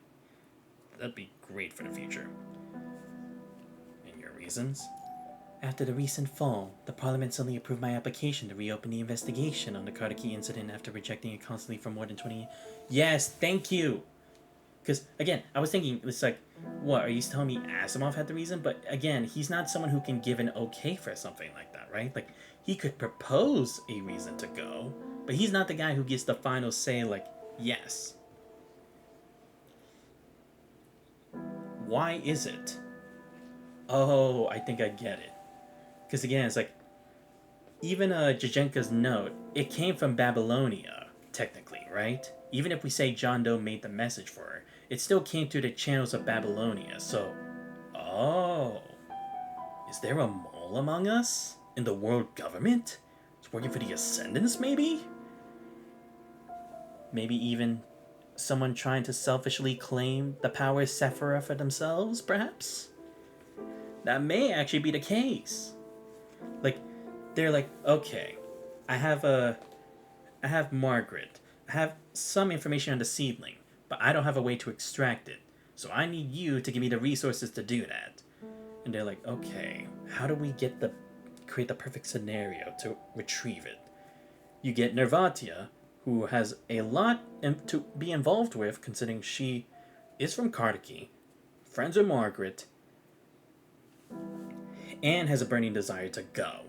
You have the Grey River Commander, who was already sent for defense, who always gets involved in stuff to help the people. And again, then they're like, was there anyone else from Kartaki who you can think of who would want to be a part of this? And then they probably knew from like maybe after probably looking into Nervatia and maybe Jajenka's past, like her family, maybe they'd like, okay, she's also someone we need in this plan. Because again, yes, it's like they denied her dozens of times, and yet now she finally gets to go. It's too much of a coincidence. I think even Leslie knows that too, right? She's like, aren't these too many coincidences piling up again? It's like maybe she knows that we know there might be a bigger picture and she wants that link. But again, as to whether she's working for maybe a potential mole or not, or the world government trying to keep secrets themselves, we don't know. Because again, I don't think Hassan would be against us, right? Because he also seems to know stuff about Zephyra, and if anything, I think Asimov would be like, hey, let's bring Hassan to the fold. You can tell him, but don't tell anyone else. But again, that's the thing, is like, maybe it's just, there is a mole in the world government, right? Because again, we dealt with moles within Kurino, within regular Babylonia forces, within, there was also that mole in Bianca's squad, right? In the, not the defense force. What did they call Bianca's squad? The one of her and her friend. I don't remember what they were called, but there was a mole there too who was working with an Ascendant, so is it possible that it's the same here? Like, now we're gonna finally deal with a mole within the world government, maybe? It could be possible. And again, now with Vonnegut out of the picture, without the main Ascendants like Luna being involved, now it's their time to finally take center stage and use the confusion in their favor. Meanwhile, the BCC urgently pumped massive funding into the 16 previous frozen mine-related projects in Research Division 1, declaring them all reactivated. Wait, what? The BCC? It really? No, yeah, because actually they said they froze those, right? That all mine projects had to be stopped at some point. Right, and the Aslam money, right? What did that go into? Because they sent money to that research facility, but was it really just for the train, or would it be for something more? It's obvious. These old men don't need the truth when they're panicking. They need something to silence criticism and boost morale. When a dying patient craves something desperately, it reveals when they've always lacked and feared the most. And what Babylonia fears is mind technology that was forcibly discontinued during the post-pandemic age. Humanity's rudimentary understanding of the mind remains exactly where it was decades ago. Yeah. I've heard whispers about that myself. Although we've recovered the mind research data from the Golden Age, the true cause of the Great Actolic Explosion remains a mystery because of the collapse that buried reactor number 4. Yeah, because again, it's like, was it really just what happened to Margaret and reactor number 4's nature? Is that really all that caused the explosion? Or was there some kind of reaction that we didn't even know about that could happen because of the two events?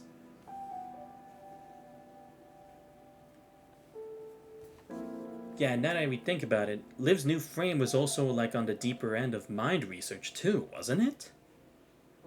Yeah, it was, wasn't it? Because again, I was trying to like improve her mind, because again, it's like she had memories that weren't completely like transferred in or recovered and such. Very interesting. Yeah, now all these coincidences that are happening in the latest chapters, well, at least Liv's chapter and Navatia's, really starting to seem like they're heading toward a certain direction with mind research. Why did reactor number 4, powered by mind technology, ultimately become the source of the punishing virus outbreak in Kardaki? And what connection does the actolic volcanic eruption have with this incident? Yeah, because again, it's like, we're saying that the actolic volcanic eruption happened after, right? But also, it seemed like they weren't fully prepared, right? Like, they could predict when it happened, but if I'm understanding the notes correctly, and from what Nervatia told us, it happened sooner than it was supposed to, right? Like, they were still able to have the train running, but there was still some losses from when the eruption happened, right? So did something happen as a chain reaction of something too? To let that happen? And yeah, again, that's the thing. If reactor number 4 was controlled by mind tech, what happened? Because again, if the seedling's supposed to calm her mind, what's it called? Margaret. Then why did it go haywire? Especially when Nervatia was with her. If anything, that would calm her mind even more. But why did it turn into punishing out of everything? Even with the true nature of it.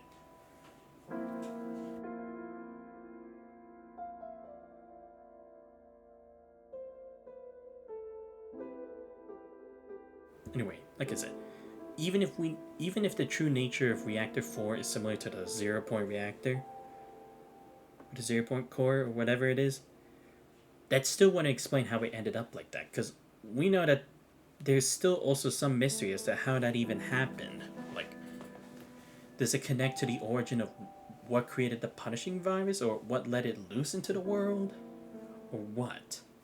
It still doesn't really explain that. Or was humanity once again trying to reach something that's far beyond their grasp again? With that mind research project, whatever they were doing at that time, and then that allowed the punishing virus to say, no, stop. You're stepping in place. You're going to places where that's too dangerous for mankind, right? Because that's why I keep thinking is like they let the punishing virus happen because they're dealing with forces that clearly humanity's not ready to handle yet. And I had to wonder, is that maybe what happened with Reactor 4? They were trying to do or look into something, maybe even research the seedling itself. And in the middle of that, they're like, no, now you're breaching information that's too classified for you again. You need to stop this. Your curiosity is too dangerous. Maybe. Because again, it created the red mist, which was a separate phenomenon from the red tide. It's a long road ahead. There were too many secrets still unknown. We need time to fully unearth each truth, down to its very roots. As for the seedling, its origin remains unknown. It may be connected to the explosion, but more crucially, it's a new weapon against the punishing virus. Its structure and function resembles Zephyra from the Philo Tree of Osha. Oh, okay, yeah, so I was right, Osha, and yeah, the Philo Tree. Okay, yeah, so it's called... So, Zephyra and the Philo Tree of Osha. Right. Yeah, and I guess maybe Nervatia would at least know of the concept of the Philo tree of OSHA. Whether it be from Asimov or her work in the Science Council, doesn't really matter, but she knows of that too. And yeah, that's also the other thing. If this is a new weapon against the punishing virus, we can't let this go into the wrong hands, because if it was in Kurano's hands, dude, they'd be like, give us all the seats on the Science Council, or I mean, give us all the seats in the world government and full control of the Science Council, we'll help you. So yeah, we definitely don't want this falling into the wrong hands. No fucking way. Says that the critical details of the Philo tree of OSHA review without reservation. The enemy still lurks in the shadows. Under these circumstances, the technology that safeguards our future must remain firmly in our own hands. That's the consensus between myself and the chief technician. Perhaps it will become our trump card at a crucial moment in the future, and I'll identify the exact moment to secure the greatest advantage for humanity. So the Raven, you need to be prepared. Once we leave this room, we'll bear the weight of this truth together. I trust your judgment. Thank you for your trust, little Raven. Smiles knowingly. As for your reward, I decided it'll be the security director's unconditional trust and assistance. Anytime, any place. Just say the word. How's that? Tempting enough for you, little Raven? Yes, yes, of course.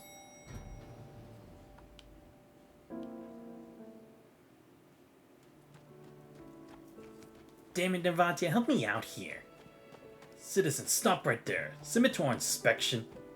These guys have been chasing me all over. We're diplomatic personnel supposed to be exempt from inspections. Chichenka's on Babylonia? I never thought I'd see the day. Well, it's a long story. In short, she's now a public representative from Kardaki, temporarily stationed on Babylonia to assist with the reopened investigation into the Great Agdalic explosion. Ah, yeah, because I guess Lee would have to stay, right? It's not that he doesn't want to be a representative, but he needs to focus on home, right? Where they belong. At least with being the drifter that she is, and being a member of the Forsaken, she'd be a great, like a good third party that looks for both sides. After several negotiations, the Oasis and Babylonia reached a temporary agreement. The Rangers will work with the government forces to hunt down the ascendant John Dell. Once we wrap things up here, we'll track him down together and find Margaret. How's Commander Lee doing? He's coordinating recovery efforts in the radiation zone on the surface. Dark circles under his eyes has gone even worse lately. The world government wanted to hold a commendation ceremony for him after the recent incident, but he declined. Yeah, because for him, it's like, the medals aren't really everything now, you know? That's how he used to be before, but that's not it now. What he has now is most important to him. According to Jajenka, he sold several vintage cars he dug up from his family home to the WGAA to help rebuild schools in the satellite city. Wow, really? Good on Commander Lee. Glad to see his growth, too. I think for him right now, no metal can outweigh the mud-caked earth beneath his feet, no matter how bright and shiny it is. Yeah, exactly. Like, the towers don't mean anything to him. What matters to him is what he has in the present in his hands right now. Which I really do like. See, that's what I say. It's like, I love how they do this for NPCs, where they get their moment, they get their turning point, they get their development, and they have their own great conclusions to their story. I hope the people of Kardaki are doing well. Just then Nervatia notices 3 familiar figures slowly approaching behind you. My team's here. It seems we both have people we need to find. We'll talk more later then? Of course. See you later, little Raven. We see each other and turn away, each walking toward those who await you. Before you can take more than a few steps, you both stop and look back as if sharing the same thought. Both speak at once. Promise still stands, right? Bow silently and place her hand over her heart. If she keeps a secret, you both witness and buried together. She smiles and turn away once more. Though you both know the road ahead is fraught with challenges, your steps remain resolute as you embark on paths with truth. She takes her first step, Nervatia recalls the moment when the ceiling pierced her chest. This, she saw a familiar yet distant blood-red sky. It was the first and last memory she once lost. Katya, is this the child you had with that man? The officer sat in the trench coat, wiping blood and grime from his face as he looked at his old friend. Her name is Margaret. Medics told me everything. She had heart defects, mutism, Fabry disease. With the shrapnel, but with her constitution, she'll suffer from permanent physical and mental damage. I know. Katya, you should have built a happier family, had a healthy child, and lived out your days surrounded by blessings. Watch her inherit your legacy and become someone exceptional. Instead, here you are, alone, constantly on the move, with your youth and energy on a burden. Wait, what? Katya, you are a renowned war correspondent. You could have chosen a more extraordinary and meaningful life, so why? Does a life need to be extraordinary to have meaning? Once I was told not to waste film on wounded soldiers who wouldn't survive another day, and to photograph grand victories instead. But what about them?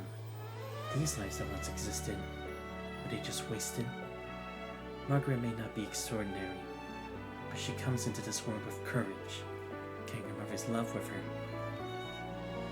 The smile gently spoken across. To grow with resilience and leave your own mark on this world. Isn't that greatness enough? Is that why you turned your back on fame and fortune for that ordinary nameless man? Perhaps. The camera shutter only faces forward. Never had the time to dwell on the scenery I left behind. 3 whistles.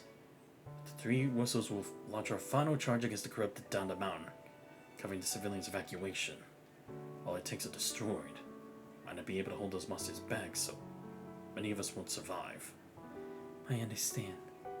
Thank you for your sacrifice, Pavlov. What I mean is, if there's anything else you want to tell her, we don't have much time.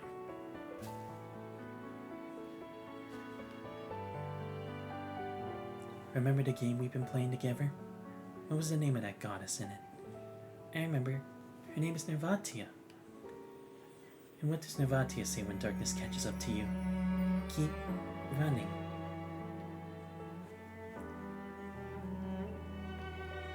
Keep running. Don't look back. Repeat it with Mama once more. Keep running. Don't look back. 3 whistles pierce the air and the desperate battle cries erupt across the mountainside. The girl, her hand in her mother's, run toward in a dazed, bewildered state.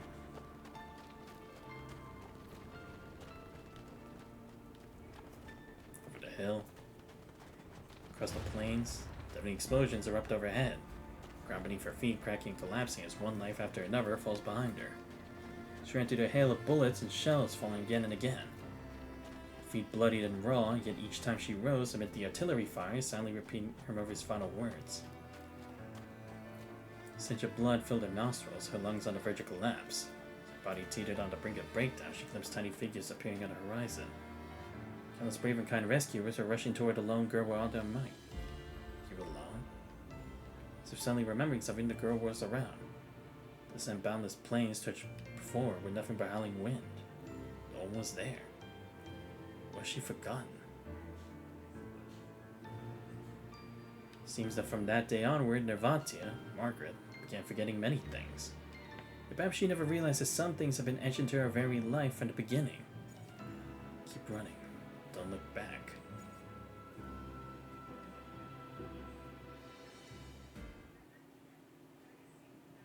Keep running. Don't look back. So much time has passed after all. Come such a long way, haven't I? All this time, whenever I was drowning in the pain of my past, you were there, reminding me to always keep running. Thank you. Rest easy and watch over me. I'll be brave and kind just like you were. Carve out my own path in life. Met countless ordinary yet remarkable souls. From them, I've gathered what I needed to mend my wounds, pieced together the answers I sought. Now, like you, and then before me, made a sacrifice of my own happiness to spread it to others instead.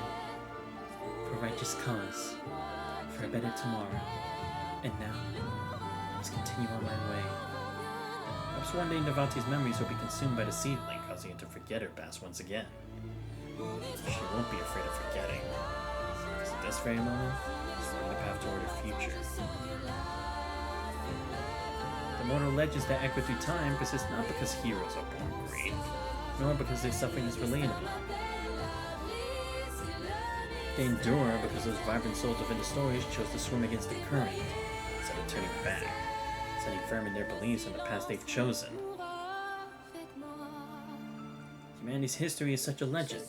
Tides rise and fall, oceans transform the fields, every light will dim, and every life will fade. Yet remarkably, throughout the long years, humanity's never been extinguished by any catastrophe nor cowered before any darkness. Because humanity's courage, their faith, their very lives will always inspire the generations to come. The dying night will always pass. When the sun rises, a better tomorrow will surely follow. We honor the heroes who fought bravely for liberation, sacrificing themselves without fear. We honor the idealists who pursued truth relentlessly, searching for answers despite the circumstances. We honor the great people who burn passionately in darkness for a better tomorrow, even if their names are lost. We honor the 28,812 people of Kardaki who went back during the Great Actinic Explosion. Their names remain unknown. Their triumphs will be remembered forever. To the nameless. Better tomorrow.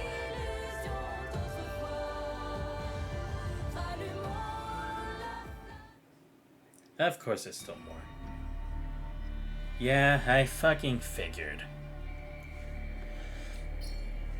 In the dimly lit interrogation room, a regular cube slowly illuminated. Oh, is this the tower? All our leads have gone cold. I hope you might have some good news for me. I got major bad news and minor bad news. Would you really like to hear first? What? Oh, you gotta be fucking kidding me. Leslie's working with the tower? Son of a bitch! What even is the tower then? It's not Gestalt, is it? It's not Dominic, is it? Then what the fuck is this thing? The good news. Ishmael isn't here. Cut the nonsense. Fine, here's the deal. The Grey Raven Commander and Avanti for the Science Council formed an alliance. They've already recovered the research data from the Kardaki Research Institute. If nothing goes wrong, the Science Council will likely catch up to Dominic-era mind research levels within a few months. What happened to the artificial creation in Kardaki? The one that's similar to Sephira? During the cross-examination, both Xanthus and Nervatia claimed they never saw anything like that. Oh, interesting. Yeah, so again, they knew of it. They knew something was there. But why? Again, it's probably like... I wish we knew what that contract was that Pavlov agreed on, right? Because he said Babylonia abandoned them, but why did they abandon them? Assessment? They're lying. Of course. Is there even worse news? Listen, Senpai. Isn't it about time you tell me what the Sephira actually is? We're supposed to be teammates, you know. In another day or two, even the Science Council will know more than I do. Who knows? If you humor me, I might just share some actual good news with you. According to Dominic's theory, the mind of all constructs originates from a mother data tide, which Dominic called the Philo Tree. Wow, that's a massive input right from the start. Could this be the legendary collective unconscious? The inherent instability of individual minds makes constructs highly susceptible to self-collapse and disintegration when facing chaotic information invasions, like the Punishing virus. However, certain specialized frames can connect their minds to the Philo Tree through specific mediums, granting power to resist external data attacks. Ah, okay, yeah, there we go. Again, like Liv, and I guess also kind of like Bianca's chapter as well, because she was also able to resist it to an extent too, right? And we went back to investigate the whole truth behind that incident. I see. And again, the Philo Tree is, or the seedling was probably another means of that, right? But again, no, actually, maybe it means like whatever Margaret's frame really is, right? Because again, it's like we still don't know where did it come from, who created Margaret's frame, and why was the ID number filed out? Someone tried to keep it a secret, but why? Was it someone else trying to do that research? Is she maybe a runaway from FOS College? This medium is the Sephiroth you've been tasked to destroy. What? Destroy? I thought they want it. So they don't want it?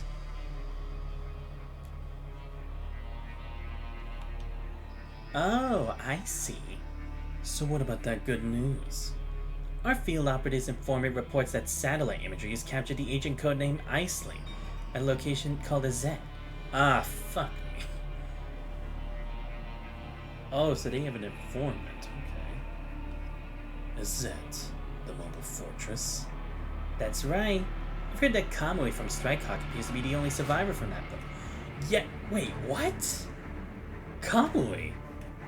Oh, so there we go. That's what his next chapter is. Holy shit. Wait, so we're gonna see Iceling there with Kamui on our side? Bro, talk about an amazing chapter coming up. No way. And wait, Kamui's the... Right, actually... Wait, what? No, but... No, yeah, that's right. Kamui was kind of in a critical condition, right? Where, in the end, they combined Kamu and Kamui's consciousness, or put them both together in the same body, right? But we know what happened to Kamu, but what about Kamui? I didn't even think of that, because again, it's not the same thing that we saw in his, like, his private story where he lost his friend. That's not the same incident, right? That's something else. Or is it talking about, like, Kamui was from there before he became a construct? Because, again, we don't know Kamui's past. We know Chrome's past. We know Wanshi, but we don't know anything about Kamui. Finally, Kamui lore! About damn time, dude! Like, seriously, Kamui's been slept on for way too long. He's a cool dude. It's like, finally! We're gonna see, like, some significance. I mean, again, he's still really cool, but... Same time, it's like, we needed him to finally get more in the spotlight than ever. I hope we actually get to go with the whole Strike Hawk team. Badass. So the agents have also become aware of Dominic's legacy. You call this good news? Wait, his legacy? Oh, come on, there's another legacy? I thought we dealt with that whole thing with Cradle before. You tell me there was another one? Fuck me. Fucking course. The fiercer the storm, the bigger the catch. The more chaos they stir up, the better our chances to make our moves, senpai. Ah, yeah, they're gonna make us fight. New player? Nah, I've been here a long time. I've done this over a year already. But yeah, what's up? Late Dark Slayer. Hope you have a good night. Oh yeah, thank you, Gilgamesh. Night for life for follow. Much appreciated. Damn, so many secrets. Oh, and I see the little sapling here. Oh, that's sweet. Wow, so again, now we're back to even more mysteries. But yeah, there's still so many questions we don't know the answer to. Where did Margaret come from? Why did she have the seedling? What was Nervatia's original past? Why did the world government keep this a secret? What really happened? She from what? Wait, who?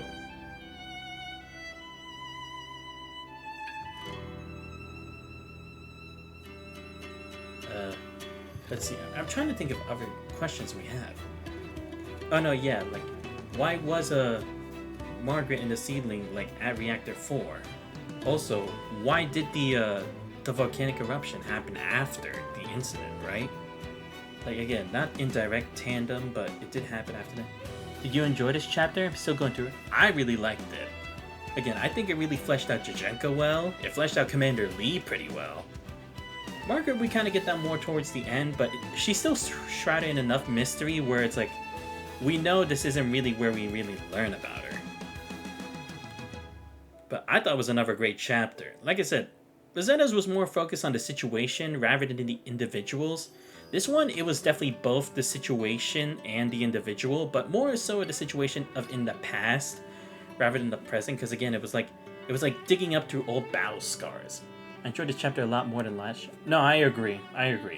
Like I said, I'm not gonna say last chapter was terrible. No, it was still good, but it wasn't great, you know? Bianca's chapter, amazing. Liv's previous chapter, amazing. This one, I'd say, like, if I had to do, like, a tier of just the latest chapters for this, I'd say this is tied with Bianca's in first. Liv's recent chapter with Limpidity Frame is technically third, even though 2 are tied for first, which should make her second. And then I put Rosetta's below theirs. Just based on the recent, like, 4 chapters. Personally. Because again, now it gives you, like, oh, there's so many questions that we don't know the answer.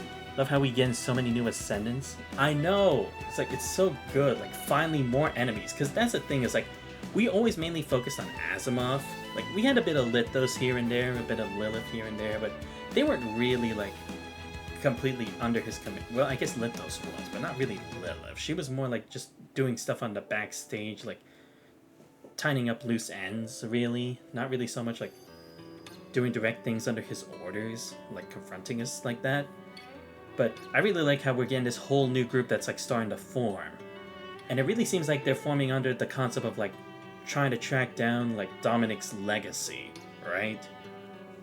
Because again, it's like we talk about Dominic for so long, and yet now it seems like research that he's been involved in, or secrets he's been hiding, are starting to come to light, right? Because again, now the question is, why was Dominic even there, right? We learned he was there at one point. Wonder when they're gonna show the tower again? Oh, true. When the tower will come back. I think it'll be soon, because again, the tower, who I'm assuming was that cube talking to Lesty, they're clearly gonna get more involved. I don't know if we'll ever learn their identity, but they'll have to get involved at some point. And that's the thing, I wonder, is the tower really, like, a system like Gestalt? Because you know how, because what they did was delay. Ah, okay. Because the thing is, for me, you know how, the people in, what's it called, in the, in Nanami's group, they're all named after, like, tarot cards, right? Like Death, the Wheel of Fortune, and stuff like that. And the Emperor. Wait, was it tarot cards, or what kind of cards is it? But isn't the Tower also one of those cards, too? So it makes me think, is it maybe, like, someone in Nanami's group going, AWOL? Because they've had people from, the group before, in Nanami's group, that's, like, they do their own things, or they're trying to do stuff. Like Wheel of Fortune. Wheel of Fortune was working with Aisling to bring down Babylonia to crash it to Earth, right? So maybe this is someone else trying to go AWOL from Nanami's group, using it to their advantage to lay low, and now it's finally time for them to get what they want. Because that's the thing with the Emperor too. The Emperor was what was it? They were like an AI resultant of the research that Lady Chu's brother and that researcher were looking into until they abandoned him. So maybe it's another project gone wrong, or thrown or discarded from Dominic, maybe, right? Because this all does seem to be tying back to Dominic at some point, like with his direct interaction. But again, like I said, from the story, yeah, exactly. But again, it does make me think, again, why was Dominic over at a Kardaki Research Institute? Because it also makes me think, why do they even have a squad called the Dominic Squad? We never really had any information about that, and I'm like, does that connect to anything or no? But yeah, so many questions, but I love Nervatia's character. She's so cool, she's so badass, she has that dangerous woman vibe, but in a cool and like attractive sense. Jajenka was also a cool character as well. Because again, like, of the 3 oddballs of that group of friends, like, Jajenka definitely stuck to her character well. Like, I understand why she was brash like that and wasn't accepting of Nervatia completely and everything. And they really did a good job to flesh her out more in these later parts too. Then again, to see Margaret still like care for her friends in the end is like good. At least they kept that and didn't make her like a monster, like a true monster. And again, still also makes me think, did John Doe have a way of retrieving the seedling without it disappearing? Because again, according to the theory, almost done with the story? Oh, okay. But yeah, according to Margaret's memory, once they extract the seedling, it's just gonna disappear, right? So, if John Doe was gonna be after it, what was he going to do? Was he going to assimilate it into himself, or did he have some way of containing it? Because he was like, oh, okay, well, at least I still had the Margaret's body, but it's like, he really wanted a seedling, but again, it's like, did he even have a way to contain it, I wonder? And was it under Iceling's order, or was he doing it himself, or is there an even greater mastermind a part of all of this? I don't know. But, yeah, so many questions. So many questions, but I love these questions because, again, they not only are about this part of the story, they relate to the last parts of, like, where we mentioned Sephira, the follow tree of Osha. Pretty cool. Because, again, it's like, I keep thinking about, like, the imaginary tree in Honkai Impact 3rd. And that was one of the craziest things to learn about, like where Alicia originated from, what the imaginary tree does, the cycle of finality. So if it's like anywhere on that level of storytelling scaling, it's gonna be pretty cool. But yeah, that's gonna be it for tonight, everybody. Damn, I streamed for 5 hours, but I'm finally done with this. But like I said, it was a great chapter. Definitely a great chapter. Like I said, River and Crown wasn't really my favorite. Oh no, yeah, Teddy's chapter was also pretty good. I'll put Teddy's above, I'd say Teddy's is at least above, Rosetta's. Could I tie it with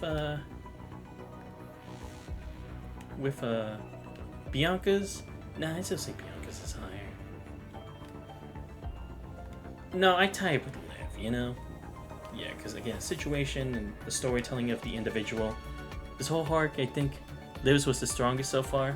Well, actually, yeah, let me check. 5 chapters.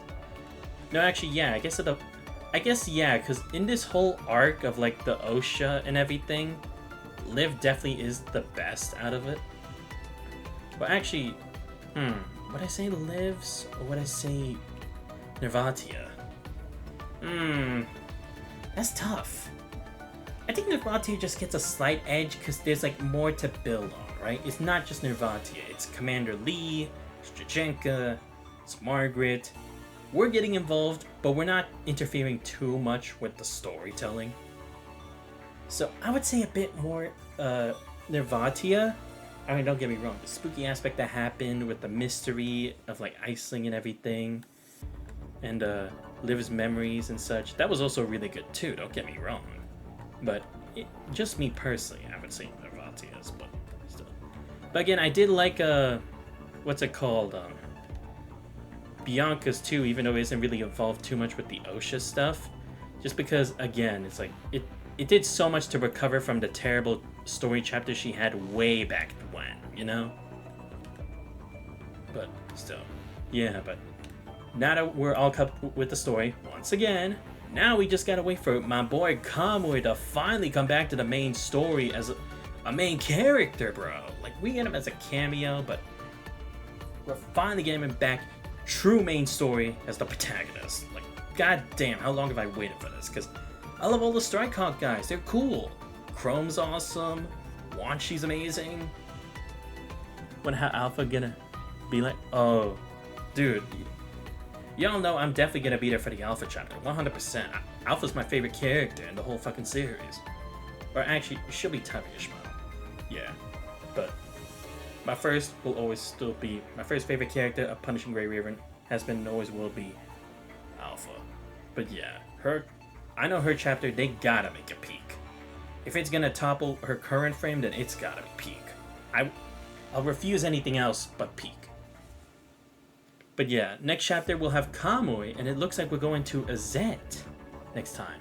My top favorite is Vera. Nah, to be fair, Vera's another great character. I definitely put her top 10.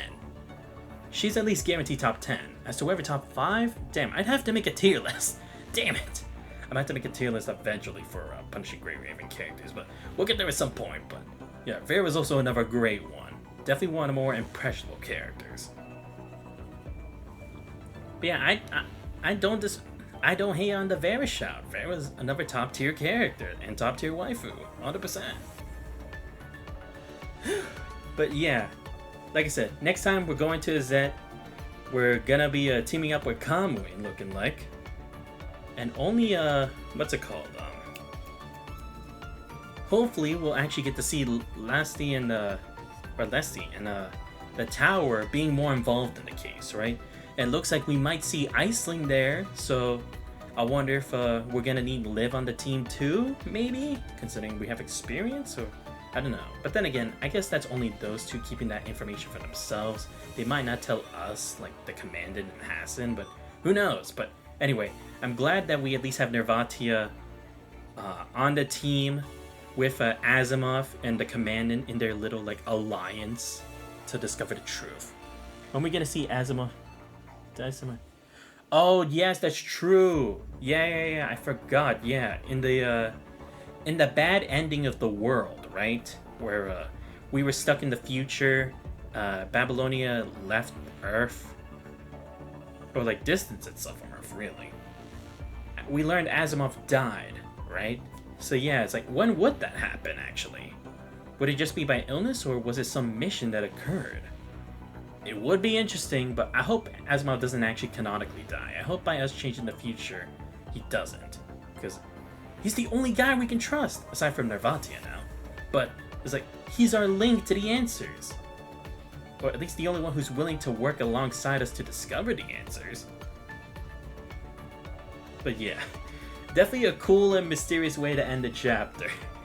But PGR has always done a great job with that.